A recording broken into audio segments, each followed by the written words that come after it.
Noong madalas pa akong pumunta sa Sagada, walang taga rito na gumagawa ng pottery.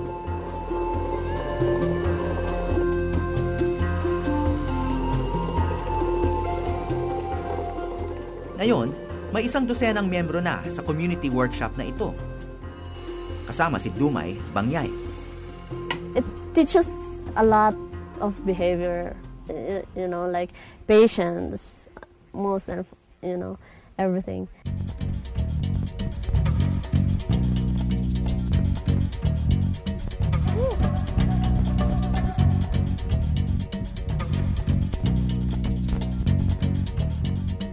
Watch out for branches. Come on.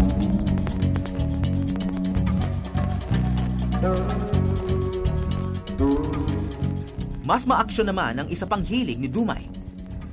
Siya lang ang professional tour guide dito na naka-mountain bike. Kaya sa kanya kami nagpasama papunta sa lugar na tiniguriang Marlboro Country. It's a grassland with the idea of all the wild horses in there. Kaya sinabing Marlboro Country. Walang nakakasiguro kung may makikita kaming mga kabayo. There are days na meron, there are days na wala. Okay, pero malayo pa ba yung downhill? Malapit-lapit na. Once you're done with uphill, malapit na. Ni hindi rin tiyak kung mararating ko ang tambayan nila.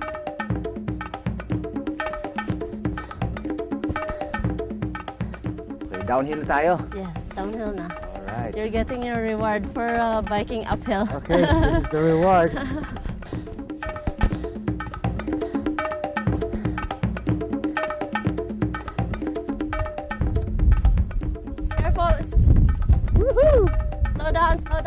Slow down! Whoa! I'm sliding! Careful here, there's a drop. Woo! Okay? Yeah! Wah! Woo! Aray! Beep beep! So, You okay? Careful. hindi ako makatayo. Okay. Ayos na! Woohoo!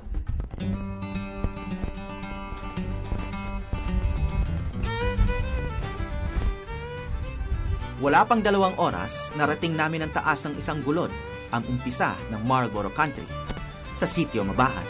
Wow! Ano yung village na yun sa baba? Yun yung Alab. It's part of Bontoc. It's one of the villages in. Ang taas pala natin, ano? We are, Sagada is 5,000 feet above sea level. So this is part of Marlboro. From here down the road, we can go there later. Minsan, dito raw kumakain ng damo ang mga kabayo. Pero ngayon, mga dumilang ang tanda ng ligaw na hayop. Oh, sariwang dumi ng kabayo rito. Oh. Nang dumating kami sa gilid ng burol at tumingin sa kabilang gulod, napigilan ako ng hininga. Ang swerte naman natin. We are lucky, yeah. Pagdating natin dito, nagpakita kaagad yung 5 wild horses na hinahanap namin. Walang bakod kaya malaya nga silang nakakagala. Ang itim na stallion ang matagal na raw leader ng mga kabayo. Dati raw mahigit sila sa 20, pero 5 na lang ngayon. Hinahunting kasi sila para gawing karne. Oh, umaalis na. Umalis na sila. I think they felt us.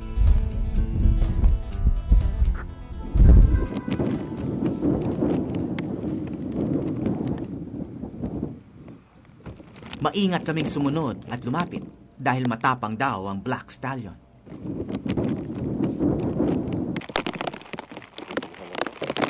Nang bumuhos ang ulan, hindi sila gumalaw ng ilang minuto. Laging alerto ang leader. Walang ibang lugar sa Pilipinas na may wild horses. Mga anak pa raw ito ng mga pinakawalan noon ng ilang residente. Mahigit 3 dekada na ang nakalipas. Kung hinahunting na rin ang natitirang 5, magtatagal pa kaya sila? Maaring hindi ko na makikita pang muli ang wild horses ng Sagada. Pero kontento na ako na napatunayan kong sila'y totoo. Bahagi ng mga sorpresang dito lang sa Sagada mararanasan.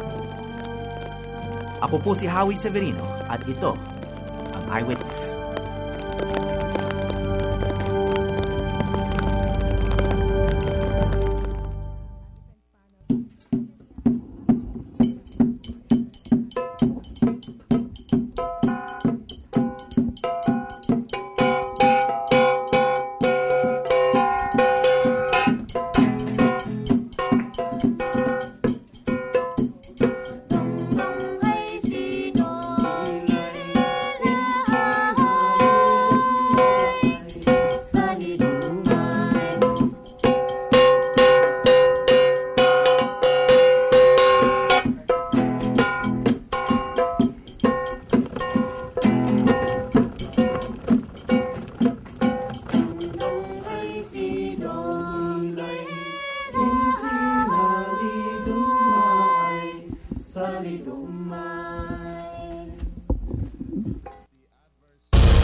Magandang hapon po, ika-37 araw na po ng impeachment trial ni Chief Justice Renato Corona.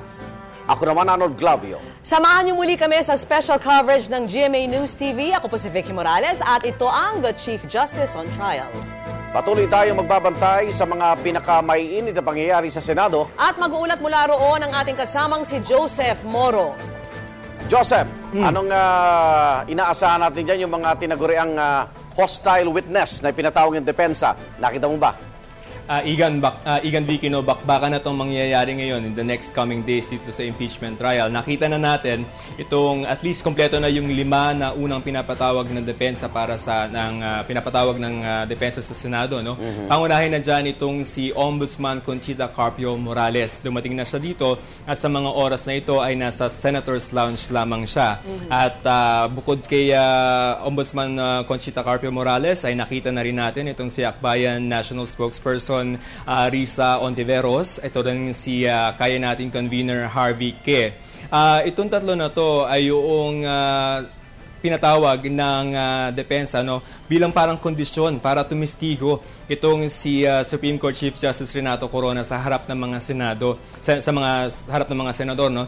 Ang sinasabi ng defense is that ito kasing mga tao na to yung may impormasyon umano doon sa mga $1 million na bank accounts allegedly nitong si Chief Justice Corona. Itong halimbawang si Ombudsman Carpio Morales, ang sinabi niya sa mga reports sa media ay meron siyang alam na $100 million na umano'y bank accounts itong si Chief Justice Corona, no, base dun sa impormasyon na natanggap ng opisina niya galing sa Anti-Money Laundering Council. Tapos itong sina Risa Ontiveros naman ay nagsampa ng complaint sa Ombudsman tungkol doon sa umano ay $700,000 na bank account nitong si Corona. Si Harvey Ke naman ay may impormasyon daw base dun sa mga dokumento na natanggap ng kanyang opisina na meron si CJ na $2 million.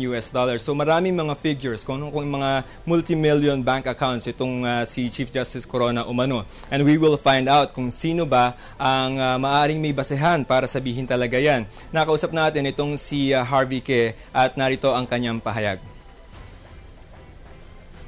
Sir, paano yun pag punis kayo ng basis ng $2 million? Anong sasabihin natin sa Senate?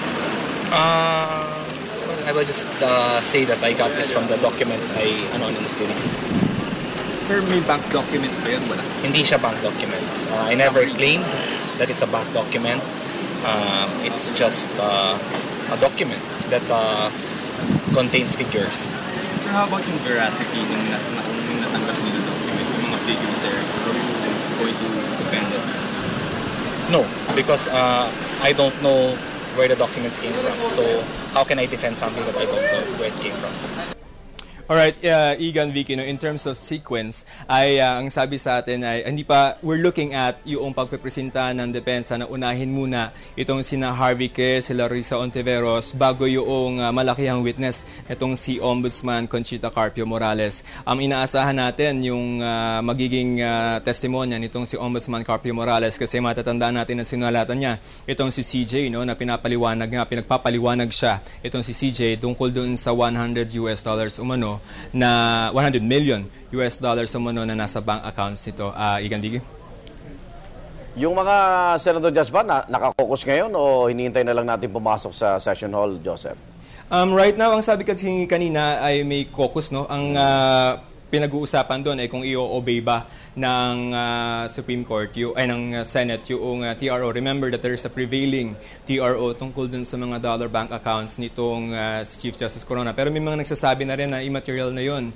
Because, number one, yung mga accounts na involved, possibly hindi ito yung mga nakasampa sa Supreme Court. And besides, sinabi ni Chief Justice Corona, at least through his lawyers last week, na willing siya na pabuksan ito. So, titingnan natin kung ano yung magiging attitude ng Senate. But anyway, ang importante dito is that yung willingness ng isang depositor katulad nitong si Chief Justice Corona na ibigay or ilantad yung laman ng kanyang mga bank accounts, particularly yung dollar bank accounts. Igan. So, Joseph, ang unang isasalang si Risa Ontiveros, pangalawa si Harvey, at pangatlo na si Ombudsman Conchita Carpio Morales. Aabot naman siguro tayo kay Ombudsman Conchita Carpio Morales within the day. We don't know, no? Actually, ang iniisip namin, baka unahin muna yung sila Harvey Ke, sila Risa Ontiveros, and then there's another one. So at least 3 yan or 4. Depende sa interes ng mga senador, no? Kung halimbawa, malaman nila, I'm sure alam na nila ngayon na nandito na si Ombudsman Conchita Carpio Morales, ay baka magmadali na rin sila at sabihin na, okay, kung sasabihin ni Harvey na walang basis yung documents, walang mga bank documents na binasehan, sige, let's just move on to another witness and then let's finish. And then we go to Conchita Carpio Morales, Ombudsman Conchita Carpio Morales. Alright. Sige, maraming salamat sa iyo, Joseph Morong. Babalikan ka namin mamaya. At sa day 36 po ng impeachment trial, balikan lang po natin, inanunsyo ng depensa ang pasabog na pinakahihintay po ng lahat, ang pagtestigo ni Chief Justice Renato Corona para ipagtanggol ang kanyang sarili. Pero bago siya humarap, hiniling muna ng kampo ng depensa sa impeachment court na paharapin sa paglilitis ang ilang individual na naghain ng reklamo kaugnay ng kanya umanong $10 million account. Pinagbigyan ng impeachment court ang hiling ng depensa at pinatawag na sina Ombudsman Conchita Carpio Morales, Congressman Walden Bello, dating Congresswoman Risa Ontiveros, Harvey Ke, ng grupong Kaya Natin at iba pa. Bago ang naturang pasabog, 2 testigo ang iniharap ng depensa. Kaugnay pa rin ang hidwaan sa pamilya ng misis ni Chief Justice Corona. Unang tumestigo ang Clerk of Court ng QCRTC Branch 216 na si Lucita Christie tungkol sa pagkapanalo ni Mrs. Corona sa kasong libel na isinampa laban sa mga kaanak, kabilang ang tiyuhing si Jose Maria Basa. Bilang danyos kay Mrs. Corona, iniutos ng korte na ibenta ang ari-arian ng mga respondent sa kaso kasama ang kanilang shares of stock sa Basa Guidote Enterprises. Umarap din ang sheriff ng korte na si Joseph Bisnar na nagpatupad ng writ of execution ng korte na bayaran ng danyos si Mrs. Corona. Si Bisnar ang nagsagawa ng public auction sa majority shares of stock ng BGEI na nabili ng anak ni Mrs. Corona na si Carla sa halagang 28,000 pesos. Pero kinwestiyon ng prosekusyon at maging ng impeachment court kung bakit nabili sa murang halaga ang majority shares ng kumpanya at kung bakit naipatupad pa ang writ of execution gayong pumanaw na ang tiyuhin ni Mrs. Corona na si Jose Basa. At makakasama po natin ngayong araw dito sa studio para gabayan tayo sa proseso para impeachment trial ni Chief Justice Corona. Mapaligiran ako ng mga Morales, Oo nga. Si Professor Rowena Daroy Morales ng UP College of Law. Good afternoon, Professor Morales. Welcome back. Vicky Morales, Professor Morales, si Ombudsman Morales. Okay. Araw nyo ngayon. Swerte mo talaga. Napakaswerte ko. At pakipaliwanag po, Professor, pag sinabing hostile witness, sa common anong ibig sabihin nun? Siguro tignan muna natin yung hindi hostile para maintindihan natin kung ano sabihin ng hostile.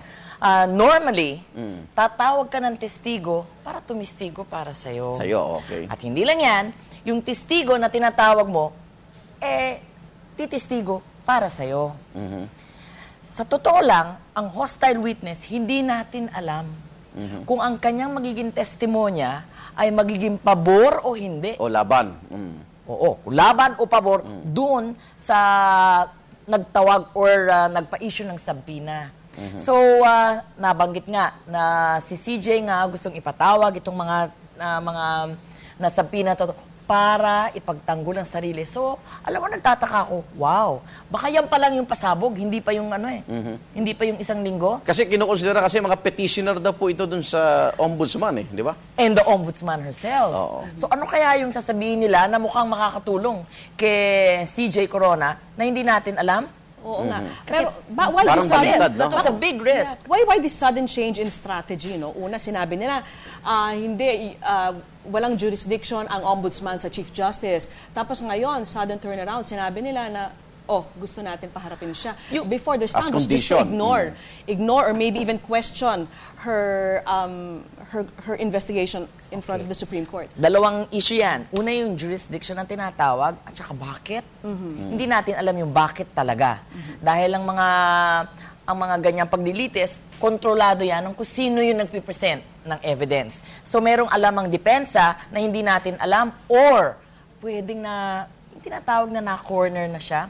Because kung matatandaan natin, itong mga nakaraang linggo, punong-puno ang mga dyaryo tungkol sa yan, may aggregated, may reklamo, may ganyang amount, etc.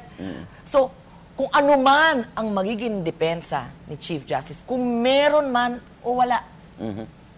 Kung baga, sa mata ng mga tao, talo na, meron kailangan niyang harapin yan.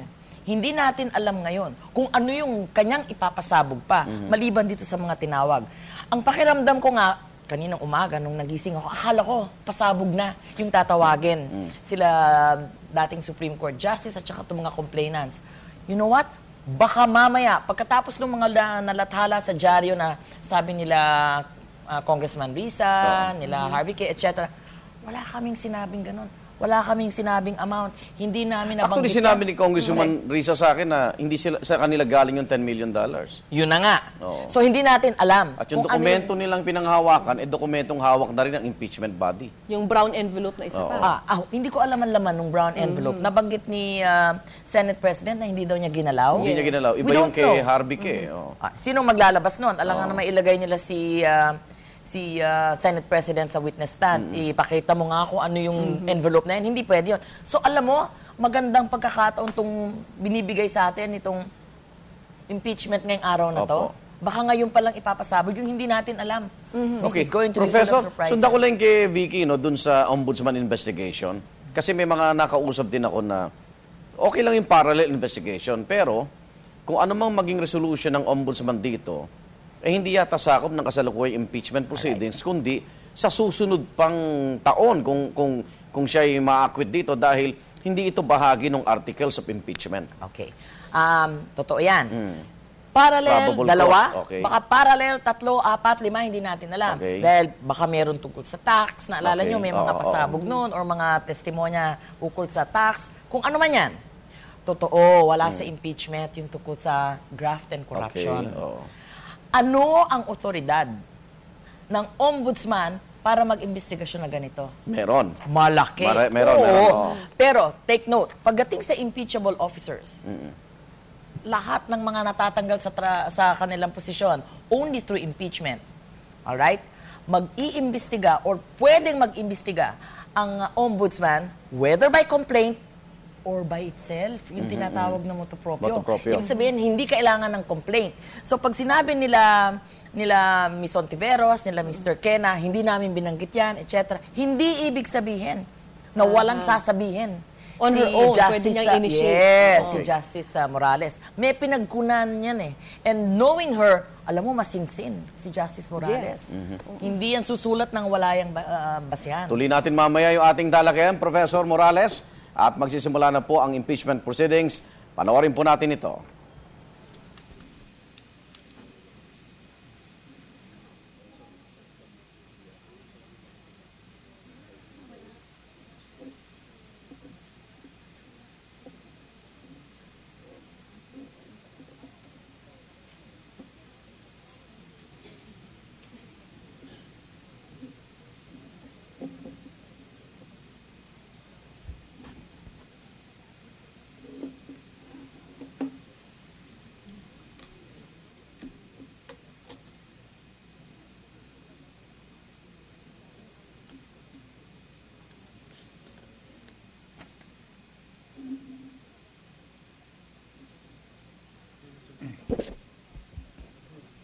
The continuation of the impeachment trial of the Honorable Chief Justice of the Supreme Court, Chief Justice Renato Corona, is hereby called to order.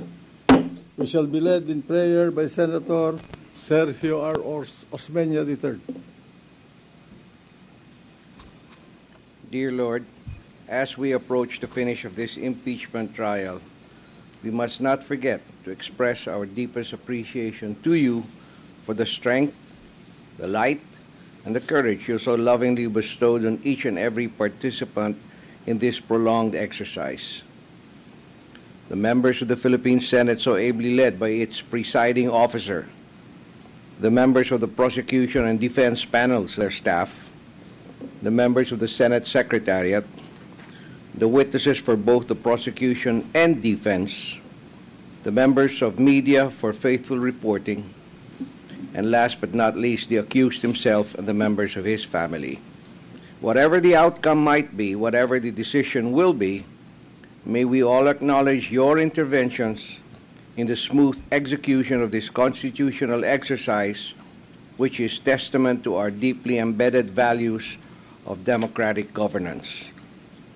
May your grace and blessings upon the Filipino nation be never-ending. Amen.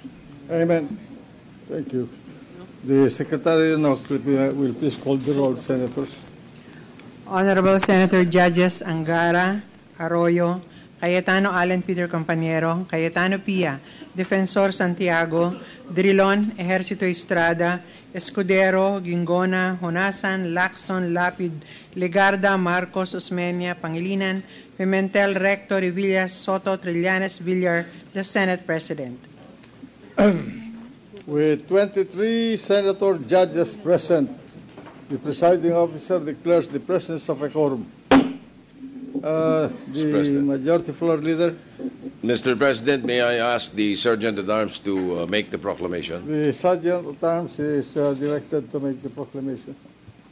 All persons are commanded to keep silent under pain of penalty while the Senate is sitting in trial on the articles of impeachment against Chief Justice Renato Corona. Majority Floor Leader.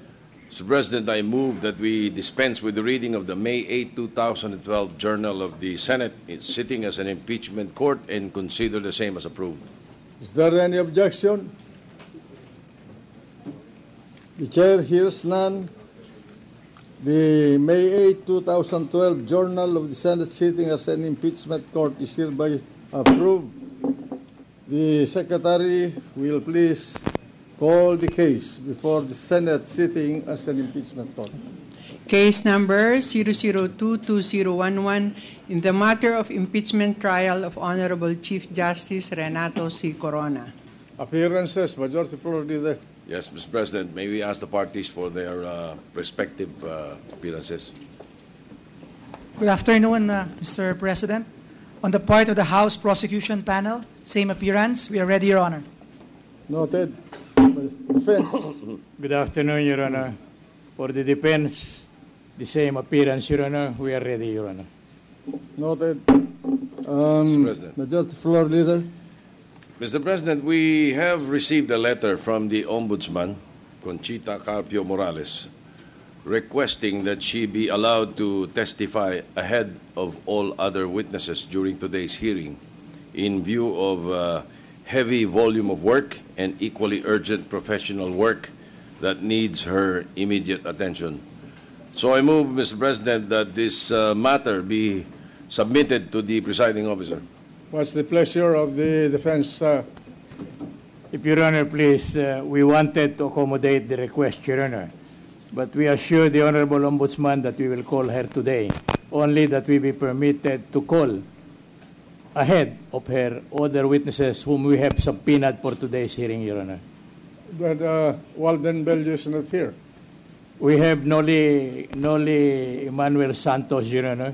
But whatever these witnesses will say in this court will still be dependent upon the findings of the Ombudsman, if indeed she conducted an investigation of the complaint of this witnesses that were subpoenaed who were complainants before that office. So why not hear the ombudsman first? And if there's a need to ask the other witnesses to corroborate her, then so be it. Okay, then subject to the discretion. We yield to the discretion of the Honorable Court, I Your would Honor. suggest that we hear the ombudsman first, because if there's no need to present these other witnesses, if the ombudsman has made a substantial presentation or no presentation at all, then even if we do not hear these witnesses, this court will already given an opportunity to see the tendency of the evidence being presented today. Okay, then, Your Honor, we submit to the discretion of the court. We made known our option, but if it does not meet the conformity of the court, we submit, Your Honor. Well, we felt, I felt, this chair feels that given the fact that we are calling one of the highest functionaries of the government, she's no less than the ombudsman, with power to investigate cases in the entire government from top to bottom, then I think we should hear first if indeed there is any evidence at all that is available from her against the respondent. So let the order of presentation start with the ombudsman. Mr. President. Yes. Yes, before we proceed, earlier today also, we received a letter from Ms. Risa Hontiveros Barakel requesting clarification as to the purpose and expected content of the testimony she is directed to provide, considering that she has not made any allegation or reference to foreign-denominated accounts amounting to $10 million belonging to Chief Justice Corona in her letter request to the Ombudsman or in any other form. May I move that the presiding officer also rule on the request? Well, while we respect the position of the subpoenaed witness, Madam Barakel, the court is not in a position to determine what the defense will be asking from her. That depends upon the defense. So I don't think it is proper for us to control the defense in this respect. Under the rules of evidence, a witness, when called, has a duty to answer questions propounded by the producing party if she or he takes the witness stand. So the request is hereby not granted. And finally, Mr. President, one more item. Just for the information of the court and the parties, we are in receipt of an email from Representative Walden Bello informing the court that he is currently abroad on official travel to attend and lecture in conferences as authorized by Speaker Feliciano Belmonte Jr. Representative Bello is requesting that his presence in the impeachment trial be deferred until after his return to the country on May 18. We take note of the letter. I don't think we have any control over that matter, so we will wait for his return to appear before this court. Yes, Mr. President, Senator Drilon agrees.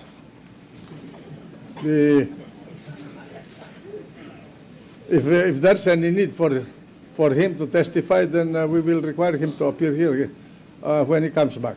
So ordered. So may we now call on the defense, Mr. President, for the continuation of the presentation of evidence.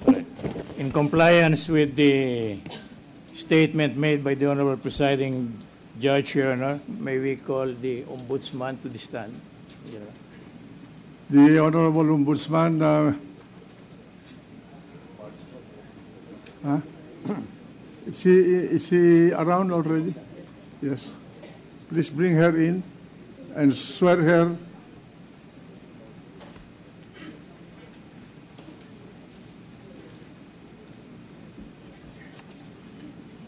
One-minute recess to wait for the motion. Okay, Professor. Mukhang narinig tayo. So nagpapauna na itong si Ombudsman Conchita Carpio Morales. And medyo exciting yung kanyang testimony because abogado siya mismo, dating Supreme Court Justice. At in fact, sa harap siya nanumpa, no, itong si Pangulong Noynoy Aquino sa kanyang presidential inauguration. So it will be very interesting to hear what she has to say about this. At ngayon papunta na siya sa ano? Ayan na siya, nakikita natin siya. Session Hall. Balikan na natin yung impeachment proceedings. Honorable Ombudsman Conchita Carpio Morales. Session is The session is resumed. Honorable Ombudsman Conchita Carpio Morales, please raise your right hand. Do you swear to tell the truth, the whole truth, and nothing but the truth in this impeachment proceeding? Yes, I do. So help you God. Thank you. Thank you. Counsel, proceed. Mr. Presiding Officer, please. Yes, what's the pleasure of the prosecution? On the part of the prosecution, Mr. President, may we ask permission that our lead private lawyer be recognized, be allowed to receive the testimony of the Ombudsman and to conduct the cross if necessary. Attorney Mario Bautista, Your Honor. The request of the prosecution is granted. Thank you. The counsel referred to may now take the podium and take care of the case for the prosecution. Thank you, Mr. President. Proceed. With the kind permission of the Honorable Court, will you kindly state your name and other personal circumstances for the record, Madam Ombudsman? Conchita Carpio Morales, 71 years old, 70 years old, going 72. No, I'm just kidding you. I'm 70, I'm going 71. I am the present Ombudsman. What else? Your residence, please. Residence number 9, Carpio Compound, Soldiers Hills, Muntinlupa. Married. May we be allowed to proceed, Your Honor? You have the floor. You can proceed, Counsel. Yes, Your Honor. Madam Ombudsman is being presented, Your Honor. First, to prove that he has an interest against Chief Justice Corona, the respondent in this case. To show that the Honorable Ombudsman is currently conducting an investigation against Chief Justice Corona, especially with respect to his alleged foreign dominated bank accounts in the aggregate value of $10 million. To prove further that there is no evidence or basis whatsoever for the imputation that CJ Corona has foreign denominated bank accounts in the aggregate amount of $10 million, and to prove that the Honorable Ombudsman investigation is illegal, baseless, and not in accordance with the Constitution. In other words, you are considering this witness as a hostile witness? Right, Your Honor. Then comply with Section 12 of Rule 132. Well, the fact that the witness, Your Honor, had made statements both in the TV and the radio, castigating or commenting on the propriety of the Ombudsman, on the propriety of the Chief Justice, Your Honor, Precisely, to continue. Counsel, wait. I'm not trying to hurry you up, but whatever was said outside this court is not evidence. I will read to you the rule. A witness may be considered as unwilling or hostile only if so declared by the court upon adequate showing of his or her adverse interest and justified reluctance to testify, or his or her having misled the party into calling him as or her to the witness stand. So please comply with that requirement. There are two kinds in our humble submission, Your Honor, of hostile witnesses. First is one who is introduced right from the beginning is a hostile interest because of the interest he has in connection with the subject matter of the complaint, together with the person of the respondent.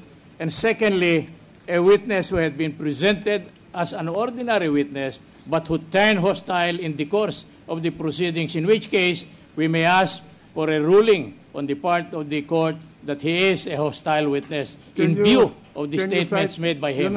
My understanding of the rules of evidence are the classes of witnesses: willing witness, unwilling witness, hostile witness, adverse with party as a witness. So, can you cite to me the rule that you're using to justify in considering the ombudsman immediately as a hostile witness is not an adverse party to this case? Yes, Your Honor, the presumption is the party producing a witness is producing the witness as a friendly witness.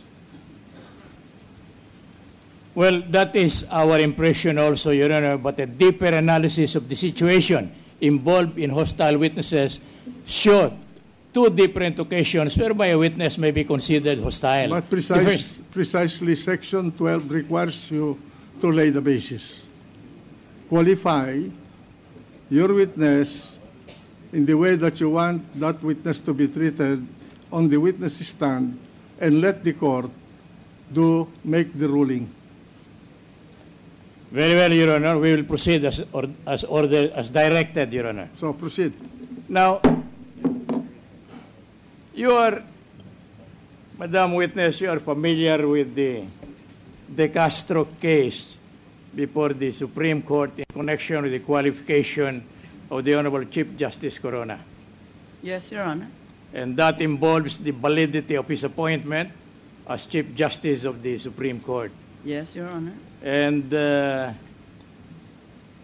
I understand from the records of the case that you were the lone dissenter insofar as the validity of the appointment is concerned. That's right, Your Honor. It is your contention then at that time that the Supreme Court has no authority, much less any power, to rule that the former or outgoing President of the Republic of the Philippines may appoint a Chief Justice to the position after a 2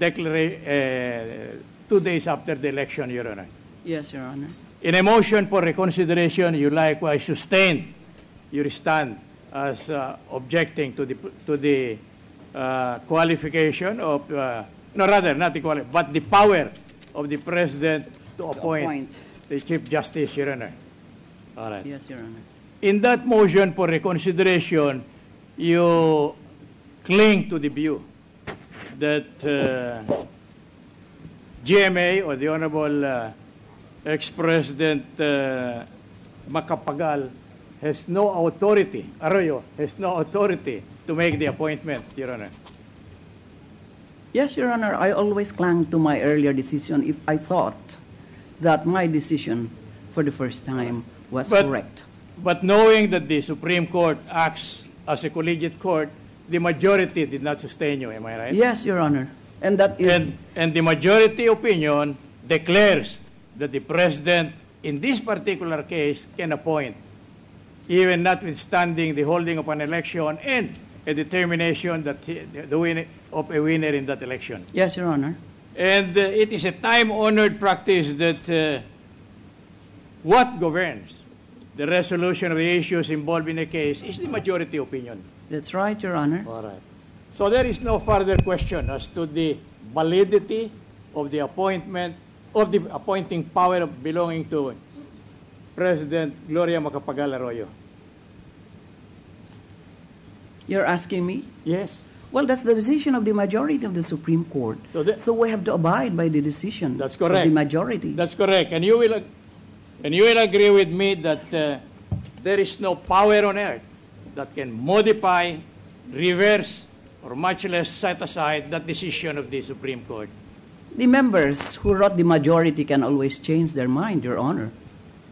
Yes, but that is not my question to you, Yes, Madam there's no Ombudsman. power, you Correct. said, on earth who can reverse or change the decision of the Supreme Court. And That's I said the power emanates from those who want to change their mind. Because judicial power belongs only to the Supreme Court. That is a fact, Your Honor. Okay. Now, notwithstanding that pronouncement made by the Supreme Court at the time, the President do not appear to be comfortable in accepting that kind of an official action. Which President? The present President. I am not competent to answer that, Your Honor. Yes, but you must have read in the papers, together with speeches over the radio and the television, or you are not aware of that? I read them, but whether or not that is true, sometimes, reports get into the papers, but they are not exactly accurate. Mr. President, may I raise an objection, please? Counsel for the prosecution. What is the basis of the objection? The defense counsel has been requested by the chair to qualify the witness as a hostile witness so that the chair, in turn, may declare the witness as such. The mere fact that the witness was the sole dissenter in the De Castro case does not qualify her as a hostile witness. As the chair correctly ruled, a hostile witness is one who is, number one, an adverse party, number two, an adverse party witness, number three, someone who is reluctant or does not want to testify, and number four, someone who is established to have an adverse interest to the accused. I'm sorry, Your Honor. All of those situations I'm sorry. are not present, so that it is premature for the counsel of the defense to start impeaching the witness before she has been qualified as a hostile witness. Well, I'm just starting. I have to sustain the objection, counsel. The first rule is a party producing a witness is not allowed to impeach his own witness. So objection sustained. I'm not, if Your Honor, please, I'm not impeaching the witness. I'm laying the basis to show hostility and attitude on the part of the witness that qualifies her to be a hostile witness, Your Honor. Then reform the question. So, please. All right. Now, I am not asking you about the truth of what the President Aquino have stated, that he does not like the Honorable Justice Corona to be occupying the Chief Justice of the Supreme Court. But I'm asking you, my question to you is limited to the fact whether you are acquainted with those news spread over the TV, Yes, the radio. I have read those news. All right. And according, you also must have heard the fact that there was a statement by the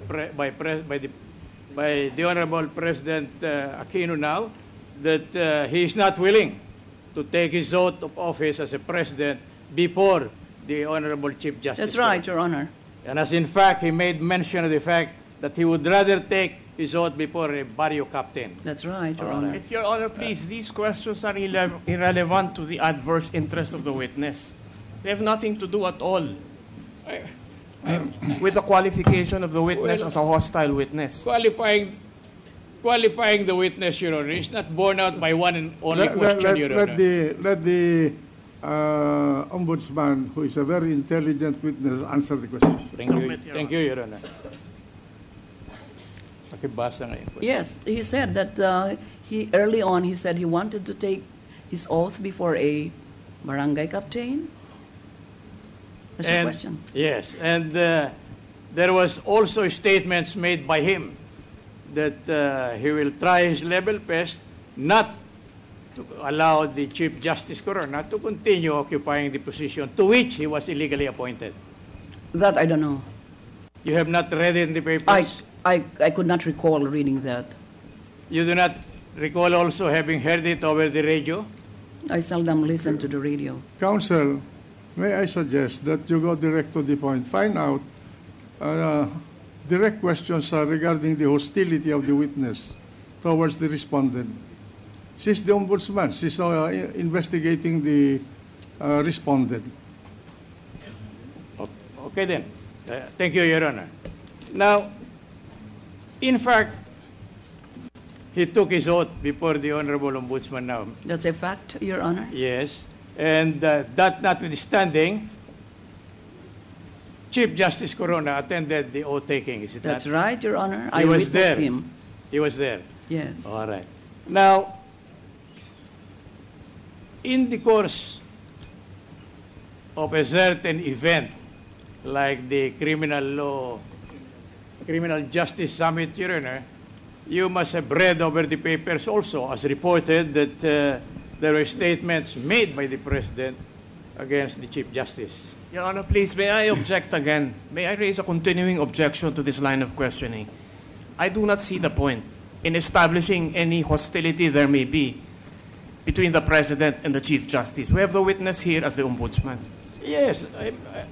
What's the connection between the Ombudsman and the President?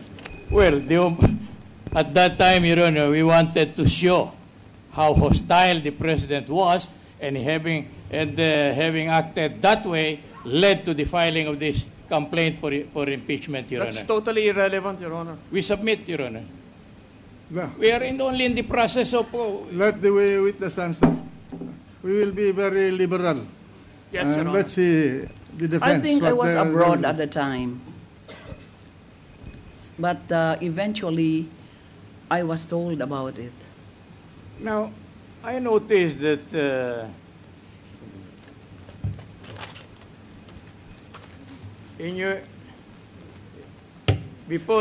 I am aware of the fact that before your appointment as Ombudsman, yes, Your Honor, there is a necessity that nomination be made by the Judicial and Bar Council. That's right, Your Honor. And you are aware of the proceedings in that body.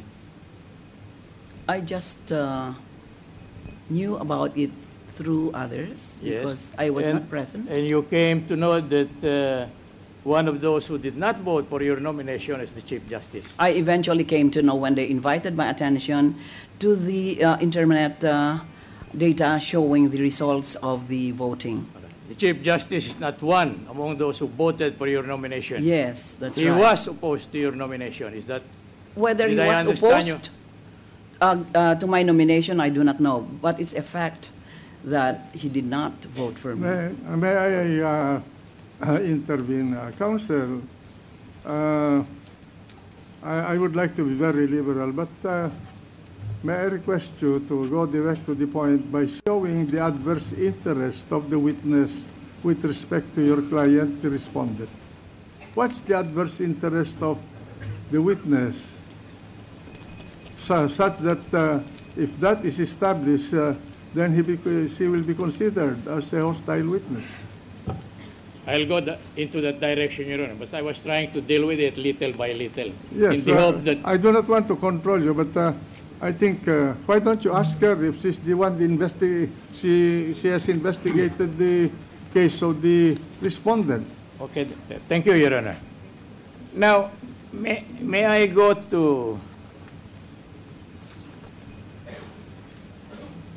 a letter dated April 20, 2012, purportedly addressed to one Renato C. Corona, Chief Justice, Supreme Court, Manila, consisting of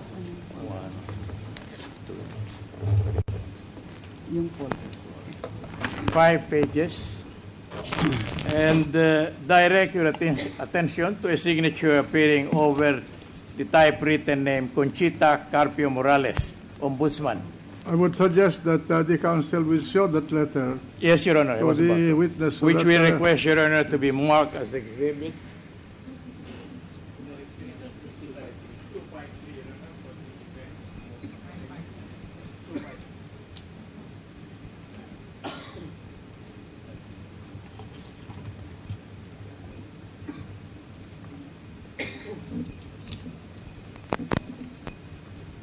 With witness examining the same, Your Honor.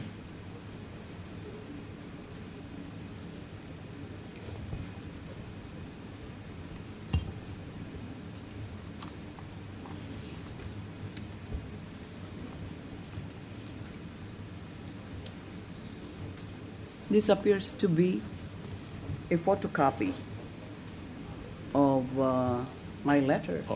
May I request first, for purposes of identification, Your Honor, that it be marked, as we prayed before, as exhibit 253. Consisting of 5 pages.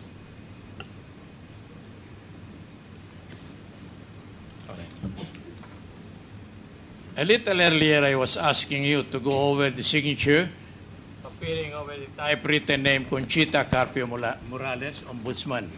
That is your signature. Yes, Your Honor. That I is see. so. Now, there are 3 complaints involved in this investigation. Counsel, why don't you ask the Ombudsman why she wrote that letter to the respondent? Yes, Your Honor. Now, I adopt the question. Will you kindly tell us why this letter was written or addressed to the Honorable Chief Justice Corona? Yes, Your Honor. After we received the complaint from, it's difficult to memorize the first mentioned complainant, but one of them is Riza Ontiveros. I went over it because I had an advance copy, and I first sought information from agencies, and then I referred the complaints to the Anti-Money Laundering Council because I thought that the charges included of some matters that was what were within the jurisdiction of the AMLAC, and then later I constituted a panel of investigators. And eventually, I wrote the AMLAC seeking assistance towards the determination of the truth of the charges. And then I got an initial report from the special panel recommending, among other things, that we should write the Chief Justice. Now, in this letter, you were asking the Chief Justice to explain in writing. That's right, Your Honor. His and my read the particular portion, Your Honor. Accordingly, consistent with the provisions of Section 15, 22, and 26. You are hereby requested within 72 hours from receipt thereof a written answer to the complaints and to the above stated information respecting your alleged several bank accounts in several banks. Yes, Your Honor. All right. Now, I understand that in this kind of investigation by your office, the respondent is akin to an accused in a criminal case. Your Honor, please. The questions are leading. Up to now, the witness has not been qualified nor established, declared by the court as a hostile witness. Well, that's a direct question, Your Honor. No. Counsel, why don't you reform your question? Ask the Ombudsman if by that letter she was actually investigating the Chief Justice. Because I predicate the question. That would be the adverse interest. Okay then, Your Honor. Now, when you stated in this letter that the Chief Justice is being requested to submit within 72 hours from receipt a written answer to the complaint, my understanding is that she is already being investigated by your office. Am I right? We were doing a case build-up. In other words, it was a fact-finding investigation, Your Honor. All the while, I thought that the complaint per your letter is on the basis, this letter rather, is on the basis of the 3 complaints. One, by the group of Roberto Alrosa, second by Walden Bello, and the third one by Emmanuel T. Santos. Yes, right? We were. I'm sorry. Go ahead. Whenever we receive a complaint, we determine first if it merits docketing. So we docketed it for purposes of factual investigation or case build-up. All right. When you ask him to file an answer, Yes. the answer that you wanted to be made by him is in connection with the allegation of this strictly confidential resolution. Your Honor, may I invite your attention to the second to the last paragraph of page 4.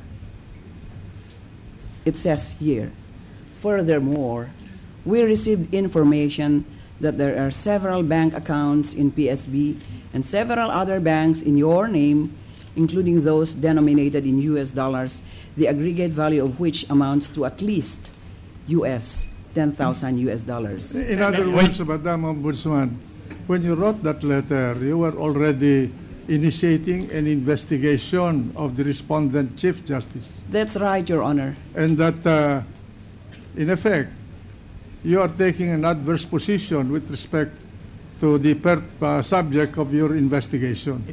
We wanted him to Explain. enlighten us, Your Honor, Yes. because, as I said early on, I had sought the help of another agency for purposes of determining whether there was indeed unexplained wealth or things to that effect, which would be violative of the Anti-Graft and Corrupt Practices Act. If Your Honor, please. The gentleman from Iloilo. I'm sorry for the intervention, but the Ombudsman mentioned 10,000. Is that what is $10,000? Is that what is reflected in I'm the sorry, $10 million. Sorry. All right. As I said, I'm not used to millions, so I always say thousands. In other words, the office of the Ombudsman was already conducting an investigation of the Chief Justice, so much so that you have to write the respondent Chief Justice to appear in 72 hours to explain his side. Yes, Your Honor. All right. Then Your your testimony here would be, if you have any finding at all in the course of that investigation, will be against or in favor of the Ombudsman. We do of the respondent Chief Justice. We do not know that. Yes, Your Honor. Yeah. If Your Honor, please. So, Counsel, please proceed along that line so that we can finish this. This is only to lay the basis whether this party is a hostile witness or a friendly witness to you. Yes, Your Honor. We'll do so, Your Honor, as directed.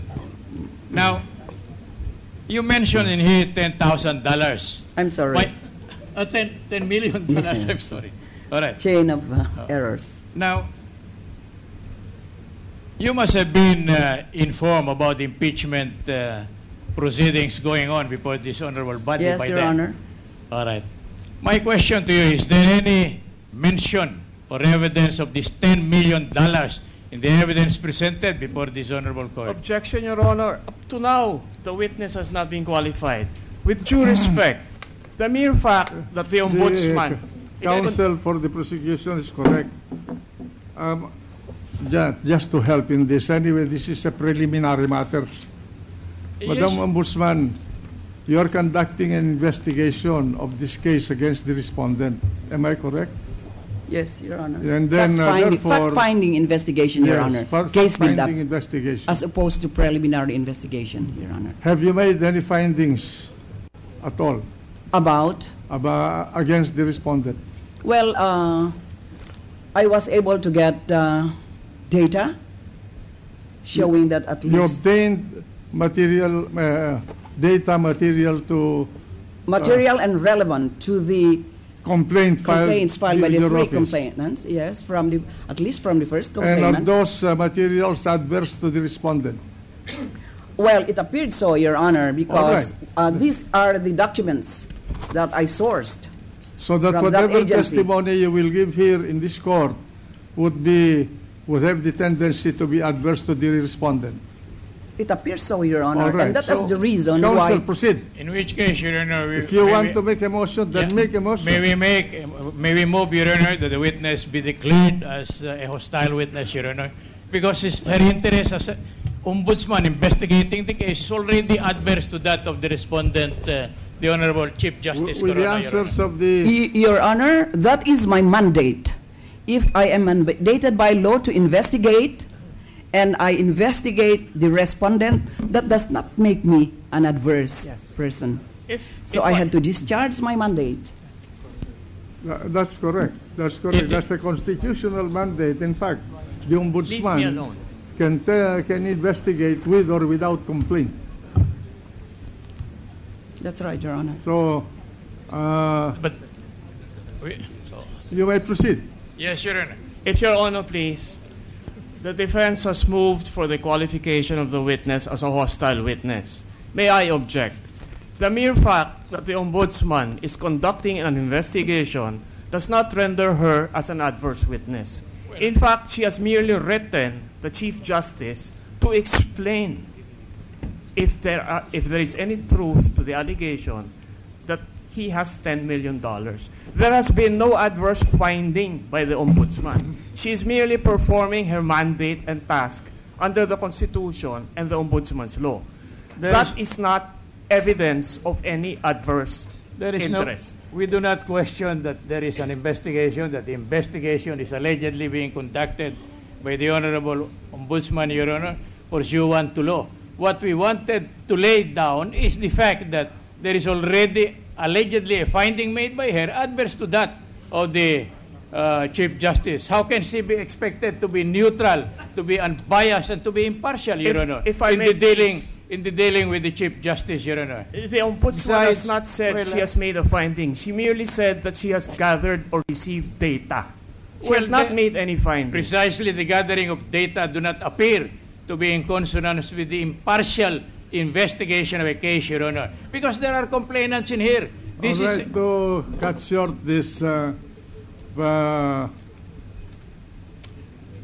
discussion, unless I am reversed by the impeachment court, given the fact that the ombudsman, according to the question of the counsel for the defense, has been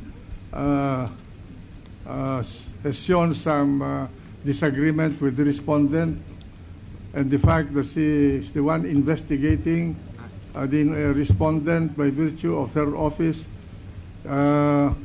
this court would consider her as a hostile witness, and so declare that she is hostile witness, and you may examine her as a Thank you, hostile Your Honor. witness. Proceed. Now,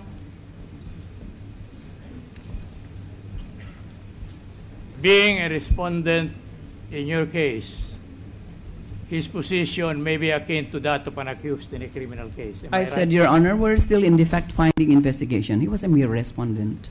You become an accused only when you are indicted in court. I'm not saying he is an accused. He may be likened to an accused in a criminal case. There is no similarity whatsoever. Is that your point? Well, as I said, it's merely fact-finding. Yes, There is no determination yet of probable cause because he has to undergo preliminary investigation. If we wind up our fact-finding investigation and we believe that there ought to be preliminary investigation, then we set the case for But preliminary. why the necessity of compelling him to submit or to file an answer? That is what the law says, Your Honor, Section 26. But this is practically compelling him to be a witness, which is prescribed by the Constitution under Article 3, Section 17. Are you assailing? That no person may be compelled to be a witness again. Because the moment she answers, necessarily, she has to state his reason. Are you assailing the constitutionality of Section 26? I'm raising it right now because it's a Objection, practice. Your Honor, please. It does not follow, Your Honor, that if he refuses to answer, then he should... Counsel, I'm still... please propound your question. Please. Do not argue with the witness. There is a pending question, Your Honor. Yes, precisely. Ask your question. My question, Your whether Honor. leading or direct question, you're now entitled to ask, but do not Yes. argue with the witness. I'm not, Your Honor. I'm asking her, Your Honor, whether the position of the Chief Justice as a respondent or a party being investigated with her office may be compared to that of an accused in a criminal case. You are asking an opinion. Yes. Well, That is a legal characterization. But we are dealing with facts here. But she is very much in a position to answer that. Well, Your Honor, with the due Ombudsman respect, may answer if she wishes to answer. I have already answered, Yes. Your Honor. All right. And in accordance with the Constitution, the law says, under Article 3, Section 17, no person may be compelled to bear witness against himself. I did not compel him, Your Honor. I said I was just following the mandate of the law. That was his lookout. If he did not like to answer, he could waive answering if he wanted Yes, to. But again, as I'm saying, Your Honor, you are assailing the constitutionality of Section 26. I'm showing that that practice is not in accordance with the Constitution. It is Your not Honor, a practice, Your Honor. It is a provision of law, Section 26 of the Anti-Graft and Corrupt Practices Act. Yes, but that nullifies the right of... I'm sorry. I'll just ask question. I'm sorry, Your Honor, and I apologize. Now, furthermore, may I direct your attention to this portion of... Sorry. your Let me Chief- correct my answer. This is not Section 26 of the Ombudsman Act, not the Anti-Graft and Corrupt Practices Act. Counsel, may I remind you that the time to raise the non-incrimination clause of the Bill of Rights is when a question is addressed to the respondent. She was only asked to appear for... To answer, Your Honor. To answer, Your Honor. answer within 72 hours. That's Then the... he can answer that he does not want to give an answer because it might tend to incriminate him. That's the prerogative of the party. Your Honor, please, with the kind indulgence of the court, Your Honor. What we are invoking is a right which is fundamental and enshrined under our Constitution, Your Honor. And it is the right of a person not to be compelled to testify against himself. Here, it is our humble submission, if Your Honor please, that the moment he is compelled to answer, he will state all his defenses and everything. And that is practically compelling him to answer. It is a definite violation of that particular law, not merely from being saved from the trouble of incriminating himself, but the right not to be compelled to be a witness against himself, Your Honor. If I may make a counter submission, Your Honor, please. Your Honor, please. Let the witness answer, please. All right. Again, I sound like a broken record, Justice Cuevas. Section 26 of the Ombudsman Act requires the Ombudsman to direct the respondent, in the event there's reasonable ground to investigate further, to answer within 72 hours. So I sent that letter requesting him. I want to emphasize the word requesting him. And so the knee-jerk reaction was, oh, the Ombudsman has no jurisdiction over me. That's a phony data and all that. So now you're invoking the Bill of Rights. I am just stating for the record, Your Honor, the constitutional right of the Chief Justice, Your Honor. Already answered. Yes, already. Now, I have examined the various affidavits of the different complainants in this case, and I have not find any statement to the effect that they are leveling an accusation against Chief Justice Corona for the amassing of this $10 million. If you agree with me? Objection, Your Honor. The question Yes, is Your Honor. misleading. The witness has never stated that the basis for the $10 million accusation or charge is the 3 complaints. She has never said that. In fact, I do agree with you that if you examine the 3 complaints, there is no mention of the $10 million. Thank you. What she said is that the $10 million was gathered from information and evidence she got from AMLA. So the question is objection misleading, sustained. Your Honor.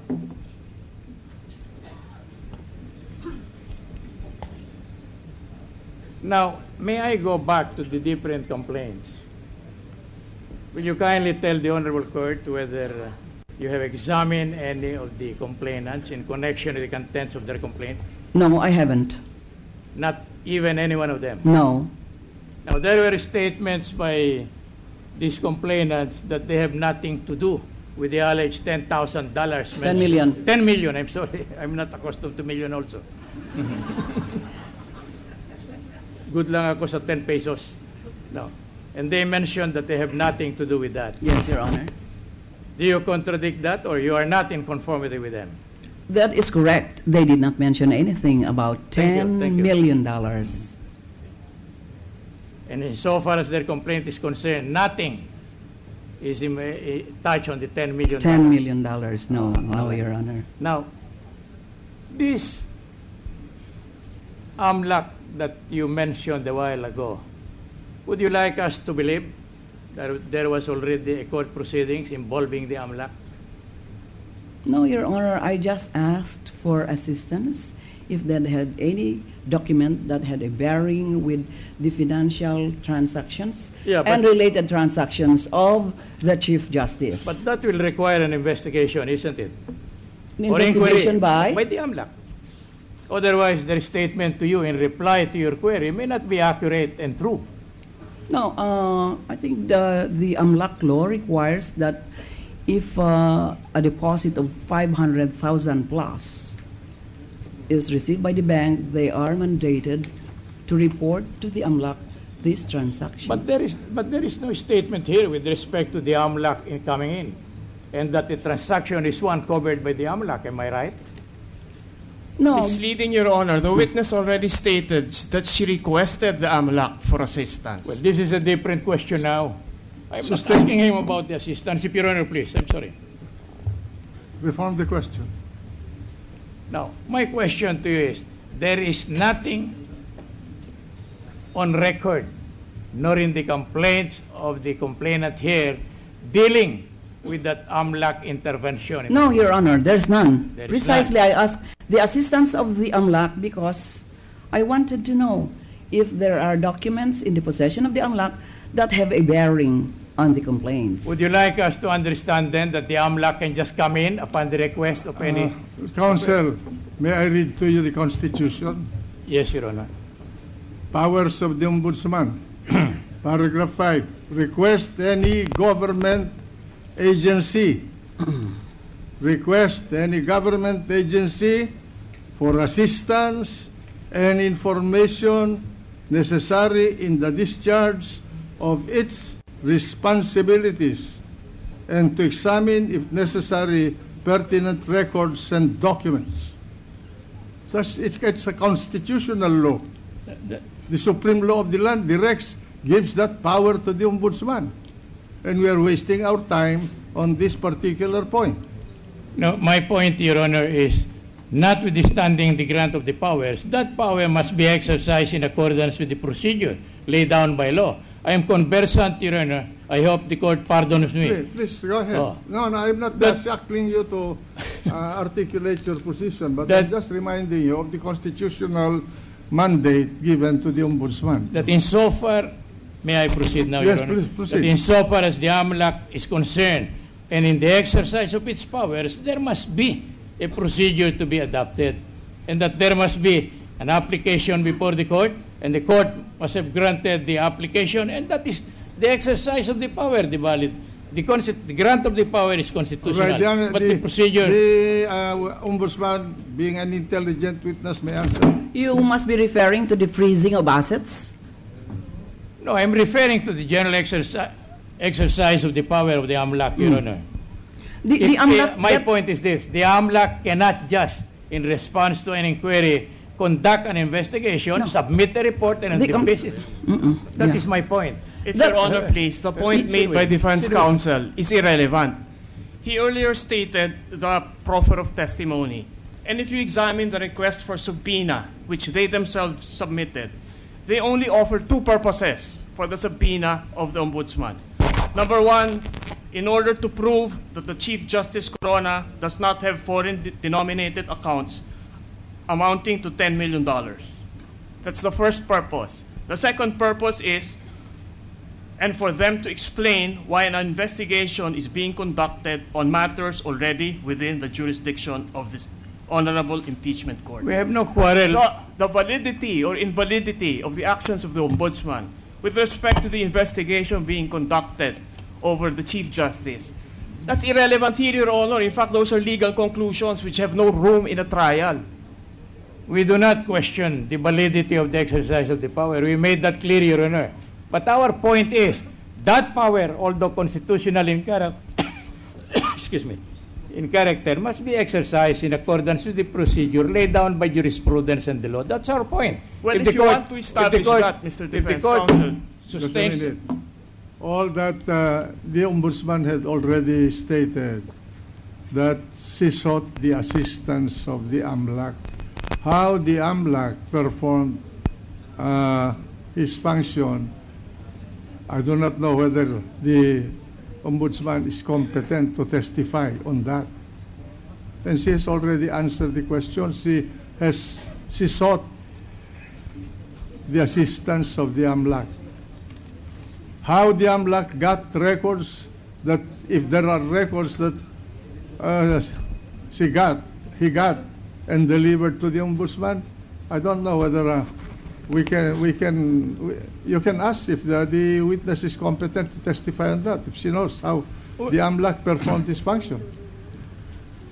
Well, I was just asking her whether the record... We presume the regularity of official conduct. Right, Your Honor. I fully agree with that. But as I have articulated, Your Honor, I have a point, and that is the validity of this alleged assistance made by the AMLAC without complying with the provisions of the law on the matter, Your Honor. Appreciation of the evidence by this court. If there's any violation by the AMLAC, that's another issue altogether. He will answer for it. So please proceed. Okay. Thank you, Your Honor. Now, going back to the complaints filed with your office, more particularly one by the Honorable Noli or Emmanuel Tio Santos. Did you notice that practically the entirety of the allegations therein mentioned are merely based on your newspaper accounts? Asking for opinion and conclusion, Your Honor, and it's irrelevant. Why? I'm asking you. If Your Honor, please, I do not... Answer. Based on newspaper accounts? Yes. Is that your conclusion? No. Did you notice that what she stated there is based on... Under the assumption that I always read all newspaper accounts. No, you... No, I have a definite question. Yes. I have gone over the affidavit Yes. of Noli Yes. Santos, Yes. Tio Santos. Yes. And I noticed that all that which was stated in there are practically coming from newspaper or newspaper accounts. Yes. And my question to you all, You noticed it. Yes, my question to you, did you notice that? Well, he attached to his complaint newspaper clippings. And you will agree with me that newspaper clippings had no probative value whatsoever, especially so in this particular case where the subject to be investigated is a Chief Justice of the Supreme Court. Irrelevant, Your Honor. I cannot understand the line of questioning because it was the defense panel who themselves asked to subpoena the Ombudsman and to produce documents relating to the $10 million account. That is all. And we have already stipulated that the complaints do not mention the $10 million account. Let the witness answer. She's a very intelligent witness. Well, as I said, Your Honor, he attached to the complaint newspaper clippings. But let me emphasize that before I invoked the assistance of the AMLAC, I first asked the AMLAC, I first furnished copies of the complaints to the AMLAC, thinking that the charges might have had to do with matters within its jurisdiction.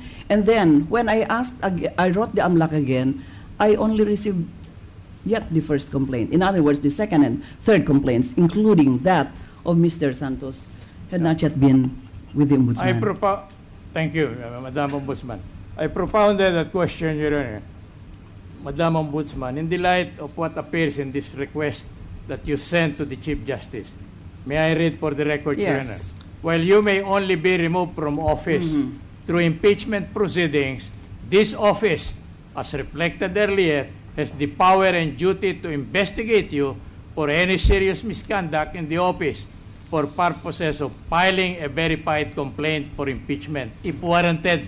Yes, Your It Honor. was on this account that this office conducted an initial evaluation of the complaints. I'm led by that statement of yours that it was on the account made by the complainant appliance that you conducted the initial investigation of the complaints. Am I Yes, right? Your Honor, on account Thank you. of the complaints. Yes. Yes. But there is nothing in the complaint relative to what you wanted to be investigated, and that is the $10 million account. Precisely, Your Honor. Again, I sound like a broken record. I said, furthermore, we received report that the Chief Justice has $10 million.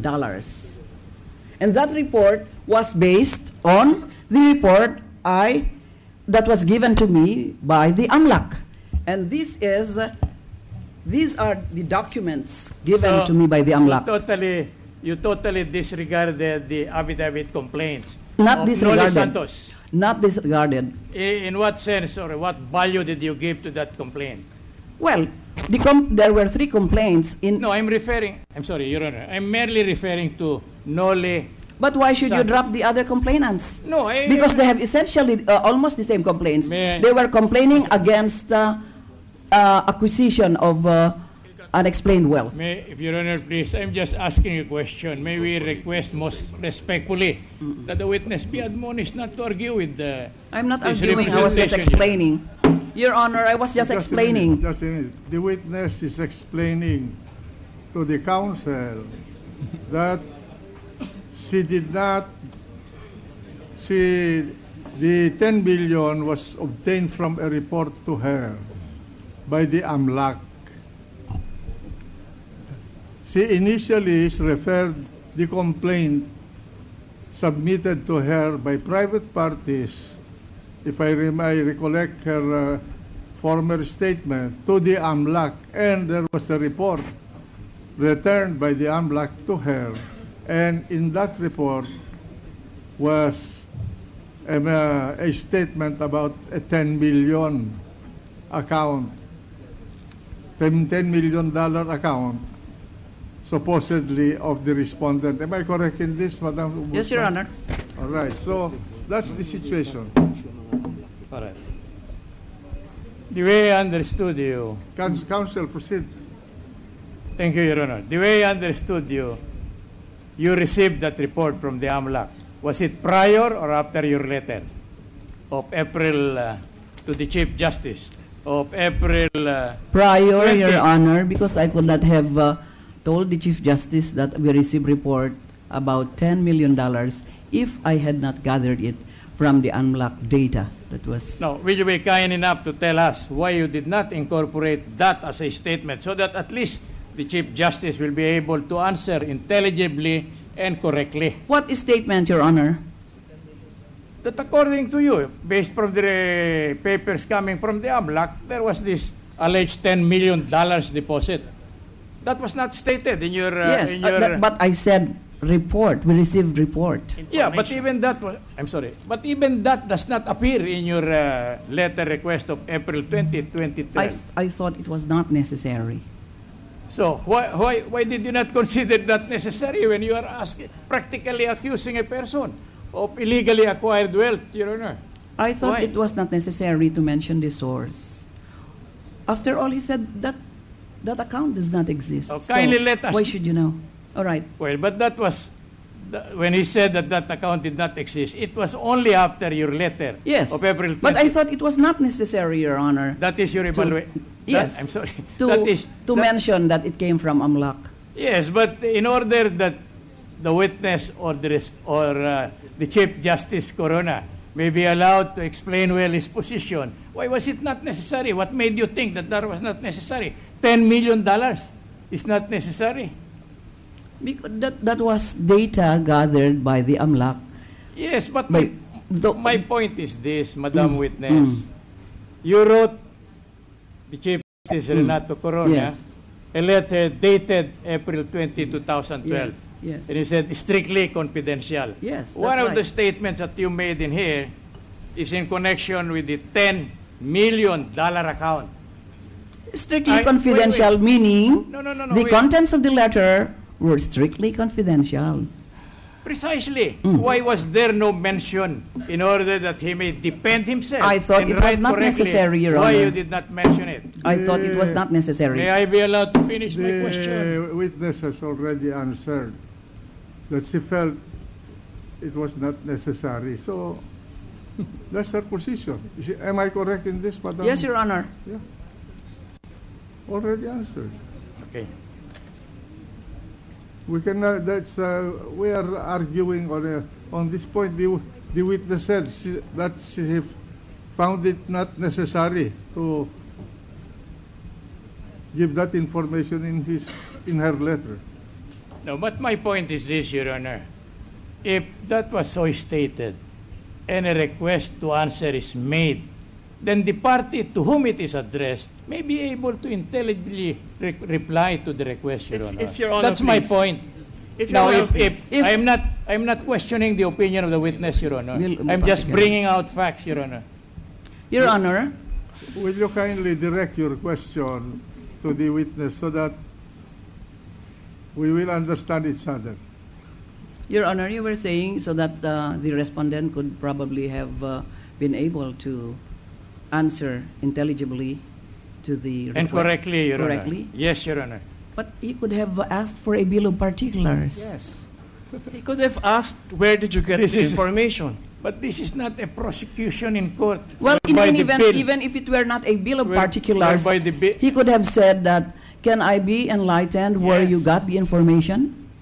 That's precisely why we came to this court, open up this matter, because Yes. we feel that there is no truth nor any basis, legal basis, for this assertion. If That is there is the no point. truth, let's That get is into the the point of the evidence. defendant, Your Honor. There is no truth to my assertion that I received report that he has 10 million US dollars But that is, in there is- transactional accounts. There is no statement to that effect. What I'm We limiting received- myself is your statement. Furthermore, we receive information that there are several bank accounts in PS Bank and several other banks in your name, Yes, Your including those denominated in US dollars, Yes. the aggregate value of which amount to at least $10 Your million Honor. dollars. Yes. Now, you knew if this is if this is in dollar, this is highly confidential, protected by the foreign currency deposit. No basis, Your Honor. Republic Act 6426. I did not source it from the bank, Your Honor. I sourced it from the AMLAC. Yeah, but wherever it is sourced, you mean to say the source is different, it can be foreign currency deposit. So may you not be are inquired. you are saying, Your Honor, that these accounts exist because you're saying these are confidential? No, I'm not saying.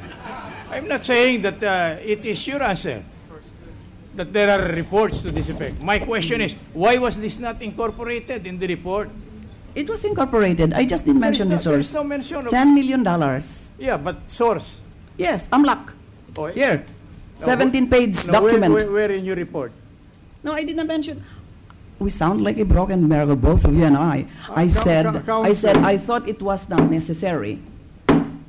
Counsel, the witness has already answered that the basis of the 10 million is a report. She did not include it Yes, in Your her Honor. letter. Well, that's her answer. Yeah, we wanted to emphasize, Your Honor. Yeah, the apparent- you have already overly emphasized it to this court. Mr. President, if I may. The gentleman from San Juan. Salamat po, Ginoong Pangulo. Pasensya na ako kahit bigla po akong tumayo. Kanina po merong hawak-hawak si Ombudsman ng mga papeles. Report yata ng AMLAC yun. Sana ho makakuha kami ng mga kopya para sa mga senador para mabasa na po namin. Kung pwede lang po. And can the prosecution panel likewise be given a copy of that? If directed by the presiding Senate President. Can we get hold of the copies, Mr. To be fair, to be fair to the respondent, let the process be done. The prosecution knows what to do when it's their turn to ask questions from this witness, because shall be subject to cross-examination. Yes, Your So, Honor. counsel for the defense, proceed. Now, this report that you were telling us is a report that came into your possession after the filing of the impeachment complaint in this case. That's right. Am I right? That's right, Your Honor. And I suppose you must have read the entirety of the impeachment complaints in this case, is it not? Yes, Your Honor. And there is nothing in this impeachment complaint that deals with this $10 million account. Objection, Your Honor. At the last hearing, the defense expressly assured the entire nation, this Senate, that they were going to face the $10 million issue squarely. What is the That basis is what of... they said. And on the basis of that assurance, they were given a recess of 48 hours. They were given the right to subpoena the ombudsman and 5 other witnesses. And now you're going to question it. Now, let the witness answer. What was your question, Let's have counsel? This is not one of those covered by the impeachment complaint in this impeachment proceedings, Your Honor. You're referring to the $10 million?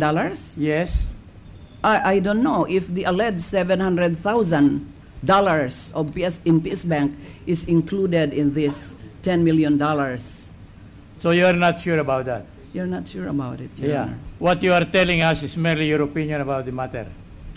Opinion on the basis of how I analyzed the 17-page data coming from the AMLAC. But that is not my question to you. My question to you is this.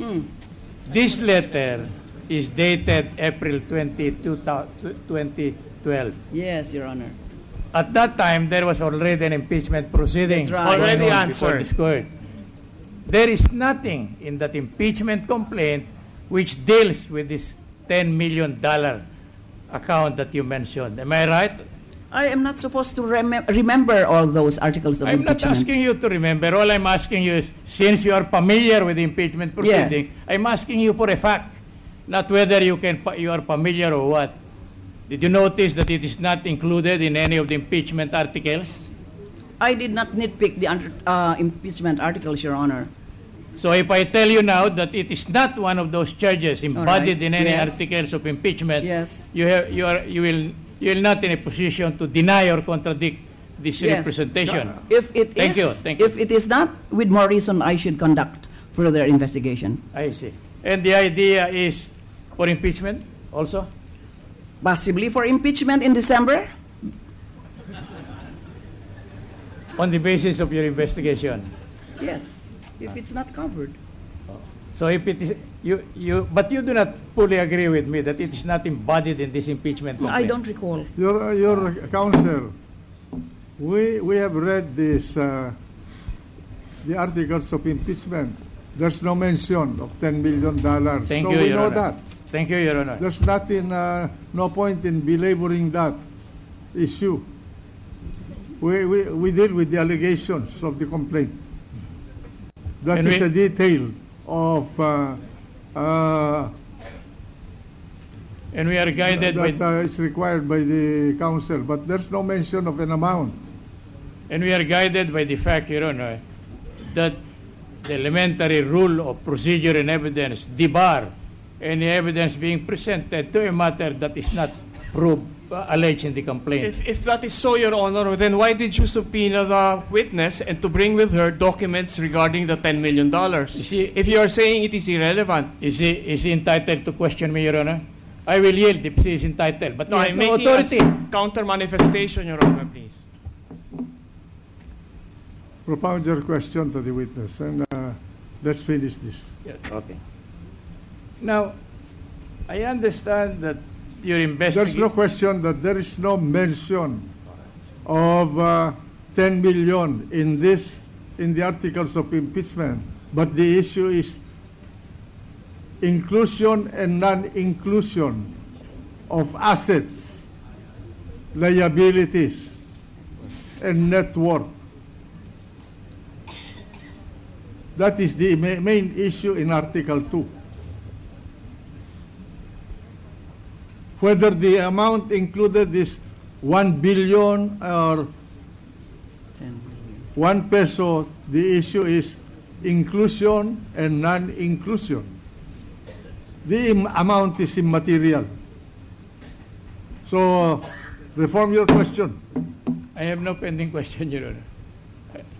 Then proceed to ask another question. Thank you, Your Honor. Now, this $10 million, is this an amount embodied already in the other amounts discussed in this impeachment court, which is the subject of evidence by the prosecution? The gentleman from Iloilo.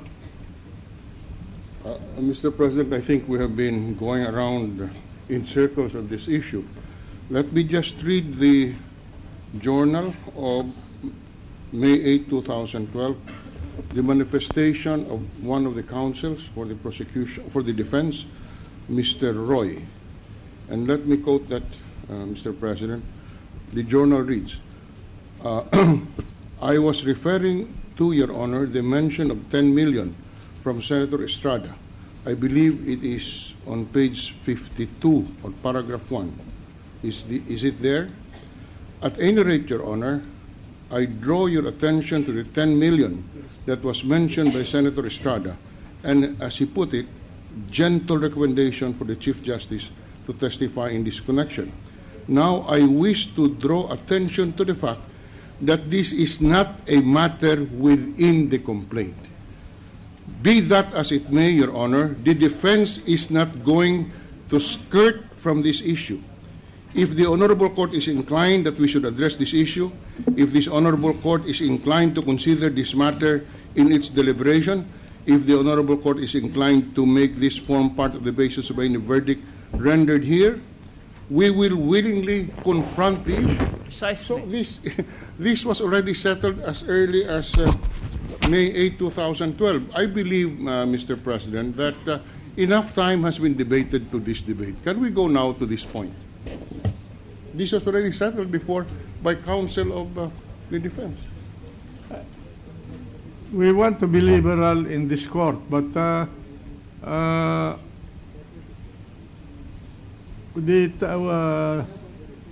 time that we have is limited. So may I request the indulgence of both sides.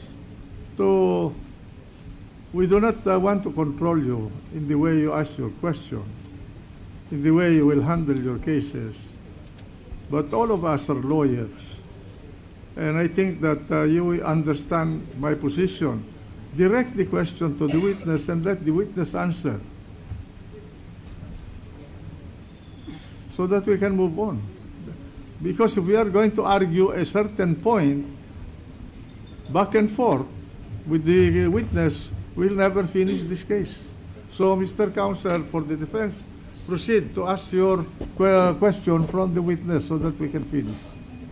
In view of the admissions made on record by the witness, Your Honor, in connection with my previous questions, I have no further direct examination questions, Your Honor. I am through with my direct examination. You are through with the witness? Yes, Your Honor. All right. Cross. Thank you, Mr. President. Madam Ombudsman, you earlier mentioned that the AMLAC gave you a report. Yes, Your Honor. Do you have a copy of the report with you? Yes, I have my copy. For the record, counsel is being given a copy of the AMLAC report. 17 pages. And there are also 4 pages separate from that. For the record, Your Honor, how many pages? 17 pages. The document consists of, the first page is entitled Transaction Codes Legend, but it is not paginated. There are 17 pages which indicate at the top page of each one the name of the account holder, the account number, the transaction date, the transaction code, the peso amounts, the currency denomination, whether it's US dollars or peso, the foreign exchange amount, and the name of the financial institution. In other words, the bank. On its face, there appears to be 705 accounts entered here. 705 accounts? 705 Entries, transactions. entries or transactions. Sorry. In addition to this report, Your Honor, Madam Ombudsman, was there any other report submitted by any party with respect to the AMLAC report? This one, have you already invited the attention of the court respecting this 4-page document? Where did you get this, Madam It Ombudsman? came with this same 17-page document. I see. think this reflects a summary of the peso and dollar accounts. Thank you. For the record, may we request that the transaction list be marked as Exhibit 11W for the prosecution. And What is the marking? 11W. Mark it accordingly. And the attachment, which is simply entitled Strictly Confidential, subject Renato Corona, which appears to be a summation or a summary of the transaction list consisting of 1, 2, 3, 4 pages, be marked as exhibit 11X. Your Honor, please.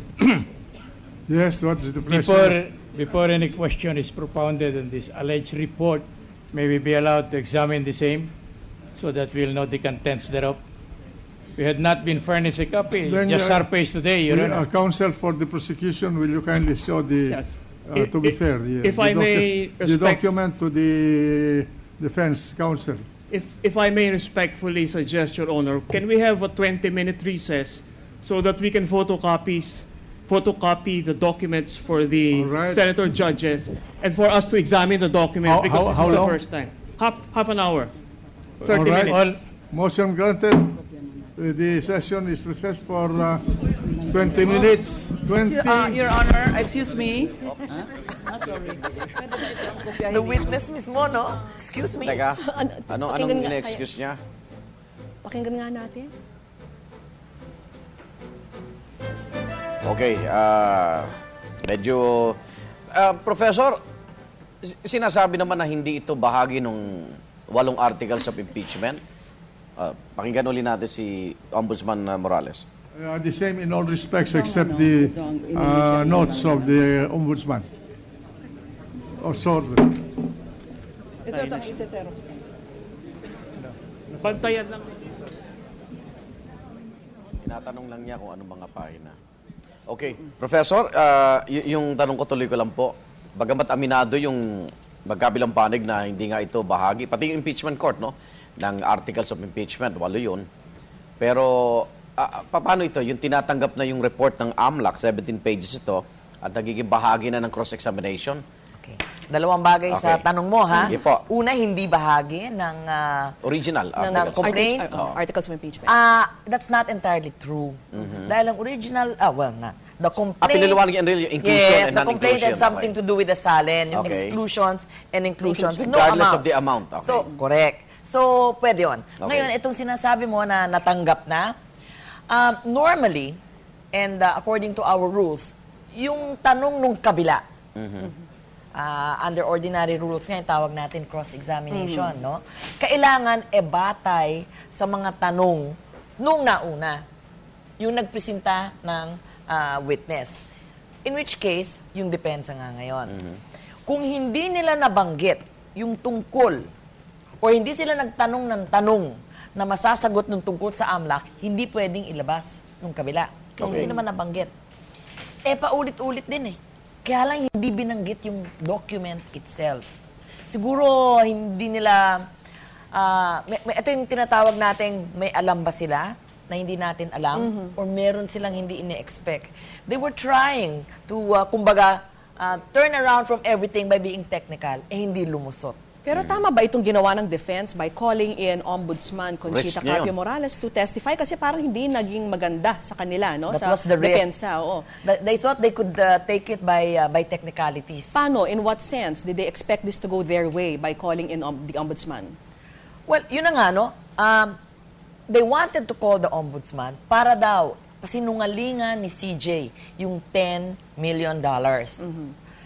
Ngayon, anong $10 million yan? Saan galing yan? Yun ang gustong ipalabas kanina. Okay. Report? Saan? AMLAC? In the interest of fairness, dapat naman sana sinabi ninyo kung saan galing yung 10 million. Nabanggit na ninyo, wala sa complaint. Ngayon sinasabi mo, blah, blah, blah, blah, blah, blah. Okay? Hindi nagawa. Pwede nating explain yan later on, but those are the technicalities. Hindi nagawa through technicalities. Okay. Kaya, Sino nag-utos sa AMLAC na magsagawa ng sariling investigasyon? May moto proprio ba silang... Ang AMLAC, tumatanggap ng mga impormasyon sa lahat ng mga financial institutions. Basta above 500,000 pesos. Inire-report ng bangko. Yes. Hindi ho ba? Okay. Financial institutions. Okay. Could be a bank. Okay. Or pwedeng hindi bangko. Alam mo yung mga tumatanggap ng mga remittances, etc.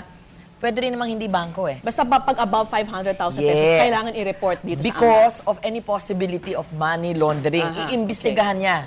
Kung meron siyang paniniwala na mukhang yung source malabo. So, it's not like they're investigating. They're monitoring. Okay. Yung 17-page report to ba laban kay CJ Corona about this $10 million aggregated account, pag-submit sa Ombudsman, doon na sila nagsasagawa na tinatawag na case build-up? Ang nagsasagawa ng case build-up, yung Ombudsman na. Yung Office ng Ombudsman. So, ibig sabihin, may basihan na yung AMLAC report. May nakita na silang mga dokumento. Hindi. May basihan ang Ombudsman para i-request si Chief Justice na mag-explain ano tong mga dokumentong ito. Ano tong mga transaksyon. Hindi naman niya sinasabi mismo explain mo nga, saan mo nakuha tong mga to. Hindi.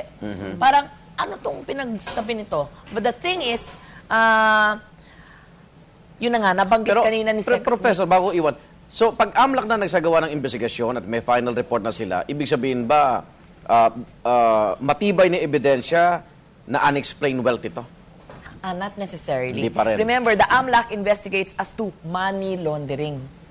Not necessarily into unexplained wealth. Okay. Magkaiba yun. Yun naman ang iniimbestiga ng Office of the Ombudsman. Pero dito sa tinatakbo ng testimonya ni Ombudsman Conchita, nakikita pa ba natin na it's still necessary to call in Risa Ontiveros and the other complainants o medyo hindi na necessary ito? Mismo. Exactly the point of the Senate President. Ang purpose kasi sana ng mga testimonya nila Risa Ontiveros had something to do with saan galing yung 10 million na yan. Nasabi na naman nila, wala kaming binanggit. At sinabi rin naman ni Justice Conchita na hindi naman binanggit. Okay, so is it possible now to subpoena the AMLAC? Pwede. Why not? Hindi ba siya sakop ng bank secrecy law? Hindi naman bangko ang AMLAC. Nga, ibig sabihin dahil ang mga dokumentong hawak din ito galing din sa mga financial institutions. Correct. Di ho ba? But remember, the report was just may transaction. Okay. Hindi sinasabing ito ang kanyang diniposito. Whatever transaction. Pwedeng palabas, pwedeng papasok, pwedeng papalit, pwedeng, transaction regarding that amount. Okay. Kasi yun yung threshold amount. Nalusaw na ho ba yung direksyon ni Justice Cuevas na namemersonal lang si Ombudsman Morales kay Chief Justice Corona? Yung personalan na yun, wala talagang kinalaman. Okay. Tama naman si prosecutor. Dahil ito ay katungkulan niya bilang ombudsman. Hindi lang yun. Ang ibig sabihin ng hostile witness, hostile as a party. Not necessarily personally hostile. Yung patungo kanina ng mga tanong, may galit. Parang in effect, di ba? Ikaw ba may hostility or adverse, iba yun. Ito ba'y pasabog at very damaging na kay CJ Corona? Mamaya, sagutin mo po yan, Professor. Tuloy-tuloy po muna ang balita natin dito sa GMA News TV. At ang News TV Live ihahatid sa inyo ni Ivan Mayrina. Ivan?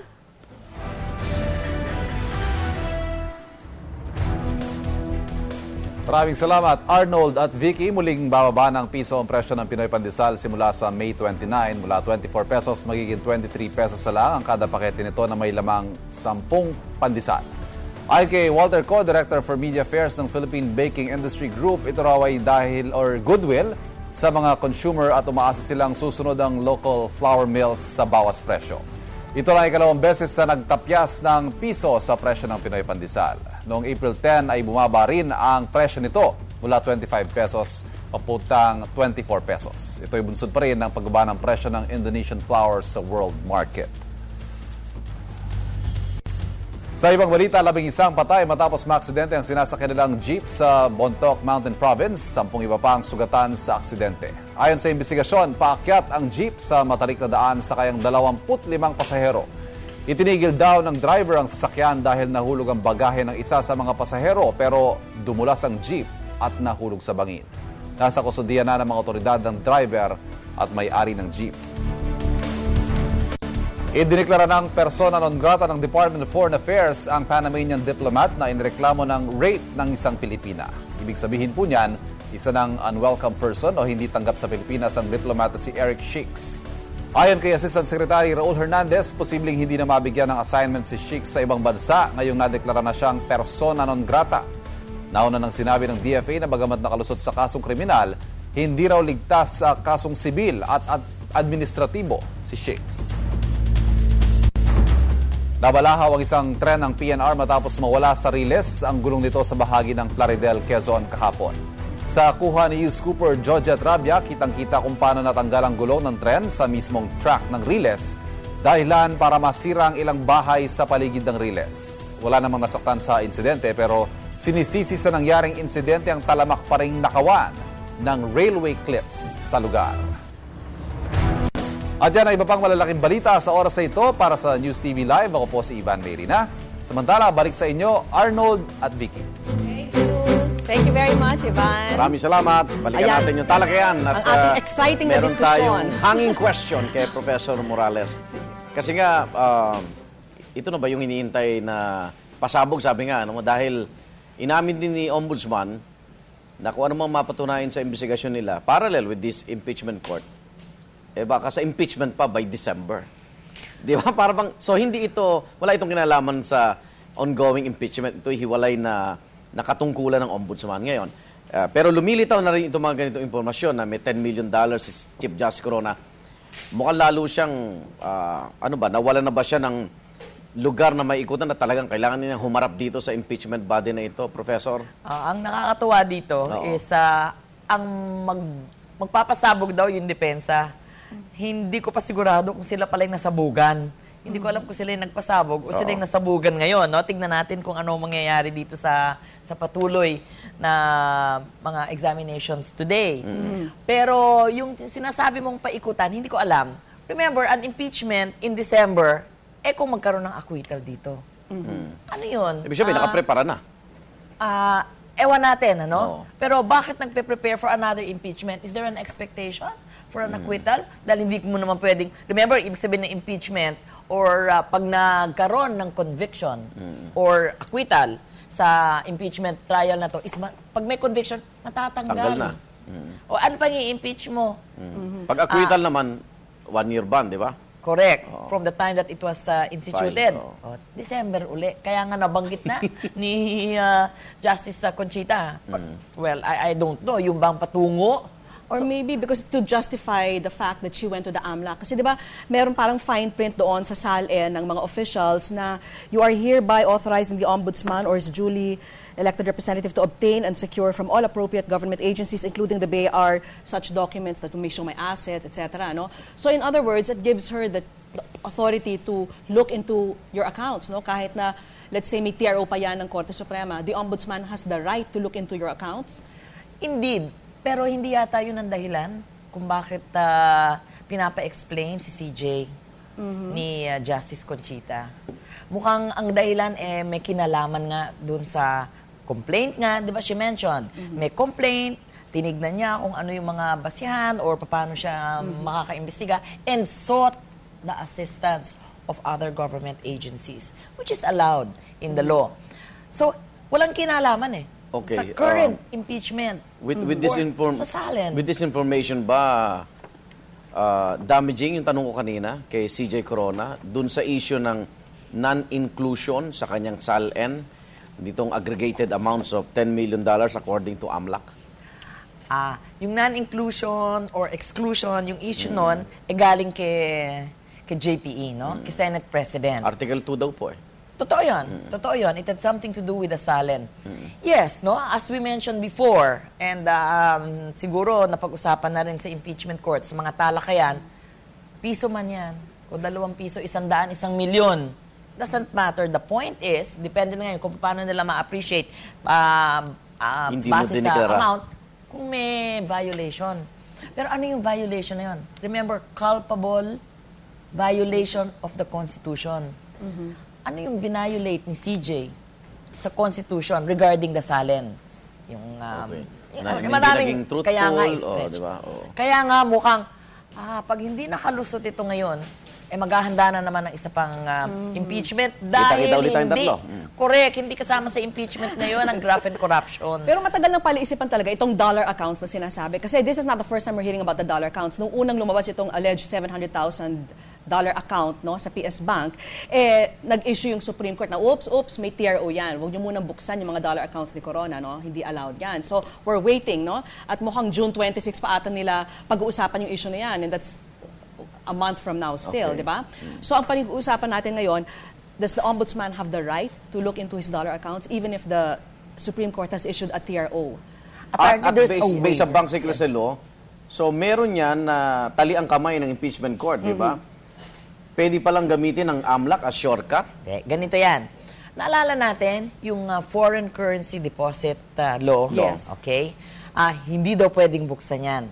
At yung TRO nabigay kasi nag-apply for a TRO ang bangko. Mismo. Not any of the parties. No? Kasi parang bubuksan ba namin to baka kami madisgrasya dahil sa foreign currency deposit. Mademanda. Pero may isang exception. And that is pag nag-waive o pag yung depositor, right, the depositor himself pumapayag na ibukas. With the signing of that waiver, in effect, sinabi ng nag-fill up ng SALN, I am allowing the Ombudsman. I am allowing the opening or the investigation into my assets and liabilities to find out or to be sure or for you to make sure na totoo itong sinasabi ko. Yun yung ibig sabihin ng waiver. Okay, Biggie. Alright, balikan natin si Joseph Morong sa Senado. Joseph, exciting ang araw na ito Mukha nga kanina pa kami nagsusulat, no? At wala kaming tigil sa kanonotes kasi ang dami. It is, after all, yung dalawang nakikita natin na mga pwede natin tawagin na protagonist ay dalawang dating associate justices ng Korte Suprema. Kung kaalaman at alaman lang sa batas ay wala tayong mapapasubalian sa dalawa na yan. But anyway, so far, ito yung nasilip mo ba yung AMLAC report? Nangunguha na kami ng kopya pero naghihintay pa lamang tayo. Pero napagsabi na tayo na baka makakuha tayo ng extra copy. So tingnan natin kung makakita tayo. But so far, yung testimonya sa loob ng Senate lumalabas na dalawa yung report, no? Isang 17-page at isang 7+4. So 7, 8, 9, and 11. So 11 and 17-page reports from the AMLAC. This was prompted by the request of the Ombudsman. Tingnan nyo nga itong first complaint na galing sa Akbayan party list kung may basehan yung $700,000 US dollars, no? So yun yung ugat noong kung bakit nagkaroon tayo ng isang AMLAC report na ibinigay ng AMLAC kay Ombudsman Conchita Carpio Morales. So far, ang nailabas ay meron daw 705 na bank transactions. We don't know yet if these are involving mga peso accounts or dollar accounts, and I'm sure it's maybe both, no? Ngayon, so dyan tayo nakatali ngayon. Remember, kung na-notice nyo kanina, no, hindi yung defense, yung humingi ng detalye kay Ombudsman Conchita Carpio Morales. Kahit ilang beses pa na iwinasiwas nitong si Ombudsman Morales, yung sabi niya, ito yung kopya ng AMLAC report, pero hindi kumakagat si Justice Cuevas, no? Parang hindi niya tinanong kung ano ba yung laman yan. It was the prosecution, because this is probably a strategy of the defense, because you don't want to reveal yung mga transactions if there are No, halimbawa kung ano yung nature na yon. So it was the prosecution who had to ask si Ombudsman Morales kung ano ba yung laman ng report na yon. So ngayon, humingi sila ng 30-minute break para mapa-photocopy, ma-furnishan ng kopya yung prosecution and the defense. Ngayon, dun sa start ng cross-examination, ng direct examination ng defense kay Ombudsman Morales, ay tinatanong nitong si Justice Cuevas yung history nilang dalawa, no, indirectly, na hindi bumoto itong si Morales, si Corona kay Morales nung nagno-nomination sa ombudsman, at dito nag-swear in itong si Pangulong Aquino sa halip na kay Justice Corona, Chief Justice Corona. No? Mukhang ang ploy ng defense is to paint na kalaban itong si Ombudsman Conchita Carpio Morales, and in fact, maaaring pwede pang malapit kay Presidente Noynoy Aquino. So, yan yung strategiya kanina ng defense, no? But we will find out ngayon. Ang interesante talaga dyan ay kung ano ba yung laman ng report na yan. Kasi once and for all, malalaman na dyan, marahil, no, kung meron ba talaga mga dollar bank accounts itong si Chief Justice Renato Corona. Igan Vicky. Siguro, abangan natin yung press ko ng prosecution. Malalabas nila. At Joseph, mukhang mawawala na ng saysay ang pag-appear ni Risa at Harvey dito, no, sa impeachment court. Mukhang with the testimony of the ombudsman. Yeah, ang pinaka-importante talaga yung testimony nitong si Ombudsman Morales, no? Kasi ang sinasabi lang nila, Risa, merong amunong informasyon tungkol dun sa 700,000 bank account. Ito yung nakita nyo na sa Senate, kaya lang hindi yan nabuksan dahil nagkaroon ng TRO. So ang ginawa ng akbayan is to go up to the Ombudsman to file a complaint. Pero yung $10 million dito isang account, ha? Di ba? Oo, total yun. Aggregate yung sinasabi nitong si Ombudsman Morales. May narinig ka bang bulungan sa depensa na mas baka mapaaga pa yung pagharap dyan ni CJ Corona? Ang mga statement ng defense is by Thursday. Baka nga mas maaga pa dyan kasi Monday pa lang ngayon. Kung halimbawang matapos tayo kay Ombudsman Morales at hindi na papakinggan o hindi na nila ipipresent itong sila Risa Ontiveros, sila Harvey and then yung iba pa mga testigo, no, ay baka mas mapaga pa. Remember, Igan, that they asked for 11 subpoena para sa 11 na tao. Ang Senate has reduced it to 5. So, we're talking about 5 na lang yan. So, nakita na natin dito si Harvey, si Risa Ontiveros, and there's another one that we saw. And then si Ombudsman Morales, and there's another one. So, 5 yung makikita natin dito kung matapos itong si Ombudsman Morales. Pero mukhang baka hindi na rin anong basa ninyo? Kasi parang ang sinasabi ng nina SP Enrile, baka hindi na natin sila kailangan makinig. Kasi Joseph, not unless tawagan nila ang mga opisyal ng AMLAC. So that could extend again itong ating impeachment trial. Yes, that's a direction that this can take, no? Kasi parang ultimately you have to ask the AMLAC people kung dun sa circumstances ng investigation. Kasi kung halimbawa si Ombudsman Morales yung magsasabi tungkol dun sa ginawang investigation ng AMLAC, although this may be contained in a report, pwedeng sabihin ng defense that's hearsay evidence. You didn't see it for yourself. So tingnan natin. Sige, maraming salamat sa iyo, Joseph Morong. Okay. Okay, balik naman tayo sa ating panelist na si Professor Rowena Deroy Morales. Siyempre, sugal din kung sakaling ipatawag nila ang mga opisyal ng AMLA kasi pwedeng lalo pang madiin. Ano, kasi hindi nila alam kung anong laman. Like, hindi nila alam kung anong laman nitong, or kung anong dokumento ang hawak ni Ombudsman Morales. Okay, so kung magiging useless na yung testimony ni Risa, ang mga complainant, anong gagawin natin ngayon pagkatapos ni Ombudsman Conchita? Si CJ Corona. And I think that's what everybody's waiting for. And naalala natin na may nabanggit naman sila tungkol dyan sa mga dollar accounts na yan. Hindi naman nila dinideny.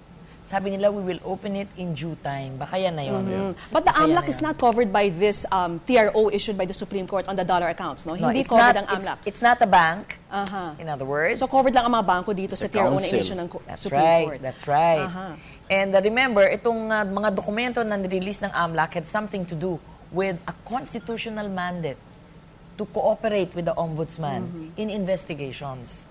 So, hindi siya kasama dyan sa mga banking institutions na yan, nor sa TRO. So, ganun pala kalawak yung power ng ombudsman, no? Even over the Chief Justice.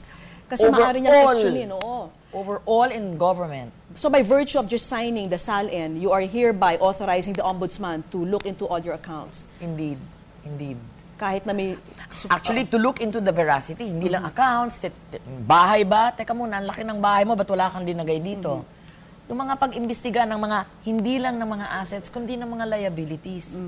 So, kung hindi nga mapag-usapan dahil wala sa complaint, yung unexplained wealth, graft and corruption, the ombudsman is there. Anong nakikita mong, Professor, na option ni CJ Corona to disprove? Yun ang gusto kong to disprove yung itong mga lumilitaw ngayon ng mga damaging information. Well, hindi ko alam kung option yon.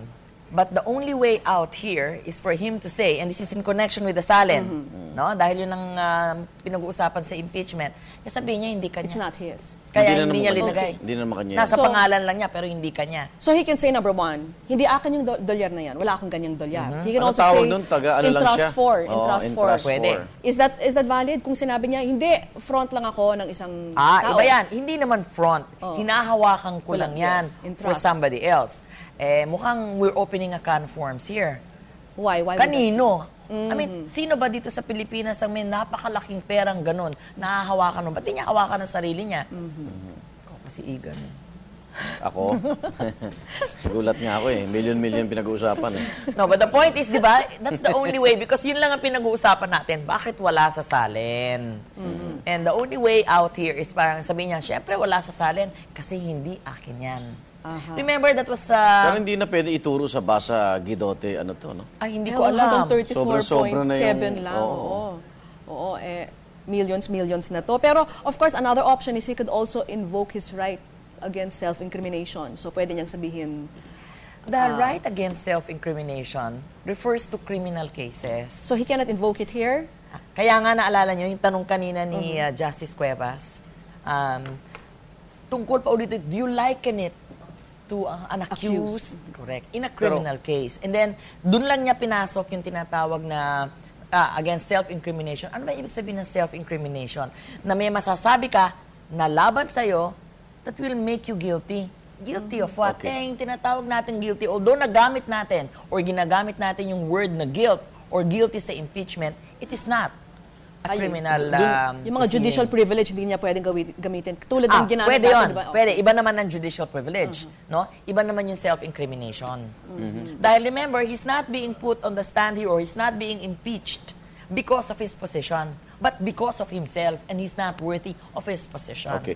Professor, doon sa palitan po ni Ombudsman Morales tsaka ni Justice Cuevas, nabanggit yung ba't hindi, doon sa sulat kay CJ Corona, para makatulong to enlighten itong ombudsman doon sa isyong ito, ba't hindi nakalagay daw yung source na AMLAC?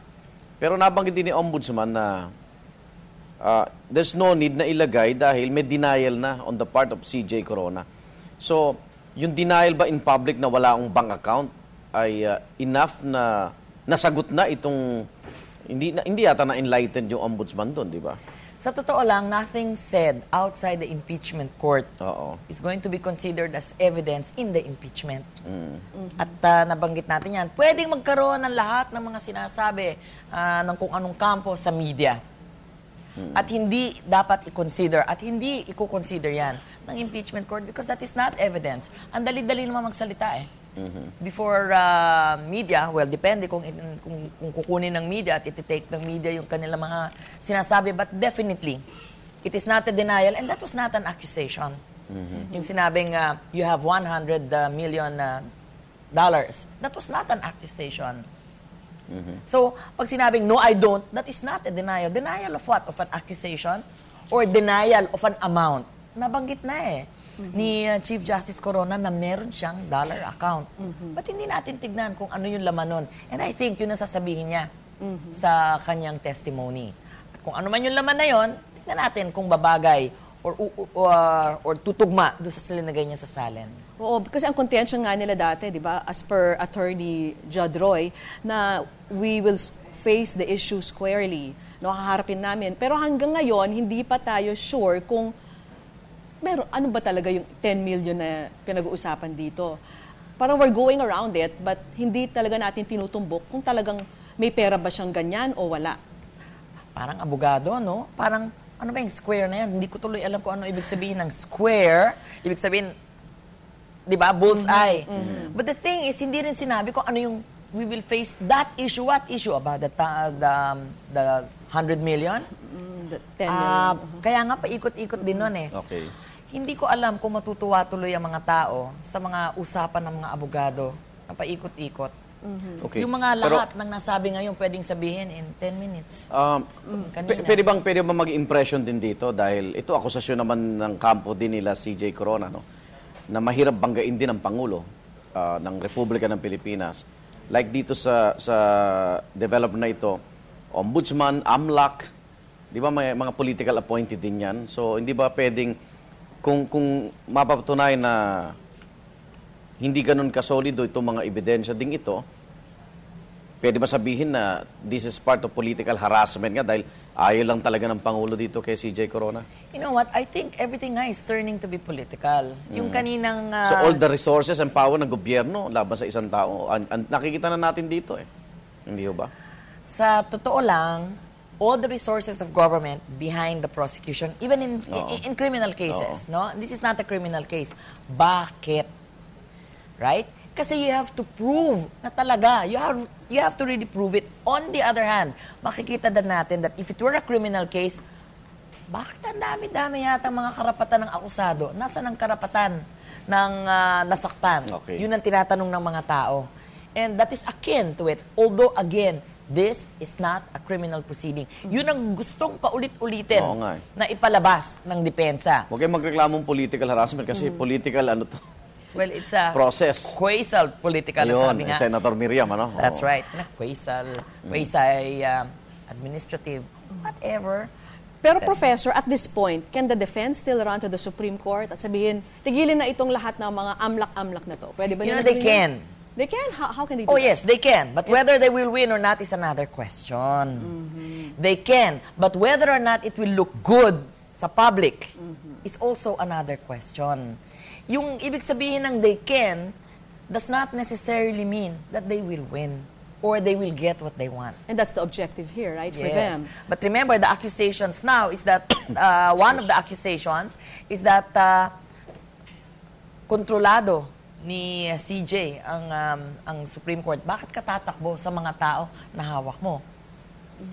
So, it's not a very good political move. Political in the sense that what will the public think about it? Mukhang ang dami-dami na, ang laki-laki ng magiging impression, ng epekto ng magiging impression ng publiko ngayon sa mga senador and the whole proceeding. Because they've done it already before, right? Regarding itong mga PS Bank dollar accounts at talagang tumakbo sila sa Korte Suprema. And until now, they're still sitting on it, right? At they will still decide on it June 26. Yes, because ayaw din maipit. Hindi magpapaipit din ng Supreme Court. They're caught between the devil and the deep blue sea, kumbaga. Okay. And it's very difficult to get in that position. Okay. Pag natapos, let's say, tayo kay Conchita Carpio Morales today, no? You think the Chief Justice will be ready to face us tomorrow? Or medyo pag-aaralan niyo muna yung nilalaman itong AMLAC documents na hawak-hawak ni Ombudsman? Well, that's the reason for the recess, para makita ngayon ang depensa. And mga depensa na rin, mga abogado ng depensa na rin na nagsasabing hindi sila natutulog, tinitignan lahat ng dokumento. I think they have prepared the Chief Justice well enough. Not only that, as the Senate President keeps on saying, why not? He's an intelligent man. Let him answer. He's a lawyer, remember, and he's a Chief Justice. So he will know what to say. I think he's prepared. So can they still ask for another recess kung natapos tayo ngayon kay Ombudsman? Again, they can. But whether again it will be granted, I'm not sure. Because that 48-hour request for a continuance or a recess for this ilang witnesses, tapos ngayon hindi yata mapipresent, again, it's a dud. Yung report ng AMLAC, nakalagay strictly confidential. Yes. So, yung impeachment court? Except that, sino ba nagpatawag? Yung depensa. Sila nagpabukas eh. It's against them, but they were the ones who requested for a witness na yun ang magiging sagot. So, galing sa kanila. It's what you call a testimony against interest. So, it's very credible. Yes, pwede nga yung pag-usapan yun. As in fact, yun na nga yun ang pinag-uusapan. Sila nagbukas ng floodgates eh. Or did they ask for this para at least to give them a chance to know what document the ombudsman has? Well, Para they'll know how to reply. Why didn't they ask for it when they were asking the ombudsman? It would have been given to them during anyway. the rep. She would have given them a copy also. They didn't know, either they didn't know what it was, or they didn't know what it contained, or they knew, but they wanted it blocked through technicalities. Hindi nga nadaan doon. So ngayon, nakalusot. Out in the open na siya It was a risk, and that was the risk they took. Okay. Kung ganitong may aggregate $10 million si CJ Corona, kunyari, hindi niya ma-explain at lumitaw na non-declaration ito, ang huli ba mangyayari dito? Ano to? Ipoprofit ng gobyerno to? Kukunin itong amount na ito? Titignan natin kung sino may-ari. Alright? May mga forfeiture cases, of course. But that's going to be subject of another proceeding and not of the impeachment. Pwedeng mangyari. Kasi nga, di ba, sige, guilty. Kunyari, no, guilty siya. Lumitaw yung mga ganitong impormasyon na mga ari-arian niyang hindi na-deklara. Otomatiko ba isa-sequestered to ng gobyerno? Hindi. Dadaan pa siya sa proseso pa rin. Correct. Hindi naman pwede. Dahil itong impeachment, and tungkol lang sa issue on whether or not Alis should ka sa remain pwesto. with the Supreme Court. Yun lang. Yung iba, I'm sure maraming mga pwedeng kasong i-file kung gusto nila. Kasi kung ganitong amount ang pinag-uusapan natin, meron din siya mga hindi nabayarang buwis. Hindi natin alam. Baka nga sabihin niya, hindi kanya eh. Yun nga Pero yung mga buwis, remember, automatic yan sa mga bangko. Bangko. Oo. May mga automatic na binabayaran. Hindi mo napapansin natin yan. Medyo wild thought lang ho ito. Pero for instance, itong 34.7 million na allegedly for the Basa Guidote Enterprises, no? Kung sabihin ni Chief Justice, ibibigay ko na yan sa kanila lahat. Pati yung mga $10 million, whatever, ibibigay ko na sa publiko, sa Philippine public. Would that still help him? No, that is by way of settlement. Yung tinatawag. Yung areglohan, parang tama na, ayoko na, bibigay ko na sa inyo. Pang-areglo yung, but it still does not settle the issue. Whether or not, bagay ba siya sa posisyon niya? Yun ang pinag-uusapan eh. Hindi na yun tungkol sa property, bagay ba siya sa posisyon niya? Considering na ukol sa mga properties na to, may tinago siya, may ganyan, may ganito.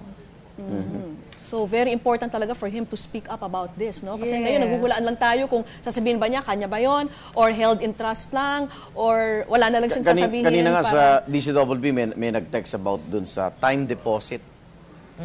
Di ho ba? Para bang, baka naman ito inilagay sa time deposit, kaya lumago ng ganyan. So, hindi raw ninakaw. Ang sinabi ko dun sa nag-text is, hindi naman ill-gotten wealth ang issue dito sa impeachment eh. Di ba? Yung SALN niya ang kina-question. So, kahit na ipasok mo sa pera mo yung sa time deposit, di ba dinideklara din sa yung mga bank ano mo? In fact, isang transaction yun. Tapos pag nirenew mo, isa na naman transaction yun. Kaya pwedeng 705 times na hindi natin alam. It could be entries. The same amount over and over again. So it could be maybe even less than the $10 million. But I think the point of really here is, it doesn't matter kung piso ba yan o 10 million o dollars. Ang importante, kung nalagay ba sa SALN o hindi. That's right. Yun naman ang issue natin dito. Yun ang issue natin. Sige, balikan. Go ahead. Balikan natin ang... No, more about this. Why was it so important for them to declare the ombudsman as a hostile witness? All right. Because a hostile witness can be treated in the question and answer as in cross-examination. So, pwede makipag-argue. Hindi naman. Either way, whether on direct or on cross, hindi ka dapat nakikipag-argue sa iyong witness. Hindi dapat. Pero pwede kang magtanong ng tinatawag na leading questions. Bawal yun on direct. Pero pwede sa cross-examination. Kasi nga, di ba pag nagko-cross-examination, yung tumitistigo, hindi kampi sa'yo. So, magwi-withhold siya ng certain information, or sasagot siya in such a way na hindi tutugma sa alam niya na gusto mo, kaya nga pwede mo siya i-lead. Remember, ang nagtawag ng witness na to, ang depensa. So normally, dapat direct examination of a regular witness. In other words, hindi pwedeng leading. Kaya kinakailangan ma-declare. Like when you say leading, what kinds of questions related to yung this? Yung nasasuggest na yung answer. Yes.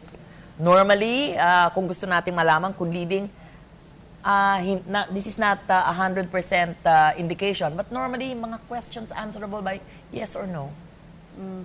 Okay. Totoo ba na ganyan? Kasi sinabi mo na. Oo. Leading yung ganun. Kanina, habang nagtatanong si Justice Cuevas kay Ombudsman, na sabi ko kay Vicky, di ba, ang concern kasi ng defense sa pagharap ni CJ Corona is sana respetuhin daw as Supreme Court Chief Justice, no? Yung the way na mag-ask sila ng question. Pero si Conchita is ombudsman, no? Makapangyarihan din po. Pero doon ho ba, hindi kasi kami familiar with legal yung mga debatehan ng mga abogado, lalo na ito parehong former justice ng Supreme Court. In a way ho ba yung pagtatanong o pagbaraba ni Justice Cuevas kay Conchita, may nakita ho ba kayong parang naging disrespectful din siya kay Ombudsman? O wala naman? Ayokong mag-opinion kasi sumasagot dyan. din si sumasagot din. Pero, alam mo, tama yung iyong obserbasyon. Oo. Ganyan makipag-usap ang mga abogado pag nagtatalunan. No?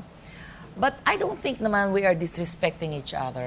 Pag nagkakaroon ng mga logic. Kasi baka nanonood si CJ Corona, ba't si Ombudsman, di ba? Malay mo, Totoo yan. imbis na paharap na siya, biglang eto na naman ang kanyang mga kondisyones. Pero remember, that was the reason why kailangan nila ng declaration ng hostile witness. Para pwede mong i-treat parang nagko-cross. Ngayon, kung si CJ Corona ang uupo doon, hindi naman siguro siya i-disrespect or tatanungin ng ganun. Hindi, pero sa part ng depensa. pag-cross-examination na, nung prosecution na, ibang usapan o kaya na yun. pag tumayo na isang senator judge. Alam mo, in trial, may tinatawag tayong harassment, Ayun or nga, badgering. intimidation. Objection, Your Honor. Counsel is harassing the witness. And you can say na may harassment ang witness and that is objectionable. Pwedeng itigil ng presiding judge o sino yung nagde-decide doon na huwag mo munang itanong yan kasi nakakawala ng respeto, nakaka-insulto. Pwede naman pwede naman kung alert ang depensa doon, ipatigil niya kung may sign of disrespect. Okay. And we're noticing si Senator Miriam medyo tahimik ngayon, ano? Wala, hindi masyado natin naririnig siya, no? Hindi pa natin alam. Hindi pa natin alam. I'm sure maraming tanong yun. Okay. And then, pati kanina when I was baka watching... nire-respeto niya si Ombudsman na Conchita Carpio Morales. No naman. I don't think Ombudsman naman. diba? Well, yes. I don't think naman directed naman sa witness ang gagawin niya. Marami sa mga comments ni Senator Santiago directed sa mga counsels. Remember? Yes. Not directed sa mga witnesses. And mamaya, I can imagine a deluge of questions. Marami yan from the senators. After the pag nakita cross-examination. natin yung laman. Yes, Hindi yes, pa that's natin right. alam eh. Siguro now, nagpe-peruse na sila ng mga nilalaman nitong AMLAC documents. Is it possible that they're doing 17 plus 11, ang daming pages plus ilang kopya. And it's the first time they're seeing it today. Yes. No? Wala namang So they will ma-advance analyze copy yan pag nasa korte. And a while ago, while noticing itong pagka-question ni Attorney Mario Bautista of the prosecution dito kay Ombudsman Conchita Carpio Morales, parang part 2 siya ng Clarissa Ocampo. Kasi si Mario Bautista was also the one who brought in Clarissa Ocampo before and questioned her. And she was also the star witness of the prosecution before. Can't help but well, make that was true. And I parallelism. also noticed that Attorney Bautista is more relaxed now than the first time he appeared for the prosecution. Well, he's in his element. He's in his element. Okay. And another thing about going back to Mrs. Cristina Corona, no?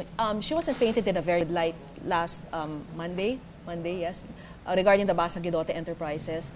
Would this in any can the senator judges use this as they form their judgment on the Chief Justice or dapat walang kinalaman ito? Hiwalay siya. Alam mo, walang preno minsan ang mga klaseng tanong na tinatanong ng mga senador sa witness. Remember, hindi ka pwede mag-object. The opposing counsel cannot object to the question or to the answer. I can imagine, pag nakaupo na si Chief Justice doon, at yun ang gusto nilang kunin sana nung nakaupo si Sheriff, may kinalaman ba ang pagiging justice ng Supreme Court ni CJ Corona dun sa nangyari sa execution? At paano napunta ngayon yung mga majority ng shares of stock dun sa anak ni CJ Corona? Pwedeng tanungin yun eh. Pwedeng tanungin ng mga senador. Sino mag-o-object? So yes, baka may kinalaman lahat yan. And would that be unfair to the Chief Justice na it plays into his decision for acquittal or conviction? You know, as I said, the defense has to be alert. They can always object. Okay? But you cannot object to a question. By the senator judges. Right. Yes. But, however, you can ask that certain statements be stricken off the record for being immaterial. So you cannot say, objection to the question. Eh, sinagot na dahil tinanong eh. Pero pagkatapos nun, you can make your manifestation. And whatever, no, at the end of the day, lahat itong mga to, malalaman yan sa tinatawag na memorandum kung saan mag-argue ngayon ang mga abogado. Bakit kailangan paniwalaan tong statement na to? Bakit hindi dapat i-consider yan? Sasalain lahat, isa-isa. Nila, arguments nila. In other words, bawat kampo magsusulat ng kanilang arguments kung bakit sila ang dapat paniwalaan at dapat sila manalo sa kasong ito. Okay, Professor, give us na nga a sense of the timetable we're looking at right now. Paurong-urong tayo. Di ba? Paurong-urong. The last time, akala natin medyo magra-wrap up na last week. Tapos ito, nagkaroon ng bagong strategy ang defense. So, anong nakikita nating rough timetable dito, no? Now that we've seen the testimony of the Ombudsman?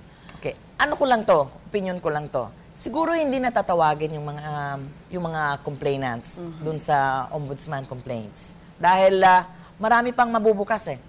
Eh hindi naman yun yung pinag-uusapan dito. Ang importante dito, si Ombudsman Morales. Nakikita ko na baka humingi ng period ang ating depensa para mag-cross naman ngayon or mag-redirect ukol dun sa mga itatanong ng prosecution dun sa kanilang kinokopya ngayon. Abang sila. So ipapabalik pa nila sa ombudsman. Dahil meron namang tinatawag na redirect. Kung may nakikita ang depensa ng mga bagay-bagay na nakasira sa kanila na pwede nilang tapatan ng other questions. Again, na si Ombudsman Morales ang nakaupo, pwede yan uli. Hindi ko lang alam kung ano magiging epekto sa request kanina ni Ombudsman Morales na sinabing, sana tawagin agad siya kasi busy siya. Because pag humingi ang depensa ng time for tomorrow to ask its redirect questions, kailangan niyang pumunta. Sana matapos bukas para sa Miyerkules, si CJ Corona na. Hindi natin alam kung gaano katagal yon. I can imagine ang dami-daming tanong from the senators themselves. Sarap panoorin nung picturean, tsaka sana, wish ko lang, Vicky, sana maging eksperto ako sa lip reading. Ang dami kong gustong i-share na info sa inyo. Kasi kanina, nagbubulungan si... Kaya pala quiet ka dyan eh. May napanood, Senator Enrile, tsaka si Ombudsman. Ano mga nakita mo? Tapos lumapit si Senator Jinggoy, lumapit kay Senator Enrile, may binulong din. Kitang-kita yung mga buka ng bibig, no? Sana... May mga ganong expert ka sa lip reading. Alam mo, kahit na expert ka, hindi mo dapat sabihin. Kaya nga, akin lang nga yun. Ayoko na maging expert kasi ang dami kong malalaman. Ayoko na malaman. Kaya magugot kayo. Burden, ano? Tumagugot kayo, tumatawa mag-isa rito. Tignan nyo, bakit? Ayoko i-share. Hindi, ayan, nag-ano na sila ngayon medyo. Pag wala pala talaga pag hindi pa naka-ano yung impeachment, they're normal na nagmimingle, mga ganon. Hindi lang yun. Prosecution, Remember, defense. offense. Yes. Trabaho lang to Trabaho lang yan. So, hindi totoo sa ating sa members ng public na porke nagka-clash in court, magkakaawa yan. Yes. Kung paglabas nyo magkaaway pa kayo, there's something wrong with you. Oo nga naman. Parang tayo, mga kapuso, kapamilya. Pag nakikita-kita tayo, mga friends naman, di ba? Mga kapatid. Mga lang yan, pero magkakilala yan sa industriya. That's right. Ito, si Professor, pag nakita ko doon sa public, apiran lang kami nito eh. Saan? Nakikita saan? Kung magkikita tayo sa public. Hindi naman tayo magkaaway eh. Kaya nga, mag-ano tayo, high five. Okay. Correct. Okay, nako, iniintay na lang po natin itong ang tagal mag-photocopy. Sana bili kayo ng mas bagong mga dyan, photocopy machine. Uy, high-tech ang kanilang photocopier. Ganun ba? Oo. 17 page lang to eh. Pero maraming humihingi ng kopya. Ganun ba? Diba? Yung buong hindi ko na alam yan. Kaya may panahon si presiding officer But remember, humingi nila 20 minutes. Yan naman gusto ko mga... Ano na naman nakita mo? Hindi kasi si Ombudsman yun nga tama yung sinabi ni Professor. Vinalue niya yung oras niya kung pwede mauna na siya. Pero di ba kanina meron din motion si former Congresswoman Barkel, parang wag na siyang wag na siyang tawagin kasi hindi naman daw siya source ng $10 million. Although kasi nakausap ko rin siya last week na ang mga documents niya based dun sa complaint nila, hawak na rin ng impeachment court. Remember, final nila yung mga, kung babasihan natin yung diaryo, dahil hindi ko pa naman nakikita yung mga complaints, no? Final nila yung complaint na yon after testimony in the impeachment court, na mukhang, may mga hindi ata ma-explain. Kaya lang hindi nga yun ang issue dito. Merong mga hindi ma-explain na mga supposedly properties, kaya sila nag-file sa ombudsman. So yes, it was arising out of testimony made in the impeachment court. So nasa impeachment court na lahat ng mga dokumento. Pero tama ba rin yun na based sa complaint mo, mga newspaper clippings, na sinasabi nga, talaga ba hindi ba ina-accept sa korte yung mga newspaper clippings? Not in court, no? Pero sa ombudsman, para mag-imbestiga. At yun ang isa yun sa mga functions ng ombudsman. To verify finding. Yung fact-finding. Yes. In fact, at siguro alam na ng marami sa ating mga kaibigan nito, kung may reklamo ka against any public official, pwedeng pwedeng anonymous, iimbestigahan nila. Pa rin. Iimbestigahan pa rin. Pag tungkol sa isang, let's say, a public official. Tapos kung ayaw, hindi ma-identify kung sino yung initial na nagreklamong yon, they will do it motu proprio. Meaning sila mismo ang magpa-file. Correct. So ngayon hindi na sapat kasi dati iniisip ng mga tao, ililipat na lang sa dollars para hindi na masilip yung mga bank account. Hindi na. Ngayon hindi may na kasi AMLAC na may AMLAC na pala. So ang ombudsman talagang you cannot escape that, no? Hindi. Tsaka ngayon kung nanonood ang mga government officials na yun nga ang plano, no? Na sinasabi ni Viking, ay lipat natin sa dollar account. Meron namang Foreign Deposit Currency Act, di ba? With this development na ang AMLAC pala, pwede Alam nyo noon, mas mataas. Na kayo. Dati mas mataas ang threshold bago i-report sa AMLAC. Binabaan nga nila ang 500,000 na lang. Pesos, Pesos? Oo, kasi ang ginagawa ng mga noon, ang sabi nila, hindi ko naman alam to, para hindi masama sa AMLAC or sa anti-money laundering mga investigation or sa monitoring, pag medyo tataas na, bubukas na naman ng ibang account. Para sa maraming mga financing institutions, not necessarily just banks, at ang dami-daming bangko natin, hinahati-hati nila. Ngayon, bababaan nila. Dahil ilan dollars lang naman ang 500,000 pesos. 10,000 less. I think, yes, di ba? More. Yeah. More. Pero sorry, hindi ako sanay sa dollars. Kung ako millions. Kung ako ba inaakusahan ng ombudsman, kailangan ba ibigay lahat ng detalye? As my right? As an accused? No, lang siya, nagpa-fact-finding lang siya. Gusto niya lang malaman, may katotohanan ba? No offense meant dun sa mga nag-complain. Kanina, naging yung pag-question na hindi pagbanggit ng AMLAC, di ba? Yun na nga, no? Sinasabi ko, nabanggit, baka nasagot agad yung sulat. Hindi sumagot. Instead nga, kino-question ng authority or jurisdiction. Ang sabi nga naman ni Ombudsman Morales, sana kung may tanong kayo tungkol sa kung saan ang galing yan or kung ano yung mga detalya nitong, ilan nga, 10 million? Sorry, hindi na ako sanay sa dollars, hindi pa rin ako sanay sa million. Kung ano yung detalya nito, di sana nag-file kayo ng Bill of Particulars na tinatawag. In other words, ano tong sasagutin ko? Ano ba yung mga detalya ng pinapasagot nyo sa akin? Pwede naman yun hindi ginawa. Otoridad agad ang kinwestiyon. Di ba dati sa discussion, lumitaw na rin yung pangalan ng AMLAC? Yes. Nagkaroon pa ng hiwalay na Senate hearings na kung saan parang napagalitan pa yata ni Senator Enrile dahil doon sa PSB, di ba, na inaano yung account ni CJ Corona na nagpadala ng representative yung AMLAC doon sa PS Bank. Para mag-conduct ng audit doon sa PS Bank. Diba? Remember, they were asking about saan galing information. Galing ba sa isang empleyado? Ang sabi nung may-ari nung presidente ng PS Bank, may AMLAC representative na nagtanong dun sa kanila. Dahil ano naman yun part of their job. Parang at random, pupunta sila sa isang bangko, titignan yung mga... Yearly daw yun, taon-taon. It's a regular thing, sabi nga. Pero ito nga, ang question nga nung depensa, but particular sa account ni CJ Corona. So in that kasi case, BIP, di ba parang gano'n ang naging... Oo. Yun ang naging contention nun. That's right. BIP, He's a public official kasi. Public official.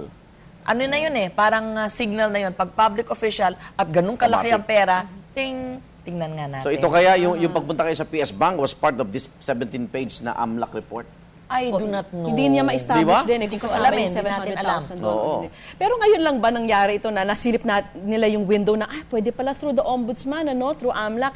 Kasi ang dami natin na aksayang panahon dun sa PS Bank, kung papakita, kinover pa ng tape itong mga dollar account. Pwede palang via ombudsman, mas mabilis, no? Ma-uncover yung mga dollar accounts. Siguro hindi naman sa ngayon lang. Ngayon lang may pagkakataon na gawin yan. We have very brilliant lawyers out there. If there was another event of a similar nature, siguro naman nagawa nila. Ngayon lang tayo nagkaroon ng pagkakataong ganito. Siguro nasa mabusising pagpili ng mga political appointee. Hindi ba? Kasi ngayon, kaya tayo bukas ngayon dahil ang inimbestigahan natin dito, yung past administration. Pero kung may mga ganito rin transaksyon ngayong kasalukuyang administrasyon, dapat they do the same din, di ba? Yun ang mandate nila eh. Kung may magre-reklamo. Remember, yan yung gusto sanang gawin ng Truth Commission na thumbs down, na imbestigahan yung past administration. So, kasi hindi malinaw kung kanino ba yun, under the President ba o hindi. Under the office of the President o hindi. Pinababalik nila yung yung Executive Order number 1, hindi naman bumalik. Ibang usapan na yun. At saka may kinalaman din yan sa discrimination. Bakit ang iimbestigahan nyo lang? Yung mga sa past administration. What about the others? Parang PCGG. Di ba? So, ang iimbestigahan nila, Marcos time. Pero good government, dapat sakop din yung Cory Aquino, Fidel Ramos, Joseph Estrada. So, what was the defense thinking nung sinabi nilang the Ombudsman has no jurisdiction over the Chief Justice? Hindi niya pwedeng imbestigahan yung Chief Justice. Ano yung iniisip nila nung time na yun? Walang jurisdiction in connection with this impeachment. All right? I do not know, kasi wala naman silang sinabing detalya nung kanilang claim na walang jurisdiction. Dahil alam naman nila na may jurisdiction over all public kahit impeachable officers. Includes impeachable officers. Sila nga yung magkakaroon ng probable cause di ba? Para tuloy-tuloy na yung impeachment. For other hindi. Well, hindi probable. Yung investigation. Okay, correct. No? Wag natin gamiting probable cause kasi pang criminal cases yun. Yung may enough facts. Hindi, kasi ombudsman Ombudsman, di ba? Parang... Yes, pero when it comes to impeachable officers or impeachable officials, the ombudsman will conduct investigations in preparation for impeachment. Yes. Only for impeachment? So only for impeachment when it comes to impeachable? Yes. Paano to meron na nga? Di ba? Paano to meron na nga impeachment? Yun ang question nila. Kaya nga, for another impeachment. December. Not this one. Not this current one. December. So solely for impeachable... For impeachable officers. For impeachment purposes lang. All the others, silang magpo-prosecute, criminal cases, para matanggal sa trabaho. Kaya nga may administrative function din ng ombudsman. Tungkol sa pagtanggal sa trabaho,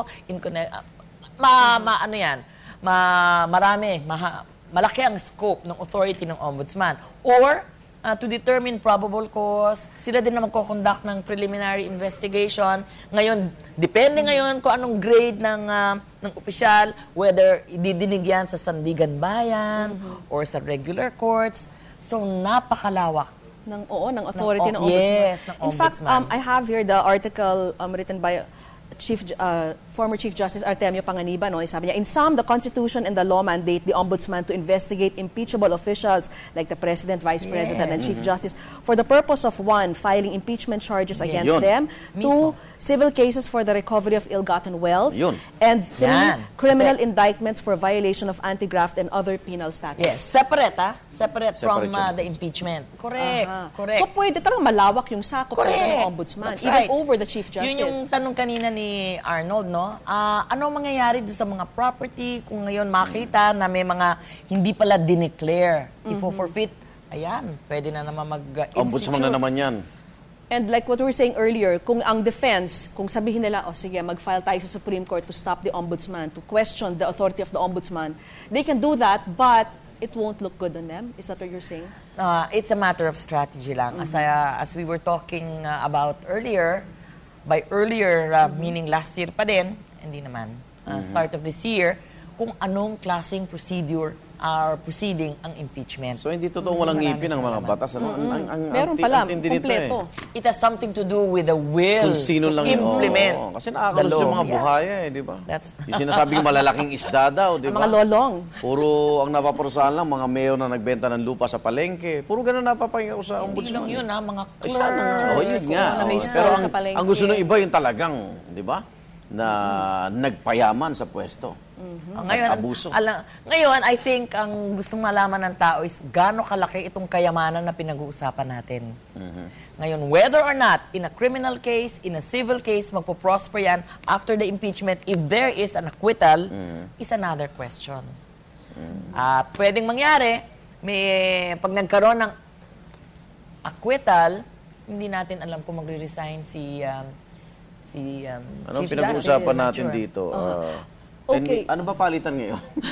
42 something. Gumaganda na ang palitan. 420. Are we talking of 420 million aggregate amount dito in peso? Oo nga, wow. $10 million, di ba? 420 million. Kasi yaman na niya si Pacquiao. Hindi, kasi sinasabi, magkano lang yan? Dahil nung daw impeachment ni Erap, 300 million pesos ang pinag-uusapan dito daw. Ngayon, mas malalagpasan pa pala kung totoo yung $10 million ay sa kanya, 400, malalagpasan nga yung Erap impeachment. Pero remember, yung Erap impeachment did not have anything to do with money from with government. Or wetting, taking advantage. Yes, money. It was a totally different thing. Okay, let me ask you, Professor, at this point, do you think itong mga senator judge natin more or less form ng opinion tungkol dito kay Chief Justice? Ganyan pa. Pwede, kung ganyan, kung nagaganyan pa, magiging ganyan, depende kung anong laman nung report, nung AMLAC. At nakita nila. Mas magiging ganyan, or ganyan, depende sa testimonya ni Chief Justice. Marami pang pwede mangyari. Kasi kung tutusin, hawak nila yung salin ng 2011 Hindi ba? Yung sinabit sa impeachment, hawak na nila pero hindi kasama yun Hindi kasama yun sa impeachment complaint. Yung unang sinabit itong na last, salin. Itong 2011? Ano yung sinabit ng clerk of court? May sinabit na salin Correct. Yun yung mga unang linggo ng impeachment, di ba? So, ikukumpara lang dun itong mga bagong information, then malalaman. That's right. Okay, manatili pong nakatutok dito sa GMA News TV. Magbabalik po ang The Chief Justice on Trial.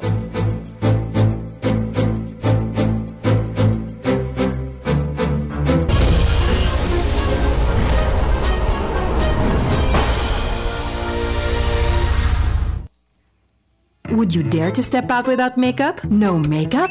No way! So they took the Dove 7-Day Test with 1/4 moisturizing cream for softer, glowing, youthful-looking skin. Kaya after 7 days, bye-bye makeup. Dare to bear glowing skin.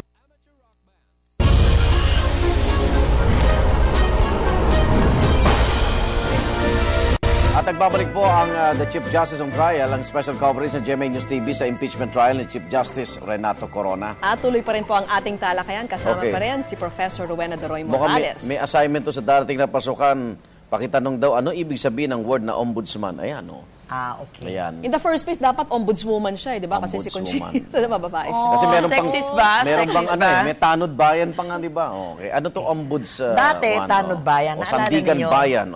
Ang tanod bayan, ang equivalent ngayon under our ombudsman. current system, yung tinatawag na special prosecutor. Ayun. Under the ombudsman. Pang-government, correct, officials and employees. Ang ombudsman, yung concept niyan, parang tagabantay. No? Parang tagamasid. And the system na may ombudsman na napaka-powerful, yung original, yung pinaggayahan, if you can say that, came from the Scandinavian countries. Okay. Where yung tinatawag na ombudsman, hindi ko alam kung anong kung ano yung specific translation from what word. Pero yan ang mata natin sa gobyerno para sigurado na yung ating mga tao sa gobyerno are worthy of their positions. Because public office is a public trust. So kailangan talaga yung trust na yon manatili at ang ombudsman ang mata dyan. Okay, sa states, ano ang equivalent niyan? Ombudsman din yata. Yes, naging universal na ang nagbabantay. Actually, bawat agency may resident ombudsman. That's right. Kaya nagtataka ako bakit, parang nakalabas pa rin sa garapon itong mga nagnanakaw sa pondo ng bayan. May mga resident ombudsman naman. Baka ayaw mong itanong sa akin yan. Bakit? O baka naman yung resident ombudsman kapahagi Dapat na rin. ombudsman. Dapat sila ma-ombudsman. Who will, ibang police usapan them. yun. O yan.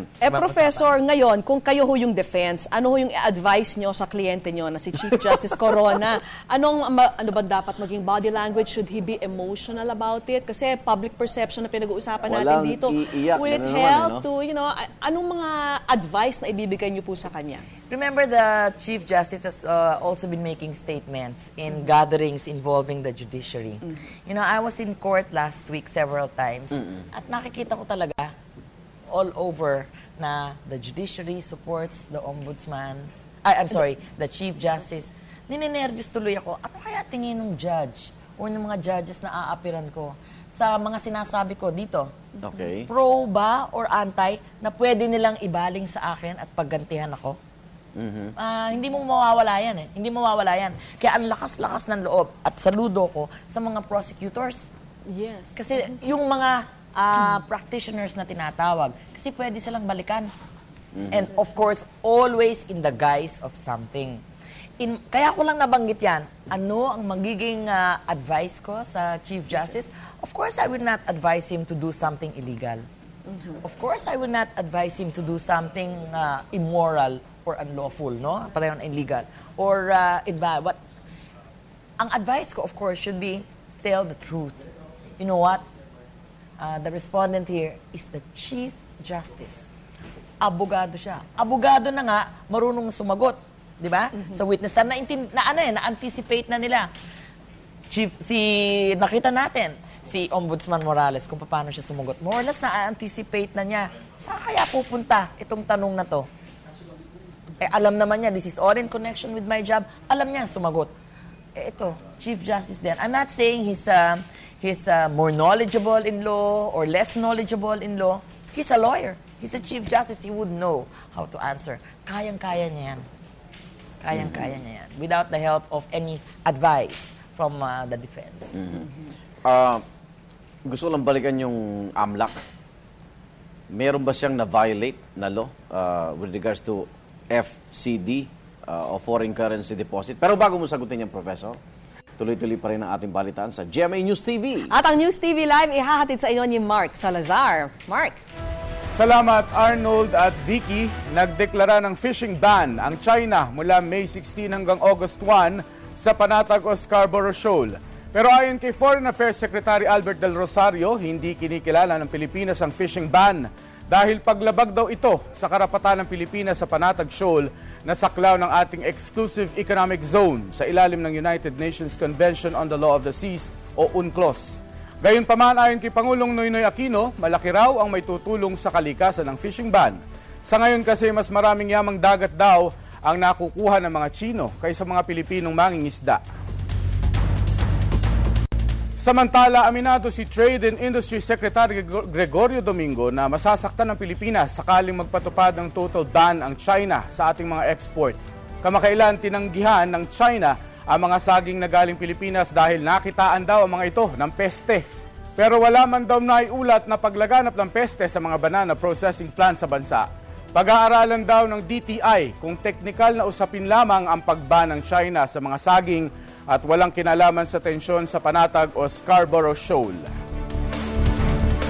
At yan po ang iba pang malalaking balita sa oras na ito para sa News TV Live. Ako po si Mark Salazar. Balik sa inyo, Arnold at Vicky. Maraming salamat sa iyo, Mark Salazar. At balikan po natin ang ating diskusyon. Kasama pa rin po si Professor Rowena Daroy Morales. Okay. Nagligpit sa saging ang China. Oo nga. Dahil raw sa mga peste. Okay. Professor, yung tanong ko kanina, yung saging, wala bang nalabag yung AMLAC doon sa mandate nila with regards to foreign currency deposit act? Kasi pag ngayon lalabas na sa public yung detalye nitong mga dollar. Sa peso walang problema dahil nasa batas yung impeachment court, no? Sakop yan. Hindi kailangan ng pag-waive ng depositor. Pero itong dollar deposit na ito, ngayon masasa publiko na. Sa impeachment court, hindi ba nalabag yung foreign currency dito sa report na ito ng AMLAC?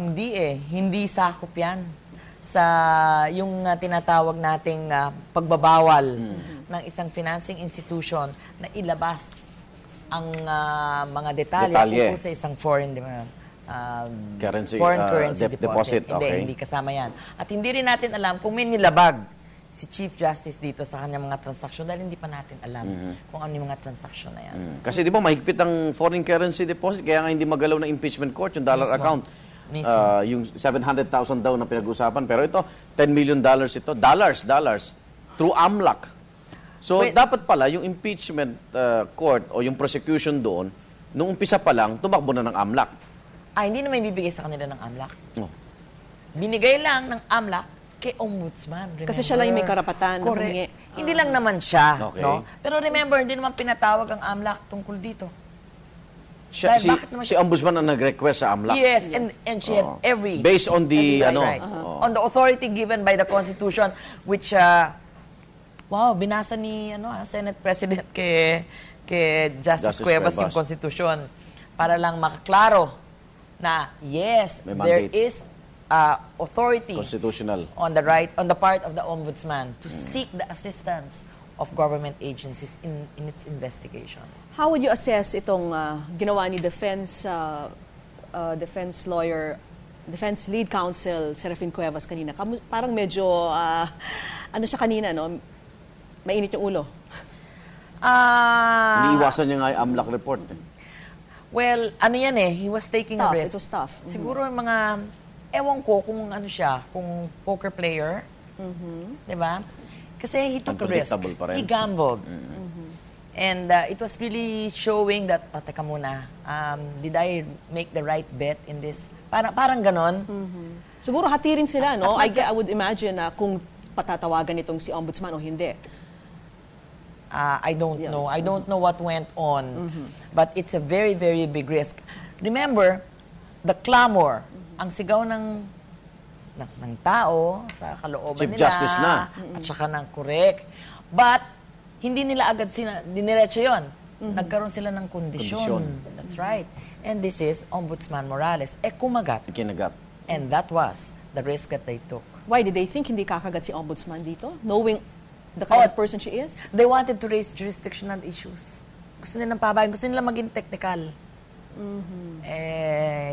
Lumusot Sumabog ba sa mukha nila itong development ngayong hapon?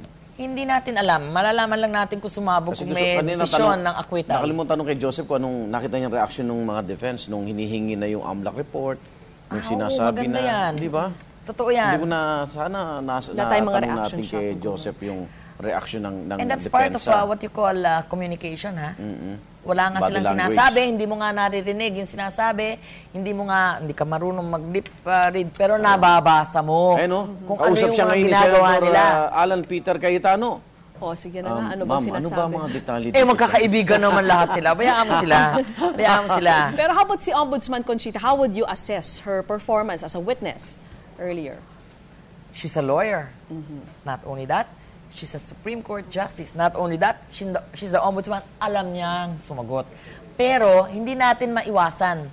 Ewan ko, 2 abogado kasi, 2 miyembro ng Korte Suprema. Well, retired na silang pareho. Pero magkaharapan ba naman in opposite sides? Kung araw-araw, kami mga abogado, kung magkaharapan, medyo maganda mga diskusyon, lalo na pa kaya ito. Kaya exciting nga. Oo nga. At ilang beses din niya winawgayway itong AMLAC, parang as if to show parang na... bilhin mo, tignan mo naman. 2 beses. Tignan mo naman. Oo. Correct. Ayoko, witness kita. Parang nakikita ko yun yung magiging photo caption ng mga dyaryo. Hindi ko naman, kunyari ako si Justice Cueva, ayoko, witness kita Or pwedeng, ayoko, hindi ata maganda laman yan. Kasi pwede naman na, sige nga, patingin, tignan mo, 702 pesos lang. Something like that. So he didn't want to take the risk. But you know what? He has every chance to look at that pagdating nga ng redirect. Na siguro makikita natin, either mamaya or tomorrow. Hinintay na munang i-cross. Yes, at gusto nga naman nila, habang nagko-cross ang prosecution, hawak-hawak din nila yung dokumento na tinitignan ng prosecution. Okay, heto na. Ayan, nagpapatuloy na po ang impeachment proceedings. Panoorin po natin po. With a PowerPoint presentation so that it will facilitate the distribution of the papers or the documents to the members of the court. while it is being processed. So we may proceed, Mr. President. The witness, the Honorable Ombudsman, will please take the witness's stand.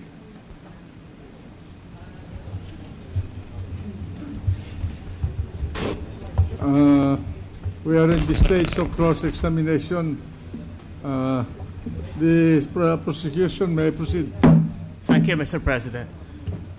Honorable Ombudsman, did you advise the Senate that you are prepared with a PowerPoint presentation? Yes, sir. So, you earlier testified that on the basis of the information you received from AMLAC, you concluded that there are several bank accounts, and I'm quoting from your letter to the Chief Justice. There are several bank accounts in PS Bank and several other banks in your name, including those denominated in US dollars, the aggregate value of which amounts to at least $10 million. Do you confirm that? Yes, sir. Can you please explain to us, Honorable Ombudsman, how you arrived at the figure of $10 million? Yes, sir. First, I listed all the different accounts. I classified them under one column. And then after grouping different accounts under one column, I got the dates the transactions occurred. Then I got the amounts the transaction occurred. But since I noticed that there were some accounts which were deposited in, let's say, A account, but on the same, let's say, 100,000, example only, but on the same day, the $100,000 were withdrawn in 3 tranches and transferred to 3 different accounts, X, Y, Z. I had a bit having difficulty trying to analyze. So I came up with some significant observations, and I put them into writing. Can you please show to us these significant observations you've made in writing? Yes, sir.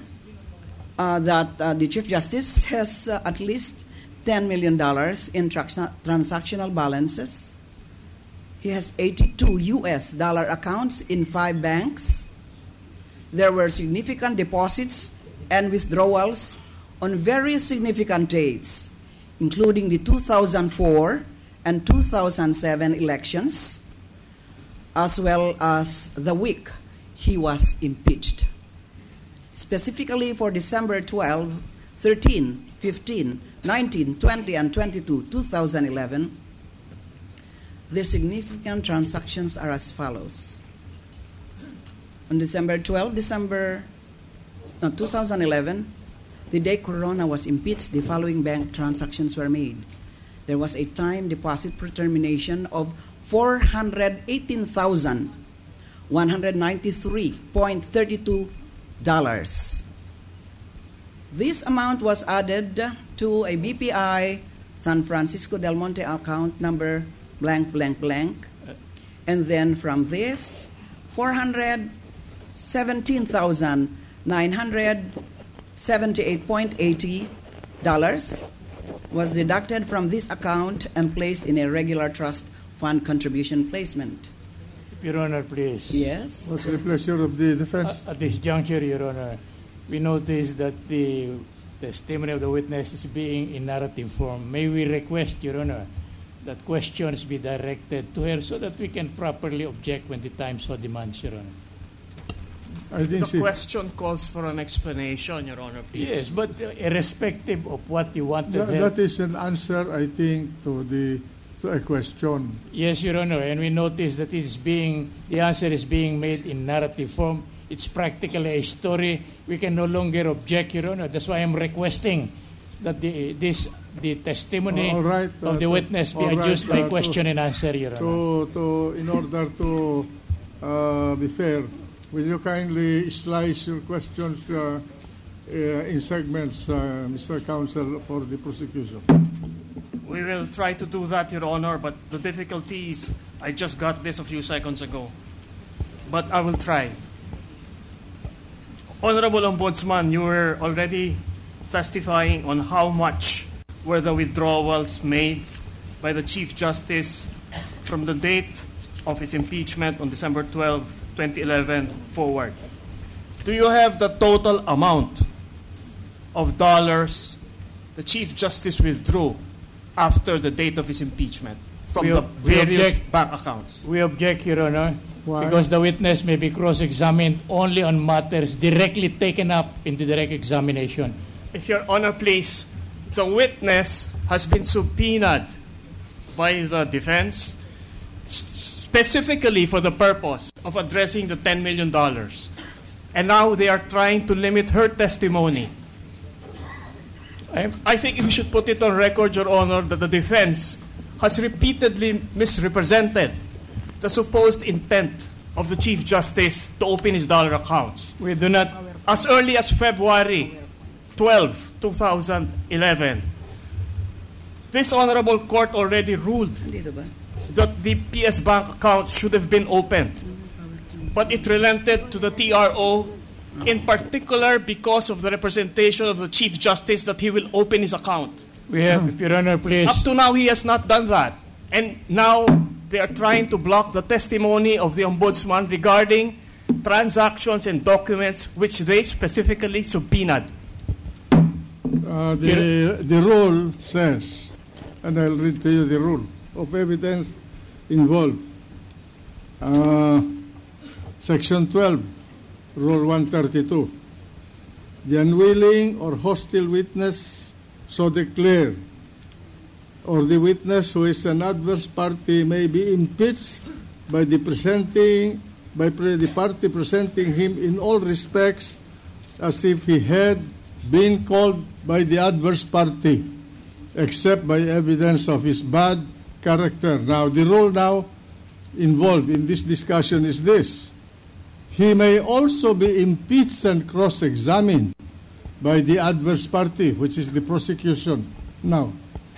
But such cross-examination must only be on the subject of his examination in chief. So I'll have to sustain the objection. If Your Honor, please, may I ask for a reconsideration? Why? The defense has already waived its right for the prosecution to cross-examine on the $10 million accounts. They expressly waived that, Your Honor, by making the representations they made last Tuesday and on the basis of the subpoena request they made.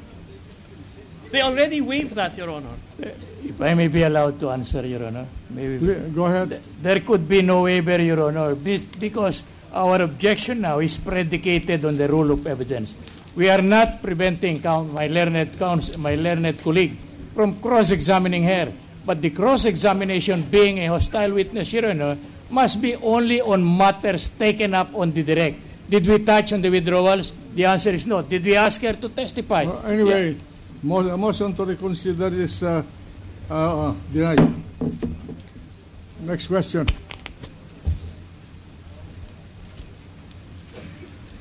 Honorable Ombudsman, who gave you this report from the AMLAC? You are referring to the particular person? Yes. Yes, the executive director. Who is he? Vicente Aquino. I noticed, Honorable Ombudsman, that there are initials. There is one initial on every page of both exhibits pertaining to the reports of the AMLAC. Do you know whose initial this is? One of the officials of AMLAC or Central Bank, who is an analyst, bank analyst. You earlier mentioned that you arrived at the conclusion that there were $10 million. Did you request anyone to assist you in evaluating? After my initial evaluation, I had to seek the assistance of the COA. Who in particular, ma'am, in the COA? The chair, Grace Tan, and then eventually I later requested Heidi Mendoza, the deputy commissioner. What was their response to your request for assistance? Well, they came up with their analysis of dollar accounts. Did they come up with a report on their analysis Well, of the dollar? Your Honor, please, before the Honorable Ombudsman answer, May we go on record, Your Honor, as again objecting to this. These matters had not been taken up in the direct examination, Your Honor. Which and one? if we have to be...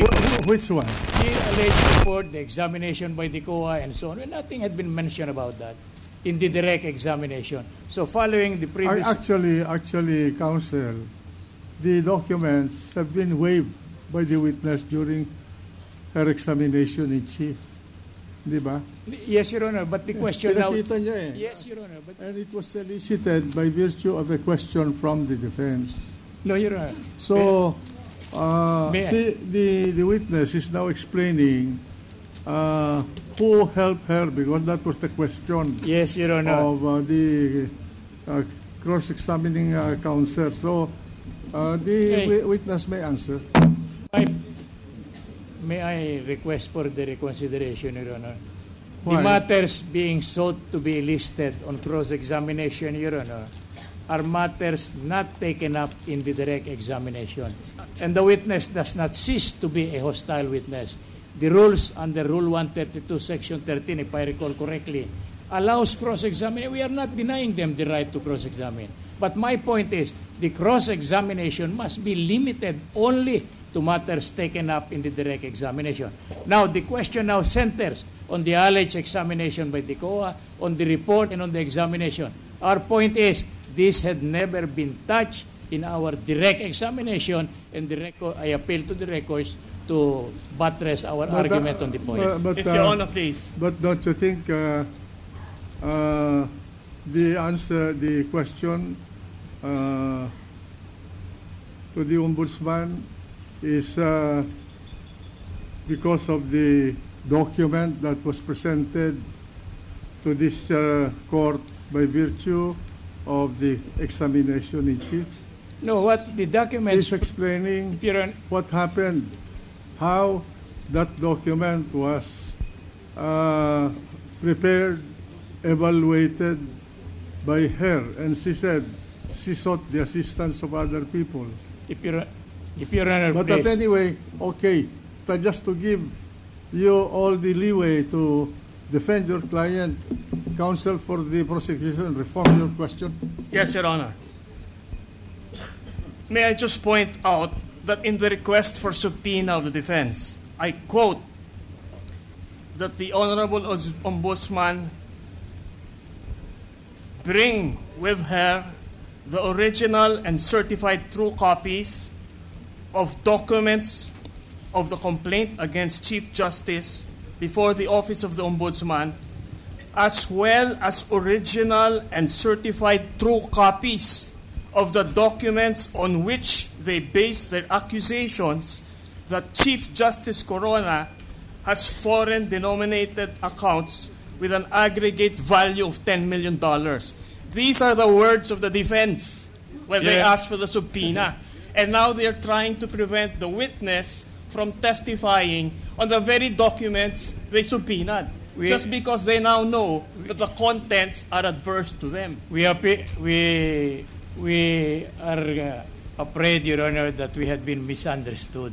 We never have referred to any subpoena, much less to any subpoena ducis tecum. That had not been part of the direct examination of the witness. Therefore, you directly examined her on the basis of matters that were not subject of the subpoena. What we are objecting is the question propounded to the witness, which covers subject matter that has not been taken up in the direct examination. Anyway, that is very clear. counsel for the prosecution, please reform your question so that we will not go into this lengthy discussion. Yes, Your Honor. You earlier said, Madam Ombudsman, that you are prepared to present a PowerPoint. Yes. Can you do that? Yes, sir. If the impeachment court will allow me, Your Honors. Your Honor, please. Unless I'm reversed by the... Yes, what's the pleasure? If it's not part of our direct examination. And secondly, Your Honor, if Your Honor, please. Allow me to continue. I vehemently disagree with the statement that it was not part of the direct examination. Your Honor, please. The journal will bear me out. They asked questions regarding the basis for the $10 million. Right. Oh. Now that the evidence is adverse to them, they're trying to suppress it. May I point out the presumption in the rules of court that when evidence is suppressed, it is presumed to be adverse to the party suppressing such evidence. You're misquoting a wrong law. That does not apply in this particular case. Do we have a right to object? Our answer is yes. It's addressed to the Honorable Court. Did you not ask a question about the basis of the charge that the Chief Justice has $10 million? Yes. We did not discuss on that in the direct examination. Did you ask that question? Yes. I do not recall, Your Honor. Let's go to the record. My question is Let us not discuss this. I want to see the record if indeed the defense counsel did not ask anything about the basis of the $10 million that was the subject matter of the examination in chief. What's the pleasure of the gentleman from Taguig? Mr. President, just to save time and to support the earlier ruling of the chair, during the direct examination, tinanong po ng counsel, bakit hindi mo nilagay sa sulat yung basihan? Yes. At ano yung basihan? Ang sagot po ng Honorable Ombudsman, ang basihan niya yung dokumento sa AMLAC. Natandaan ko po to kasi 4 na beses niya po winagaygay. Winagayway. Sorry po. Excuse my Filipino. Anyway, she held it up and waved it. And we were teasing Senator Jinggoy na kumuha na tayo ng kopya baka mawala. And paulit-ulit po yung ombudsman in saying na para tayong sirang plaka, hindi ko sinama to sa letter sapagkat she didn't think it was needed na ilagay sa letter. Therefore, Mr. Chair, to support the presiding officer, winagay niya na yung wagayway. No? Kanina pa niya wine-wave yun. And secondly, Your Honor, not to debate with you kasi kung bubuksan pa natin yung record, hahaba pa, or kung yung pronunciation ko sa Tagalog ayusin ko, hahaba pa. So excuse me for that mistake. But the defense is the one who brought up the AMLAC records. Ang ginagawa lang ng prosecution ngayon, nag-elaborate o hinihimay. And the PowerPoint is para tulungan na ihimay. So I'll stop there, but I'm supporting the ruling of the chair that it is proper in cross because it was brought up in fact by the defense, except hindi nyo hinimay o hindi nyo na tinanong yung ombudsman kung ano yung laman. But yung the fact na meron pong papeles na galing po sa AMLAC, nanggaling po yun sa tanong ng defense. And I'm afraid nahahaba po, tatagal po tayo today kung babalik pa tayo sa records and every single question. Kasi po, pagkatapos nyo po, magtatanong din kaming senator judges at hawak na po namin kopya namin, magtatanong din kami. So without interfering in the way you will defend your client, and I understand you have to do this, these questions will come out, sir. And I just like to put on record that I'm supporting the Senate President's stand that this was brought up. And I hope maging smooth yung pagtatanong natin dito. Thank you, Mr. Senator. What we are objecting is the utilization of PowerPoint, Your Honor. True. But when there was a statement to the effect that this came from the AMLA, I recall having questioned, cross-examined the witness, Your Honor, on several matters regarding the AMLA, and the net effect is that she is not in a position to testify on matters properly within the confines or jurisdiction of the AMLA. That's why I stop in there. I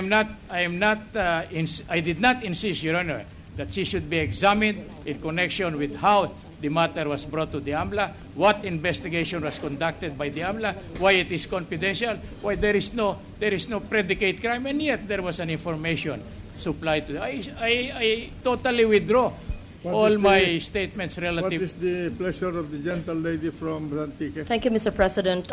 Isang maliit na kahilingan lang po na sana po ay bigyan natin pagkakataon na si Ombudsman Morales ay makapagsalita na dahil 3 oras na po tayo nakaupo dito. Gusto po natin marinig ang kanyang pahayag dahil meron na po tayong kopya ng 17 na pahina dito. Pero mahirap intindihin dahil puro numero po at mga codes. Yun lang po hinihiling ko. Pakinggan natin siya with minimum interruption at yung mga abogado dito at saka doon po, with all due respect, mamaya po magtanong, pwede po mag-redirect naman po siguro ang defense, pwede magtanong siguro sa tamang pamamaraan ang prosecution. Tapos kami, bibigyan po ng pagkakataon kung kailangan pa. Pero paano po tayo magkakaintindihan, bigyan po natin ng pagkakataon para mapaliwanag yung mga numerong napakaraming hindi namin maintindihan. Salamat, Mr. President. With due respect, Your Honor, I think with the least bit of contradiction, we are agreed that this alleged report came from the AMLA. As to who prepared the same, in particular, whether he's under oath, whether we can cross-examine him on the veracity of the entries here in appearing, whether they are authentic or not, we are already helpless, Your Honor. And the presentation... Your Honor, the document was testified to by the Ombudsman. It is a part of the testimony. You know that is a rule in evidence. Any document presented to witness and used by her in the course of her testimony, in this case, is a part of the testimony of that witness, which could be the subject matter of a cross-examination.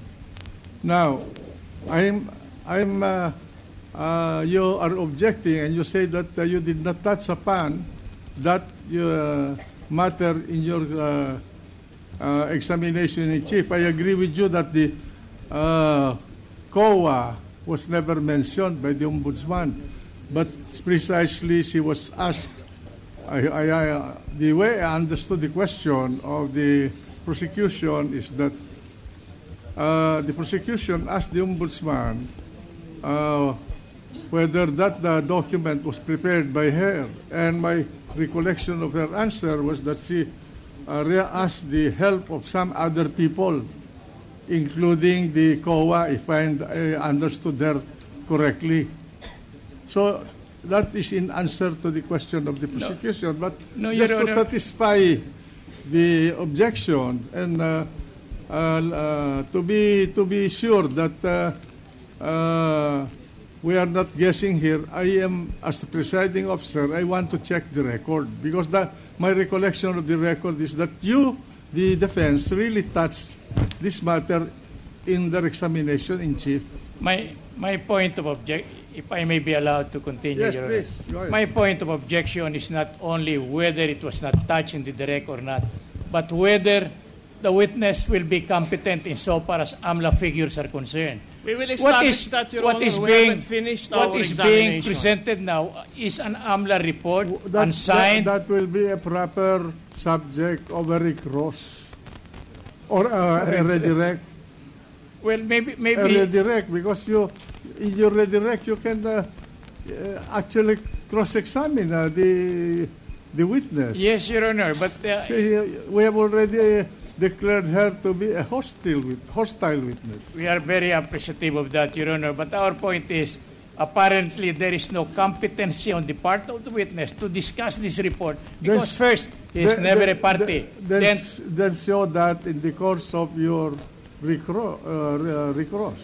No, but or redirect. our observation. Are you objecting on the ground that the Ombudsman is incompetent to testify on this matter? On the AMLA report, in addition to our previous objection, Your Honor. Your Because Honor, please, we have it is not not shown yet yet whether she is a party to the preparation thereof, whether she is privy to the entries therein appearing, and whether he had talked to the person who made the entries, Your Honor. Yes, So this will be a paper presentation. correct, but she's simply reading from the report. Precisely, Your Honor. So, PowerPoint presentation, this will include interpretation, Your Honor, of figures stated in there. well, if you do not want a PowerPoint presentation, then I will submit it to the body for a decision, if you are objecting. That's my point, Your Honor. And I made clear our position on the matter, Your Honor. We are heavily thankful to the court for allowing us to say our piece on this particular and specific matter. If Your Honor, please, just for the record, I have not seen these documents, and the mention of the PowerPoint presentation, I heard of for the first time from the Honorable Senator Soto. And I thought it was a wonderful idea to expedite the presentation of the evidence. It did not come from the prosecution. It came from the senator. Now, if the ombudsman is ready to come up with a PowerPoint presentation, I think it's within the discretion of this honorable court to say yes or no. But definitely, it's not barred by any rule. It may be tedious, but if you want to, you object to the power presentation, then I will direct the prosecution to ask the specific questions so that you can object. Thank you, Your Honor. All right. Mr. President, may we recognize The Senator Marcos? gentleman from Ilocos Norte. Thank you, Mr. President.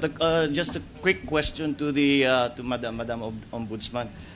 We thought we would be able to figure out these figures, but as you can see, there are very many items under which these transactions are categorized. Madam Ombudsman, you used a term earlier, transactional balance. That's right. What does that mean exactly? So just because it's so hard for us to the transactions that went into funds, the transactions that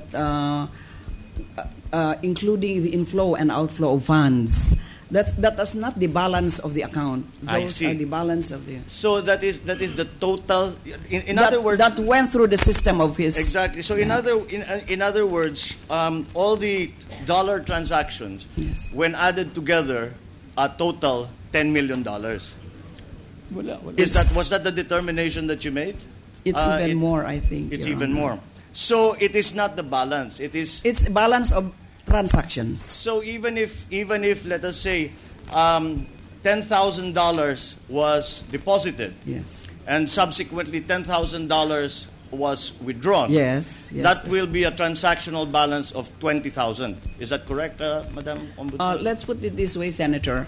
I think my computation, which was arrived at with the assistance of CPA lawyers. Yes.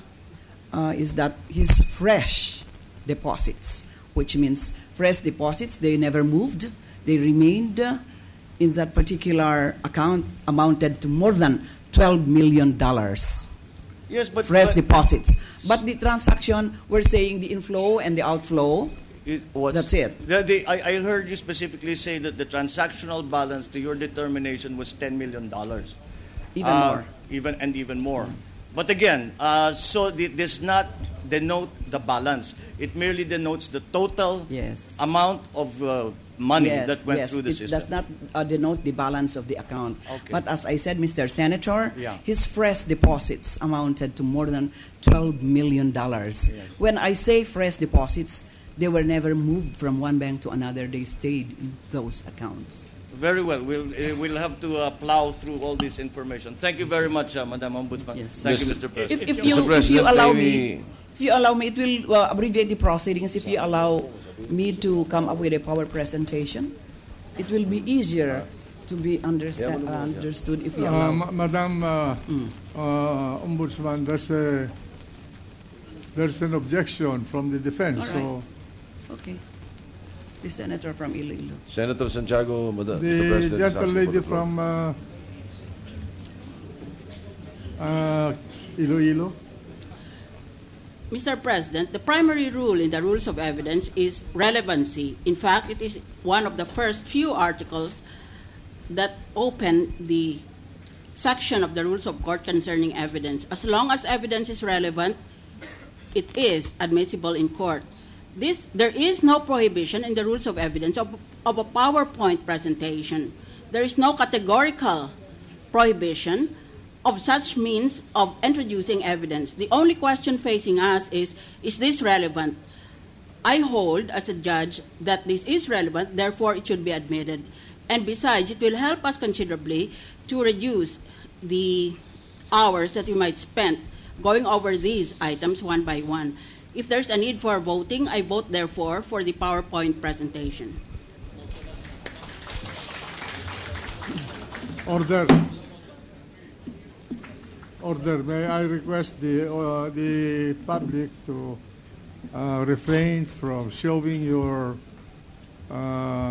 approval or disapproval with things that are happening in the courtroom.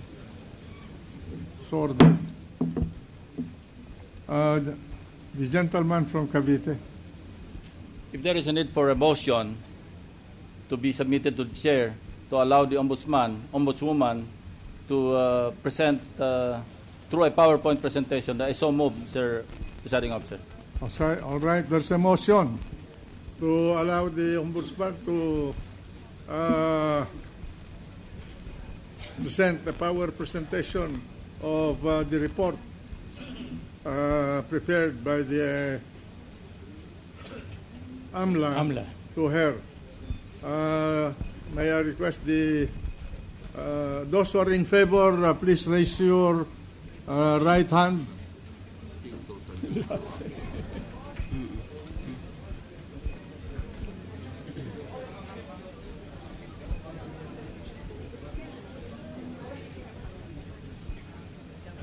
All right. Those who are against, please raise your right hand likewise. Against. Those who are against. No one is against? All right. The power presentation is authorized by the impeachment court. Proceed. All right. If Your Honor, please, if you will allow one of my if one of those who assisted me in charting this visual aid in coming up with a presentation to herself present. I am referring to Commissioner of the COA, Heidi Mendoza, if you will allow her to do the presentation, or you will prefer that it's going to be me? Well, if you're technically capable, Madam Ombudsman, then, I'll try, Your Honor. All right. Please do so.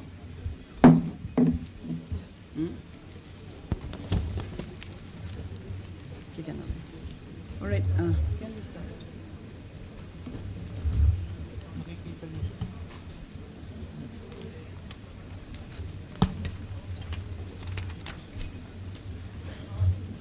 As you can see, this refers to analysis of dollar account. Basic information. Tabulation of transaction accounts submitted by AMLAC. The amounts appearing in the tabulation are not account balances, but rather they are transaction balances. The same is considered complete as to movement of funds above 500,000 from 14 April 2003 to 22 December 2011. Methodology. Recording of reported transactions into specific bank accounts. Posting of individual amounts under specific debit and credit column using the transaction codes as guide.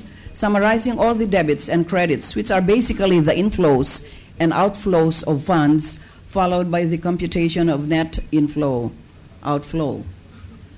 Marking of abnormal balances, such as withdrawals, where there are no apparent entries under the debit column. Preparing individual schedules, summary of transaction per account, summary of account movements, inter- and intrabank, schedule of net flows, supporting schedules for significant observations. Significant observations, multiple accounts created for similar purpose. Multiple accounts spread over 5 banks in various branches, places. Circuitous fund movements, deposit and withdrawal made on the same day. Significant movement on significant dates. Significant observation. In 2003, he had $1 account.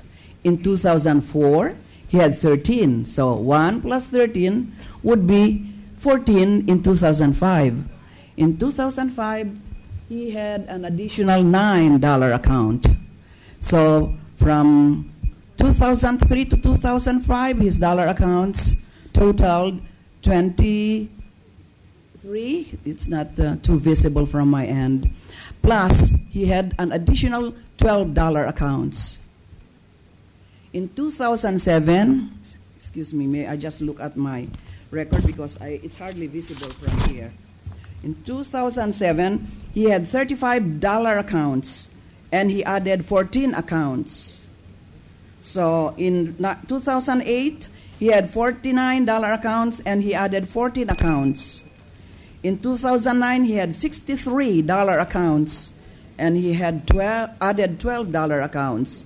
In 2010, he had $75 accounts, and he added 6 accounts. In 2011, he had $81 accounts, and he added 1 account. That gives a total of $82 accounts.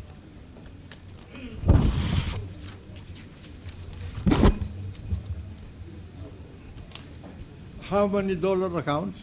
82, Your 82. Honor.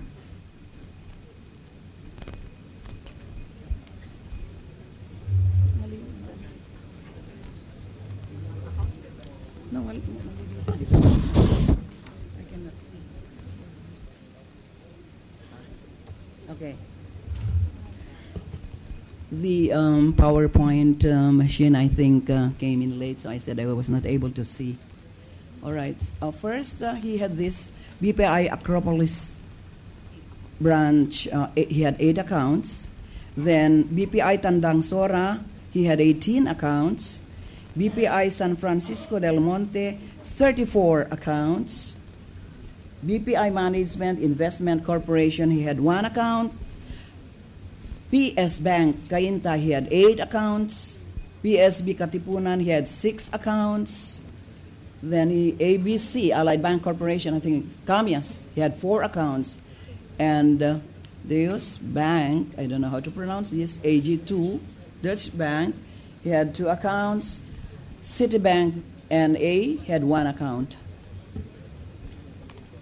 Now, circuitous movement of funds for the 4 main accounts. All right. An account in BPI Acropolis, account 4005939. Deposit in the amount of $48,589.72. This was deposited on April 14, 2003. On even date, or April 14, 2003, he withdrew $52,202.38. On April 23, he deposited to the same account the amount of $78,400.66. 2 days after, he withdrew, how is this possible? He withdrew $80,000. Maybe the amount would show that it's bigger than what he deposited, but the presumption is that he had seed deposit there. Okay, now, on April 1, 2004, he deposited $162 million. I'm sorry. This time, I'm now used to millions. It is $162,982.97. He deposited to the same account. This came from account number 9771. Okay, now, on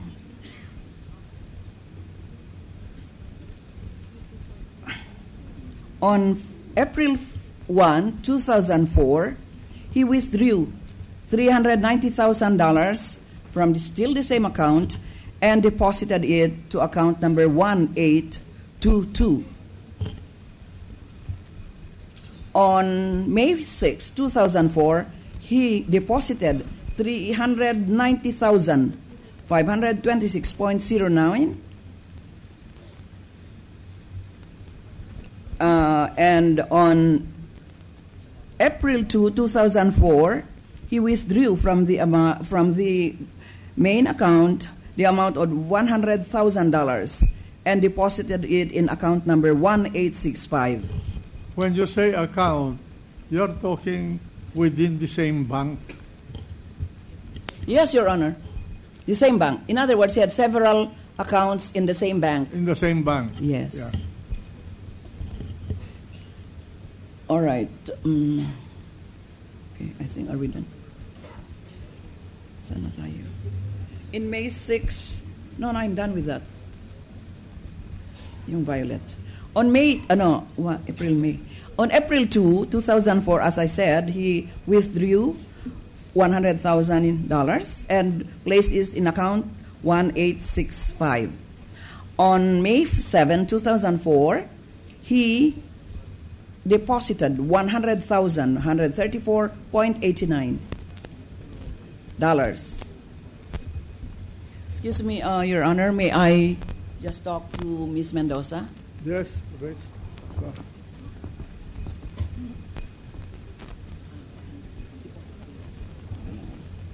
Okay.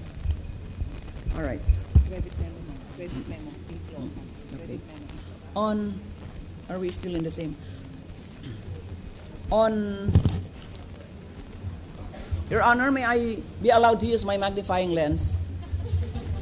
Go ahead, Madam Ombudsman. I'm also using a magnifying glass.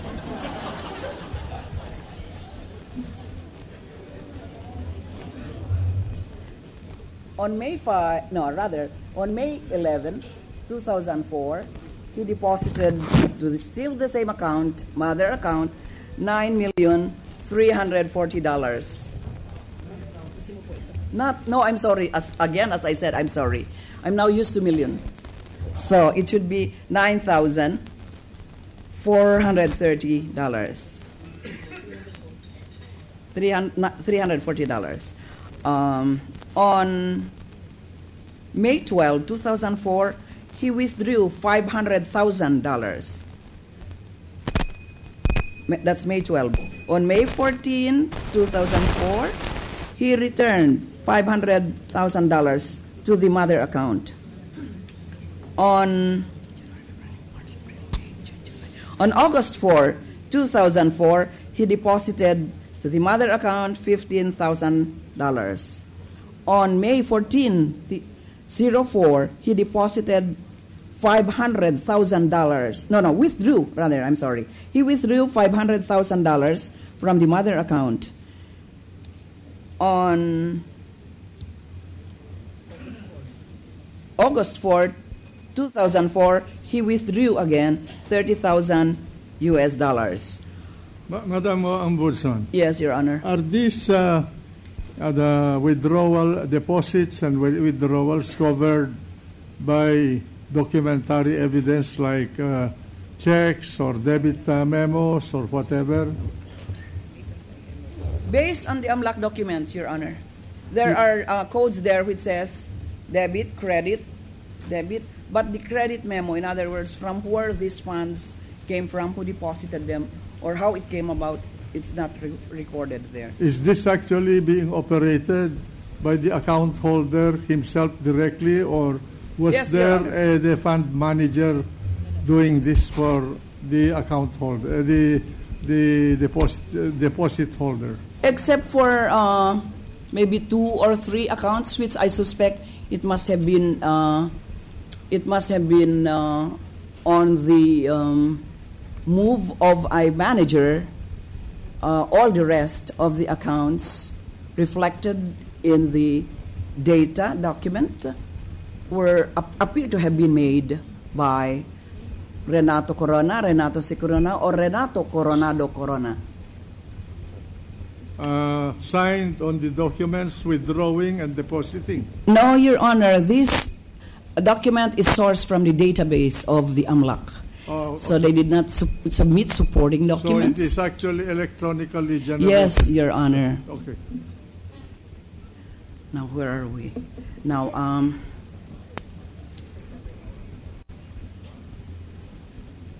on September 8, 2004, he withdrew $30,000 US and placed it in account number 3345. On what's this? No. 30,000, I'm sorry. I'm referring to the blue. Are we in the same? account, no. On September 8, 2004, he deposited to the mother account $30,040.47. On August 18, 2004, he withdrew from the mother account $30,000 and placed in account number 3507. On September 22, 2004, he deposited $30,040.47 to the mother account. On August 18, 2004, he deposited $10,000 to the mother account. On August 18, 2004, he deposited $15,000 to the mother account. On September 8, 2004, he withdrew $30,000 and placed it to account number 1840. On September 23, 2004, he withdrew $30,040.47 and deposited it to 3949 account. On October 21, 2004, he withdrew $100,000. On October 29, 2004, he deposited $39,000. On January 3, 2005, he deposited $15,000. Now, on the same date, he withdrew $15,000, the same amount. On January 14, 2005, he deposited $10,000. On the same date, January 14, 2005, he withdrew $15,000. On January 20, 2005, he withdrew $10,000. I think we are done, Your Honor. Well,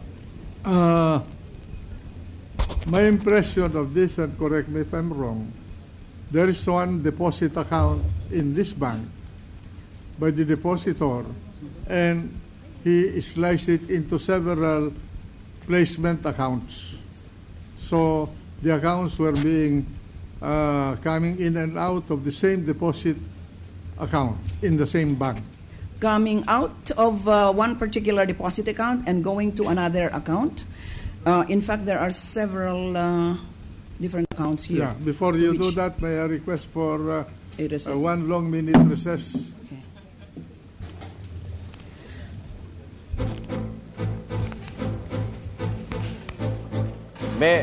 Professor, may alam ba kayo na ganitong bank transaction, deposit, withdraw, on the same day? Oo, bakit magde-deposito sa mother account, then we-withdraw niya uli, ide-deposit sa isa pang account. In my dreams. Nalito na ako. Wala akong alam. Pero ang pumapasok sa isip ko kanina, what are with these dates? Yes, elections, isn't it? May 2004 elections. So, but what is the connection to the Chief Justice pagdating dito sa election? Ask me, no? Because he was not. At that time, he was an associate justice. Candidate. But he was an associate justice at that time. Already, so I don't understand. Associate justice. Apparently, one of the observations that the ombudsman said she would share would be the significance of certain dates. Ito, significant of movements eh. Kanina may binanggit siya about election year, 2004 and 2007. 2007. That's right.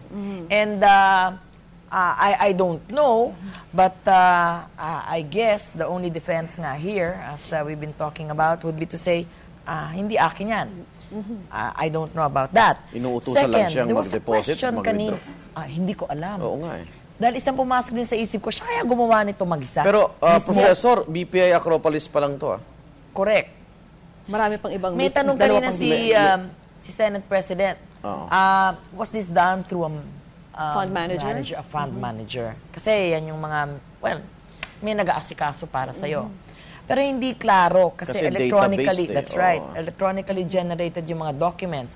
If it's not through a fund manager at hindi rin, through somebody else, we don't know, kailangan makita siguro yung dokumento nyon, kailan siya nagtrabaho nito, walang ginawa kundi mag-withdraw deposit. Deposit. All the way dito sa isang, we don't know about the other dates, but this is, ito yata yung bomba, palagay mo. Medyo. Well, sa BPI Acropolis, meron siyang $8 account. Pero pa yung sa ibang Tandansora, no, na more than 10, mga 18 But yun. why would anyone do this, no? Have a mother account and have lots of circuitous accounts in and out? You know, Several days. I don't Circuitous know. account. I don't know. The highest amount here that I can see is $500,000. So if they're trying to avoid the AMLA, they wouldn't even get into this kasi 500,000. But pesos yung AMLA, pesos, diba? Pesos. correct. So I have no idea why they had why whoever opened this or the Chief Justice is more than si one. CJ Corona lang makakasagot niyan. Correct. Yun. That's exactly the point. Well, I'm trying to speculate what he could possibly say because these are very huge amounts. So he could say he's holding it in trust for someone. Is he bound to divulge who this person is or group of persons? Or not really bound, but you know, if he's very concerned about his acquittal in this impeachment, he might as well tell the truth. Because the only other thing would be, akin lahat yan. Parang, so what if I had all of this money? Yun yung so what dun eh. It has something to do with the Salen. Why didn't you include this? Yun eh. So the only other way. And with the credibility, the probity, because as a Chief Justice, what is your business holding money for someone? So I'm just really trying to think what could be the possible explanation Anak for niya, this. sa anak niya yan? Kasi consistent naman siya dun sa mga anak. Mga anak niya eh. Correct. Hindi ko alam, marami pa siyang Kaya ibang hindi anak niya eh. dinideklara. Or a certain political figure na na-interest sa kanya. Pwede ba sa bangko yon na gamitin mo yung account ko? Kunyari, pera ni Vicky, papasok niya sa account ko? Between the two of us na lang yun. Pero hindi ko idedeklara. Hindi mo sasabihin doon. Pwedeng, kung klaro doon, in trust for ITF, naintindihan natin. Wala naman yatang indication ng mga ITF ito. So it was in his name. So if that is yung speculation mo, Arnold, then it has to be a personal arrangement that he entered into with somebody, with a family member, with I have na may no idea. ganitong kalaking halaga kasi kung titignan mo yung sweldo niya as Associate Justice Associate Justice, at this time, yes. Hindi ito yung sweldo niya, no? Uy, naku, in hindi, dollars. Hindi. Not at all. Even with all the allowances. Not disclosed pa nga. Yes. At sinabi nga ni Ombudsman na hindi lang pala $10 million. Yung pinag-uusapang fresh funds dito would be something like $12 million. Yes. Yung fresh funds na hindi nagagalaw, na intact. That's no? right. And Meaning deposits na hindi na ikot-ikot na ganito. Yes. Naano ko na yung biro niya. Kaya pala wala ka siyang $10 million eh. Wala ako niyan. 12 million. 12. Ang lumitaw, 12 million eh. Hindi totoong 10 million. Oo, 12 million. Well, 510 million pesos pala pag kinumpute. Nahirapan na 510 million pesos. Pero $12 million. Mas maaga pang husgahan si Chief Justice Corona dito, Professor? What do you mean? Kasi pag nakita, ay nako eh, di ba? Baka gano'n ang sa public person, nako naman. Kaya kailangan umupo siya. Yun. Dahil kailangan sabihin niya kung bakit may mga ganyan. Labas-masok. Pero marami rin tayong tanong kasi sino bang siya ba personally ang nag-transact nitong mga in and out na deposit, withdrawal, or meron nga bang fund manager? And I guess who can answer this? Will the AMLAC have to produce the actual documents na siguro may... No, not the AMLAC now, I guess. No. But dito papasok ngayon ang foreign currency deposit nga, hindi ba nasira na right? dito yung Foreign Currency Deposit Act, Professor? Lantad na itong mga dolyares? Kung ang kailangan lang malaman... Hindi naman winave ni CJ Corona to eh. Kung ang kailangan lang nating malaman from the bank is whether he transacted personally or through a fund manager, siguro it doesn't matter. Di ba? It was in his name. Tatlong pangalan, Renato Corona, Renato C. Corona, Renato Coronado Corona. Yun lang daw tatlong pangalan na yon. Unless sabihin niya, hindi ho ako yan. Yun lang ang mga defenses niya, hindi ako yan o hindi akin yan. May pagsisisi kaya sa part ni na Justice Cuevas na pinasabpina si Ombudsman Morales? Hindi ko alam kung ano nasa loob niya ngayon, no? Hindi ko alam may PowerPoint presentation pa eh. And we're talking about 5 banks, hindi lang BPI, may PS Bank, may Allied Bank, may AG Bank, Citibank. Ito ba mga sa impeachment proceedings, baka ito na naman yung, ito ba tinanggap na as evidence? Hindi pa. Yun. So, hindi pa rin. Pinipresent pa lang, as evidence. Diba? Okay. Correct. And hindi pa ito namamark. Kasi ngayon lang Yun nakita so sasabihin na naman nila Justice Cuevas, teka muna, bago tayo mag-conclude, hindi pa siya accepted as evidence. Wala pang conclusion. Kaya nga, Wala pang conclusion. That's why they will cross-examine later on this. Na-entertain pa lang tayo with this amount. But whether or not it's accepted as evidence, nakaka-baffle din siya, nakaka-affect din siya ng judgment, I would say. One, what is being done now is it is being presented as evidence. Later on, perhaps I can imagine, it will be marked. After that, it will be offered. Why do we offer? To determine whether it is, we ask that it be admitted. Okay. Ang ibig sabihin ng inadmit is, ikukonsidera ba natin yan sa ating desisyon?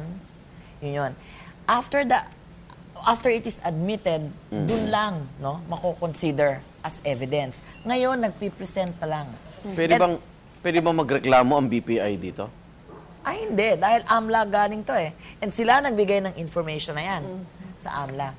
Kasi may mga dollar account yung... Di ba? May dollar. Protektado kasi yung mga depositor na may dollar account, protektado sila ng Foreign Currency Deposit Act. Yes, that's true. Pero pag ganito pa lang... Remember, may duty sila. May duty ang mga bangko i-report sa AMLA. It's a special law. Yung sa AMLA, to report yung mga ganitong klaseng movements involving more than 500,000 pesos. Monitoring lang to Hindi naman gumagawa ng decision dito. O hindi naman nagsasabi na may ginawang masama. May na-obserbahan lang ako dito, Professor Vicky, no? May withdrawal siya ng August 4. Tapos, may withdrawal din siya ng August 4. At may deposit sa ibang account. Parang sa isang araw, 2 beses siya nag-withdraw. Hindi lang yun. In the same bank. Oo nga In the same bank, in a different account. Different account. Under the same name. Under the same name. Kasi tingin mo, September 8 din, withdrawal 30,000. Pero nag-deposit din siya ng December 8, 30,000 the same account. Yeah. I think I can understand kung saan galing ang mga tanong natin. Defies logic ba? For tapos, an ordinary human being September like us. 18, 2 beses siya nag-deposit, 1 beses siya nag-withdraw. So, ako kasi sa isang araw lang, sa isang buwan yata ako pumunta ang bangko. Pagswelduhan lang. Pag sinecheck yung sweldo, di ba? Oo. Pero hindi yung ganitong deposit, withdraw, deposit. That's why there are observations. Ito nga yung yung ginawa ng nag-assist kay Ombudsman na analysis nung binigay ng AMLA. This is not the AMLA document. Ito yung analysis niya. And yung analysis niya had something to do with observation, something unusual. So parang nilagay ngayon niya, parang sinamarize ngayon dito sa PowerPoint kung ano yung mga observations na yun. Look, in one day, may deposit, may withdrawal. The same day, may deposit, may withdrawal, at dineposit sa ibang account. Mother account lang tong ating pinag-uusapan. Yun yung mga observations. I don't think the AMLA made these observations. Dahil wala naman siyang wala naman siyang repository lang siya ng mga ng information na yun. At yun ang hiningi ni Ombudsman. Of course, nung dumating kay Ombudsman, ano gagawin? What are all this? Kaya siya humingi ng tulong. Tatanong na sa mga kaibigan ko sa bangko kung possible ba itong circuitous fund account. Movement. On significant dates. Kasi nga, inikot-ikot yung pera maraming nangyari noong 2004. May 2004, election yon 2007, pati nung impeachment, kasagsagan ng impeachment, December 12, 2011. Within that week, marami ring transaction na naganap. So, and that's only for BPI, Yung isang branch ng BPI, marami pang ibang kasi bangko ako, iniisip ko, may mother account ako Iwi-withdraw ko siya para ipasok ko sa bago ko na namang account. Ultimo hindi ko alam kung yung bangko, di ba? Bakit to ganun, Mr. Clavio? Di ba, kahit sila parang... Masyadong malaki yata kung isang account lang. So, maganda, I don't know. Hindi, pero sabi mo, sobra-sobra dun sa allowable ng ng AMLAC. Yes, definitely. Only he can answer this. Dami nating tanong lalo dito. Alam mo, gusto ko nga itanong, ano kaya specifically nangyari nung April 23? Yes. Nung yung mga dates na to, what happened? Ako gusto ko yung May 2004 kasi election yun. At wala namang kinalaman doon sa pwesto niya. May Associate 2007. Justice. Oo nga. Ang magandang mga tinitignan dyan, yung mga araw at mga linggo, tsaka mga buwan leading to an election. Not election day itself. Diba? Kasi nakita mo yung una siya nag-open ng account 2003, isa lang. Pagdating ng 2004, naging 13 yung accounts. Ito mga dollar account 2005, naging 15 yung account niya. Plus, nag-open ba siya ng $9 account. So, may kabuuan na siyang 23. Pero plus 12 pa uli. At noong 2007, meron siyang $35 account kasi nga based on 23 and 12, no? So 2007, may total na siyang $35 account. Nagbukas pa siya ng 15 na dollar account. Ito tanong ko, Arnold, if you deposit on one day and then withdraw the same day, the same amount, ano kaya yun, cash? Bakit mo i-deposit? Hindi. Yung i-withdraw, ba't mo Hindi ko alam kung paano lalago yung pera ko. Kasi parang fund transfer kaya pero yun? do you carry that amount of money? In other words, check ito. Baka manager's check. Tingnan kung saan galing yung check. Second, yung mga kusan niyan nilipatat, are these savings account? Kasi kahit na dollar account naman siya, pwede rin siyang savings lang. BPI Acropolis lang eh. Pwedeng savings siya or pwedeng current account. In other words, lalabas ba yon somewhere else? Magandang tingnan din yon. Kaya lang, database lang eh. But if you so, ibig sabihin, ito yung report nung ito na rin yung interpretation bank clerk, no? You know what? It doesn't really matter anymore. Kasi nga, ang tinatanong lang is, pera ba niya to? Kung pera niya to, bakit wala sa salin? Yun lang naman eh. Wala pa. Yun lang. So it doesn't really matter kung entrust for anyone ito? It matters. It matters, yes. It matters. Kasi But the kung thing is, entrust for, it's not yours. Yeah, but then again, that also casts a cloud of doubt on his personality. If he's holding it in trust for someone, especially if, who could he possibly be holding it in trust for? Except that is not part of the impeachment complaint. So we're still talking about Article 2, Salen. Pero, sa pag-discuss ng Salen, ang daming ibang nadidiscuss. Nagpo-form sa isipan ng publiko, nagpo-form sa isipan ng mga ng mga interesado dito sa impeachment nito, ang mga iba't ibang bagay. Kaya, itong investigasyon na to ni Ombudsman, malaki ang kinalaman sa kung may acquittal ngayon, baka sa susunod, iba naman ang pag-uusapan. Or it does not bar. Sabihin natin, nagkaroon ng conviction, it does not bar the Ombudsman from recommending the filing of another case, which is of course not impeachment, or can be used, not necessarily recommend, but the same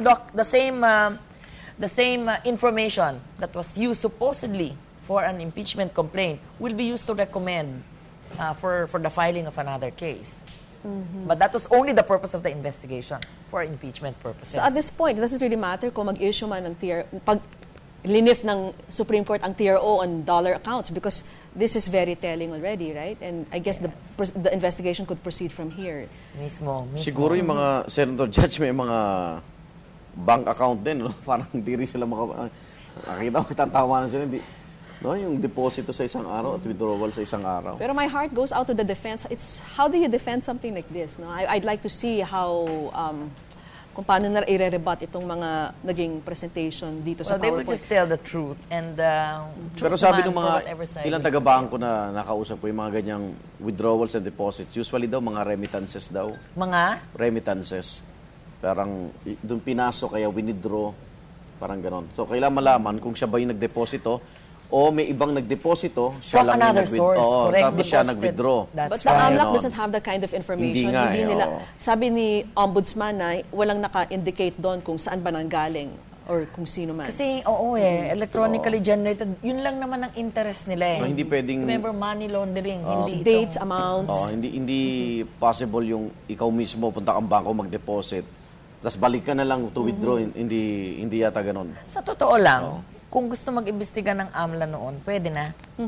Diba? Yes. Kasi this is beyond the threshold amount, yung tinatawag nating ceiling. Kaya lang, ano ba ibig sabihin ng money laundering?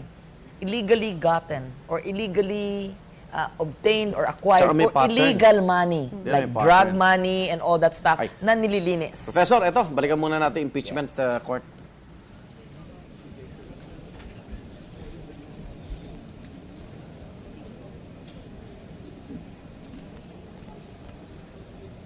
May we recall the witness?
Madam Ombudsman. Yes, Your Honor.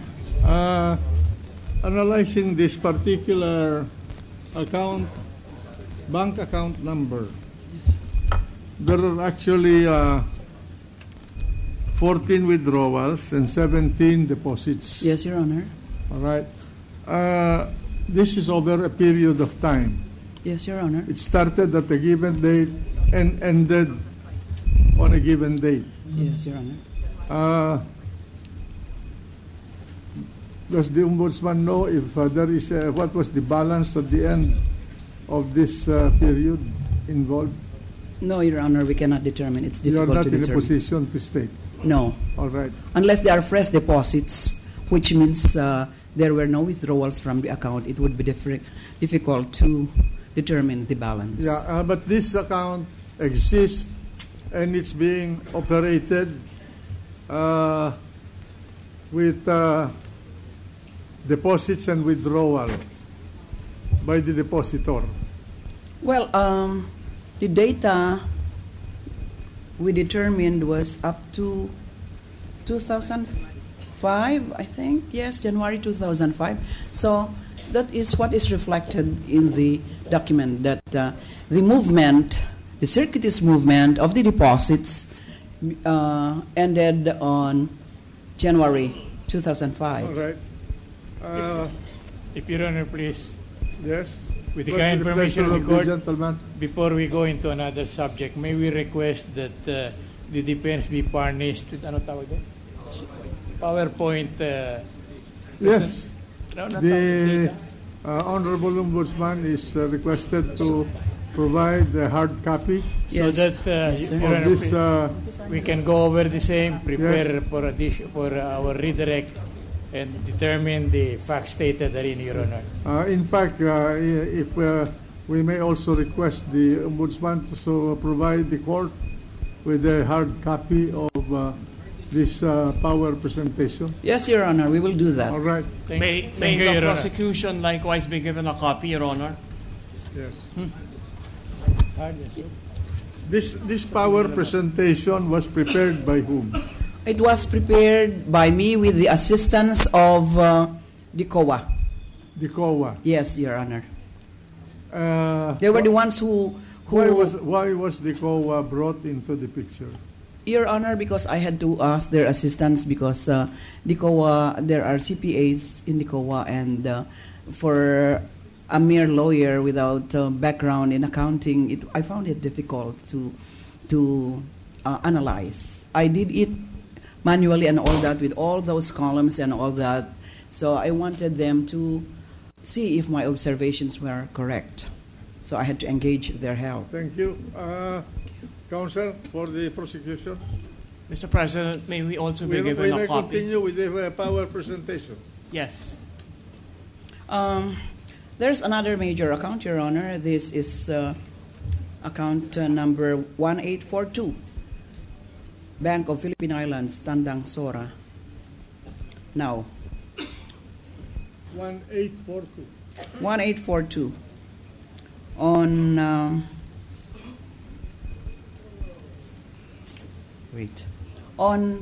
left side. On August 11, 2004, he withdrew. No, I won't say he withdrew. There is a withdrawal of $10,000, which went to account number 4676. More than a month later, or on September 15, 2004, the amount of 10,011.24 was deposited to the same account. Is this separate from the Separate, first? Your Honor. This is BPI. The other one was BPI Acropolis. This is BPI Tandang Sora, TS.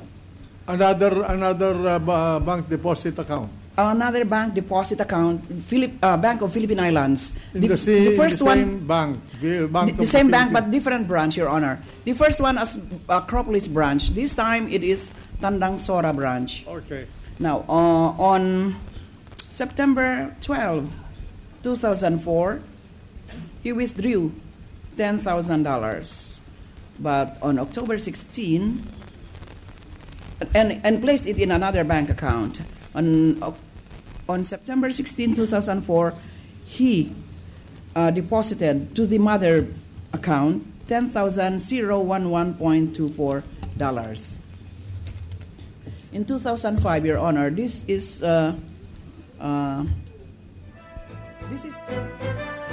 Ang inyo pong napapanood ay ang pagdedetalye pa rin ni Ombudsman Conchita Carpio Morales ng umano'y dollar account ni Chief Justice Renato Corona batay sa report na kanyang nakuha sa Anti-Money Laundering Council o AMLAC. Nakasaad dito na nagkaroon ng circuitous fund movement o pag-ikot ng pera sa 4 sa 82 dollar account mula 2003 hanggang 2011. Ayon pa kay Morales, umabot ng hanggang $12 million in fresh deposits ang naitala sa mga dollar account ng punong mahistrado.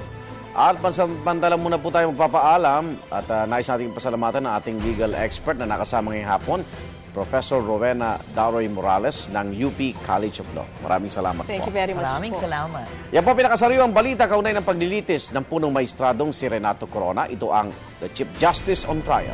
Maaari rin po kayong bumisita sa pinaka-komprehensibong timeline ng impeachment trial sa internet. Yan po ang www.gmanetwork.com/news/CJTrial. At ako po si Vicky Morales. Ako naman, Arnold Glavio. Huwag po kayong bibitiw sa ating patuloy na pagtutok. At susunod na po ang News TV Quick Response Team kasama si Jiggy Manikan. Jiggy!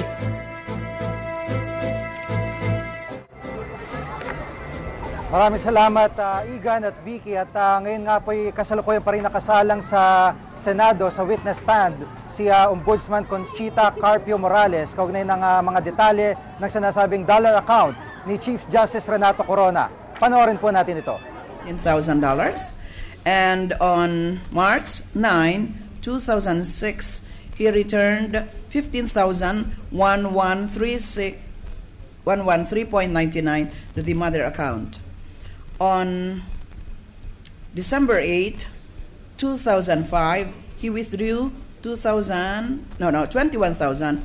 And on March 23, 2006, he returned 21,159.98. This came from another bank account. So there are 4 bank accounts involved in this page.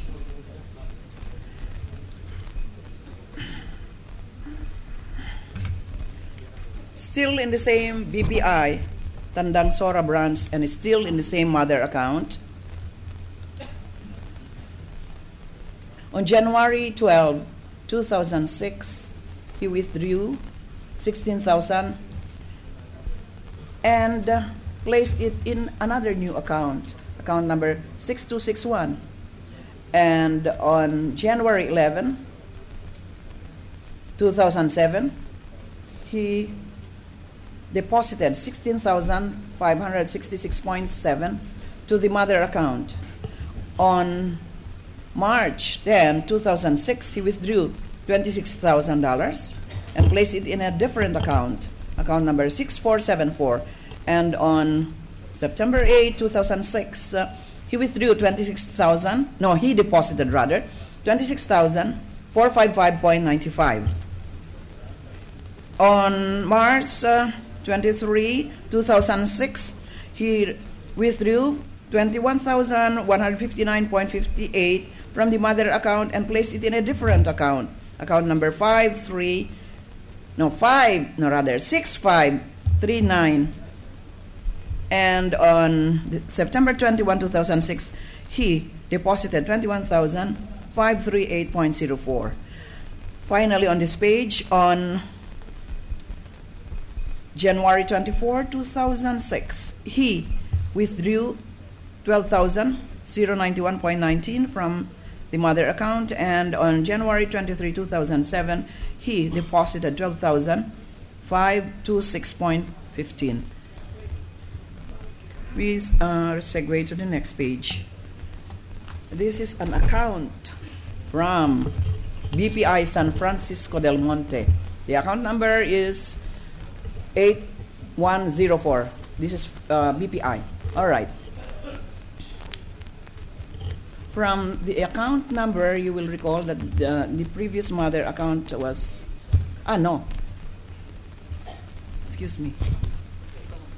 Yeah, it's different. All right. San Francisco del Monte. On September 14, 2006, no, rather, August 14, 2006, September 8, 2006, 9, in other words, September 21, 2006, January 16, 2007, January 23, 2007, he made 5 deposits. The first was $48,391.09, $26,455.95, $21,534.04, $16,566.07, $12,526.15. This came from an account number 1842. Again, on August 16, 2006, he deposited to the mother account the amount of $13,700. Then on September 27, 2006, he deposited $110,109.19. And on January 24, 2007, he deposited $21,234.05. This was the account where this came from is not indicated. On May 3, 2007, he deposited to the mother account $134,603.25. This came from an account numbered 9366. On September 27, 2000, the withdrawal first should have been mentioned first because it's a year before that. So anyway, he withdrew $131,643.32 from his mother account and deposited it to account number 9366. On May 3, 2007, he deposited to the mother account $27,039.80. And on September 8, 2006, he withdrew $26,455.95 and placed it to account number 9188. Finally, on August 16, 2006, he withdrew from the mother account $62,000 and placed it in account number 8955. And on February 14, 2007, he withdrew $63,000. No, he deposited rather, black one, $232.23. 63. Still another account? No. I think this is San Francisco. Still in the same account in San Francisco del Monte. On February 15, 2007, he transferred $63,232.23 to account number 0933. And on May 3, 2007, he deposited $63,345.61 to the mother account. On January 24, 2007, he withdrew 53,326.85 and placed it to account number 0704. And on May 3, 2007, from the same account, he deposited to the mother account 53,572.71. Now, on December, let me start with, on July 19, 2007, there was a deposit of $12,700. Where the deposit came from, it is not indicated. Fresh deposit. All right. On July 27, he deposited 100,000. On May 29, 07, he deposited 129,498.98. And on September 3, 2007, he deposited $20,000, while on December 21, 2007, he deposited $50,000. These are fresh deposits that were infused into the mother account. Still in the same account, BPI San Francisco del Monte,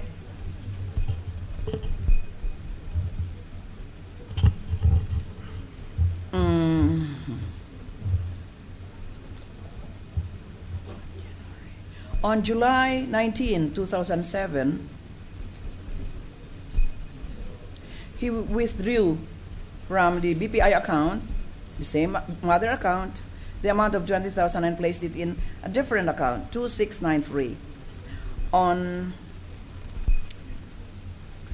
August 23, 2007, he deposited to the mother account $20,076.44. On August 31, 2007, now let me start with the withdrawal first. On July 27, 07, he withdrew the amount of 100,000 and placed it still in another account. But on August 31, 2007, he deposited to the mother account 100,404.69. On August 23, 2007, he transferred 20,007.44 from the mother account and deposited it into a different account, 3193. On September 3, 2007, he deposited to the mother account from this new account the amount of 20,082.83. On September 3, 2007, he transferred 40,082.93 from the mother account and transferred it to a new account, 3479. On March 3, 2008, he deposited 40,973.18. On August 9, 2007, still from the same account, he withdrew 296,728.99 and placed it in a new account, 2987. And on November 8, 2007, he deposited 299,937.86 to the mother account. On July 31, 2007, he withdrew 130,443.32 to a new account, 2812. And on March 4, 2007, he deposited to the mother account the amount of $133,547.67 US dollars. On August 31, 2007, he transferred from the mother account $100,404.69 to a new account, 3398. And on February 29, 2008, he returned to the mother account the amount of $102,634.97. On November 9, 2007, he withdrew the amount of 299,937.86 and transferred it to a new account, 7659. On December 21, 2007, he withdrew from the mother account the amount of 50,000 pesos and dollars and transferred it to a new account, 4351. And on January 25, 2008, he deposited to the mother account 50,000 to 24.83.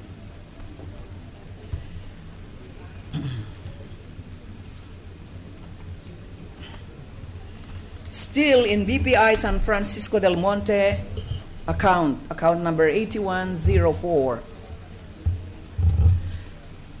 On March 5, 2008, he deposited the amount of $30,300 to the mother account.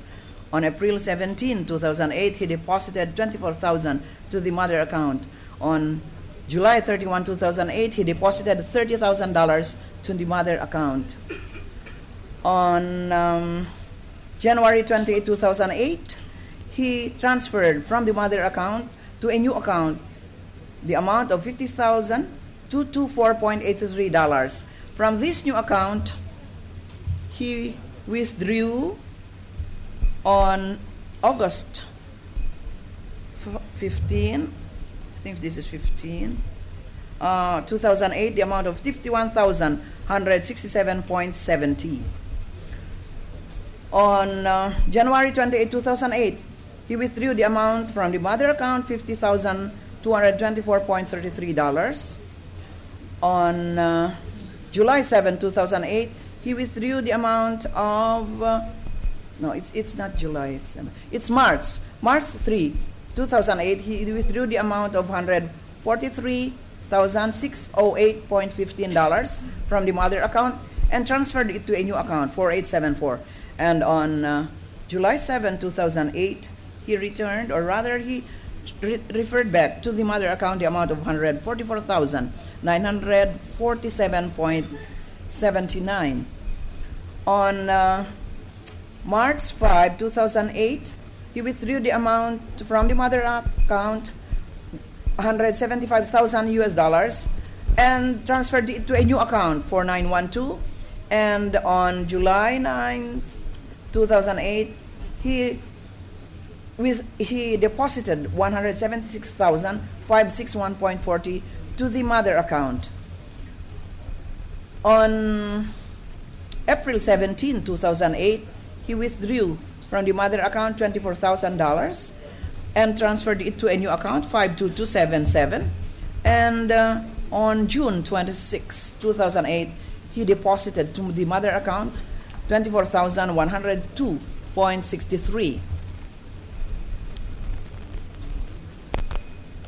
On July 9, 2008, he withdrew the amount of $345,611.82 to a new account.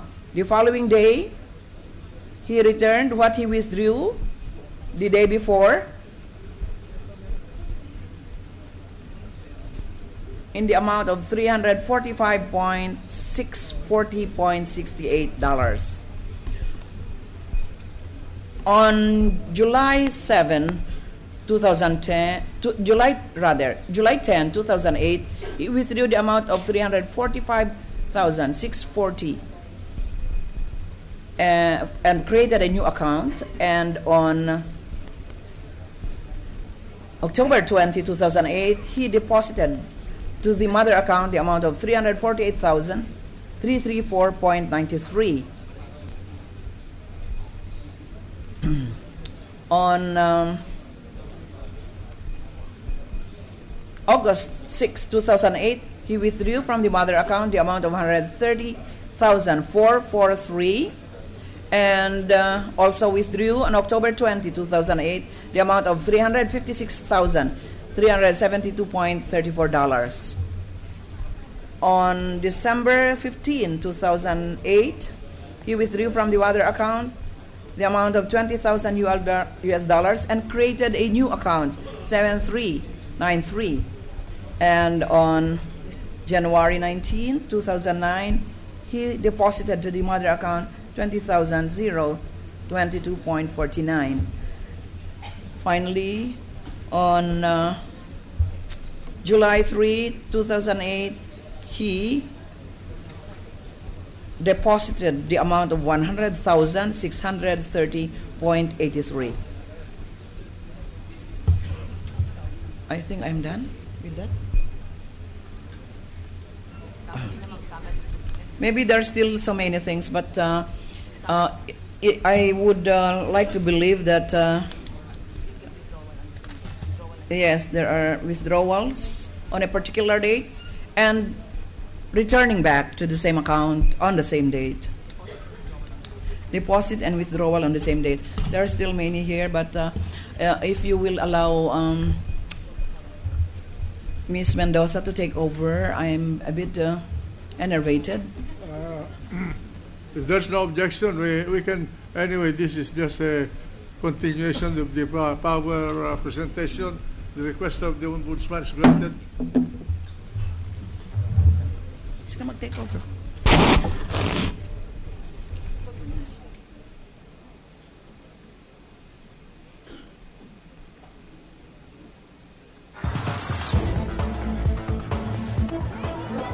Sa ngayon nga po ay pansamantala ulit na recess ito pong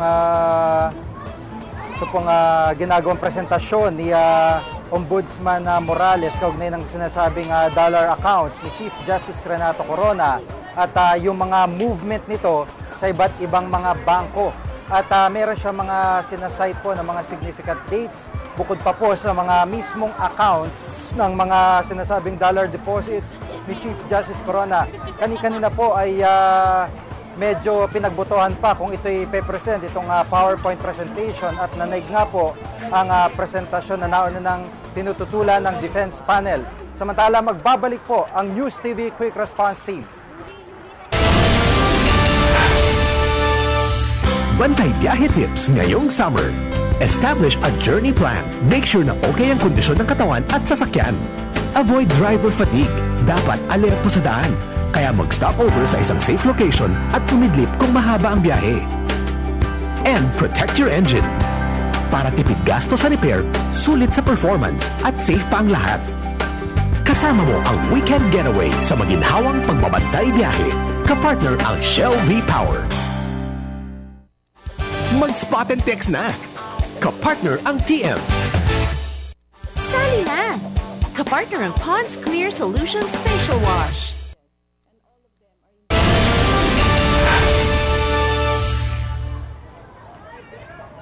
Samantala, balikan po natin ang mga pangyayari dyan sa Senado. Kaugnay pa rin ang PowerPoint presentation na ginagawa ni Ombudsman Morales. Kaugnay pa rin ang mga sinasabing milyon-milyong dollar deposits ni Chief Justice Corona. Panoorin po natin ito. 97.93. How much? 28,744,497.93. That is the total inflow, Your Honor. Of deposits. Yes, Your Honor. Deposit, credit memos, internal remittances, meaning, Your Honor, anything that went in. That entered the account. Yes, Your Honor. US dollars? US dollars, Your Honor. And how about the total outflow? Withdrawals. The total outflow consisting of withdrawals, debit memo, purchases, electronic payments, outward remittances, amounted to 30,758,878.71.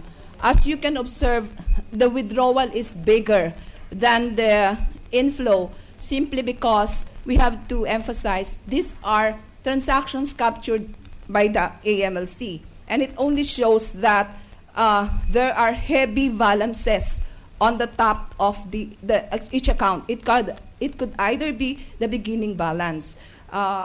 This proves the theory that the withdrawals is either equal or less than the deposit. So if I may again repeat, a total inflow of 28 million and a total outflow of $30 million. How about in pesos, Madam Witness? Sorry, Your Honor, I did not compute in pesos. That's just the dollars. This is just the dollar, Your Honor. These are transactions From 2003. starting from a period and ending in another period. Your Honor, from April of 2003 to December of 2011, we analyzed a total of 423 transactions over 82 accounts, all in the name of the respondent. The peso account, I was told, reached around 242 million pesos. So this is a different one, meaning 242 million in peso account, and this one is 30 million outflow for dollar account and total inflow of at least 28 million, Your Honors. How much, if I may, Your Honor, please? Yes, sir. How much do you have the totals of the dollars withdrawn by the Chief Justice December 12, 2011, up to end of the month? Just the total. The total of the total withdrawals for 2012. Can I just look on December my account? 12. Just December? The second half of December, when he was impeached. Sorry, Your Honor, we don't have that. It's in the data. It's in the data, yeah, but I mean, our classification is based on the analysis, on the findings. So December, do you have the number for the entire month of December 2011? Yes, but we did it on a per account per year, Your Honors. I'm sorry. I did it on a per month basis. I did it on a per account per year basis because we're looking at the inflow and the outflow. We wanted to come up with general analysis. So we did it on a yearly per account basis per bank. If Your Honor, please, What's the with the kind permission of the court. Yeah, what's the At this juncture, Your Honor, we are rather brought into a confused situation because whom we presented is the Honorable Ombudsman, Your Honor. And we presented her being allowed as a hostile witness, Your Honor. Testifying on the stand now is Mrs. Heidi Mendoza, Your Honor. That's correct. And we... So what is your pleasure? And we do not know whether she is testifying for whom and what her testimony will be and how could it be credited, Your Honor. Because we cannot raise the objection that the question being propounded was not covered in our direct examination. Objection sustained. Ms. Mendoza, you are not continuing with the power presentation of the Ombudsman. So, to be fair to the defense, I think yes, Your Honor. You're not presented here as a witness for the defense nor for the prosecution. So, Mr. President. Yes. Mr. President. Majority Floor Leader. Well, I am getting a consensus from the members of the court that perhaps we may continue tomorrow with the Ombudsman herself instead of another witness that has not been duly accepted by not only by the court, we have to discharge first the witness. Yes, we discharge Ms. Mendoza. Thank you very much, Mrs. Mendoza. Yeah, we have to discharge the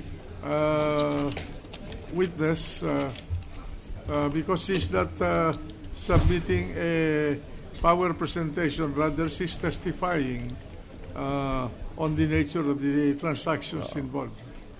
And so, Mr. President, inasmuch as we have been informed that the Ombudsman has been very tired because of the trial since 2 o'clock this afternoon, we just ask that she be present tomorrow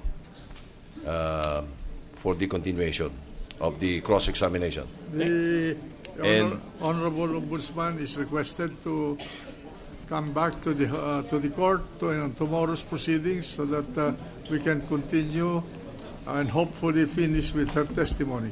So ordered. Thank you, Mr. President. One more. May we ask a copy of the the PowerPoint that was being presented by the Ombudsman. We make the same request, Your Honor, in order to enable us to conduct an intelligible cross-examination. Your Honor, material to the points discussed. Redirect. Redirect. Oh. No, for our redirect. Yes, you're redirect. The request is reasonable. The chair would like to request the Ombudsman to provide the defense and this court hard copies of the power presentation done by her this afternoon. And the prosecution as well, Your Honor, please. And as well as the prosecution. Thank you. Thank you, Your Honor. If Your Honor, please, may we know from the defense if the Chief Justice is going to testify tomorrow? Is he going to testify tomorrow? Bakit naman ganyan? I am just... Para bang wala na kaming alternative, wala na I think... we are dealing with the retired Justice of the Supreme Court and former Secretary of Justice. Just a minute. We wanted... I think the prosecution should not ask the defense when they present their witnesses. Thank you. Yes, Your Honor. I'm sorry, Your Honor. Yeah. Walang bastusan. Thank you, Your Honor. So, Mr. President, may we ask the Sergeant-at-Arms to make an announcement? The Sergeant-at-Arms may now make the announcement. Please all rise. All persons are commanded to remain in their places until the Senate President and the Senators have left the session hall. Mr. President, I move that we adjourn until 2 o'clock in the afternoon of Tuesday, May 15, 2012. Any objection? Hearing none, the session is adjourned until 2 o'clock. Trial, pero kanina po isang napakalagang development ang naganap, lalo pat dinedetalye po ni Ombudsman Morales ito pong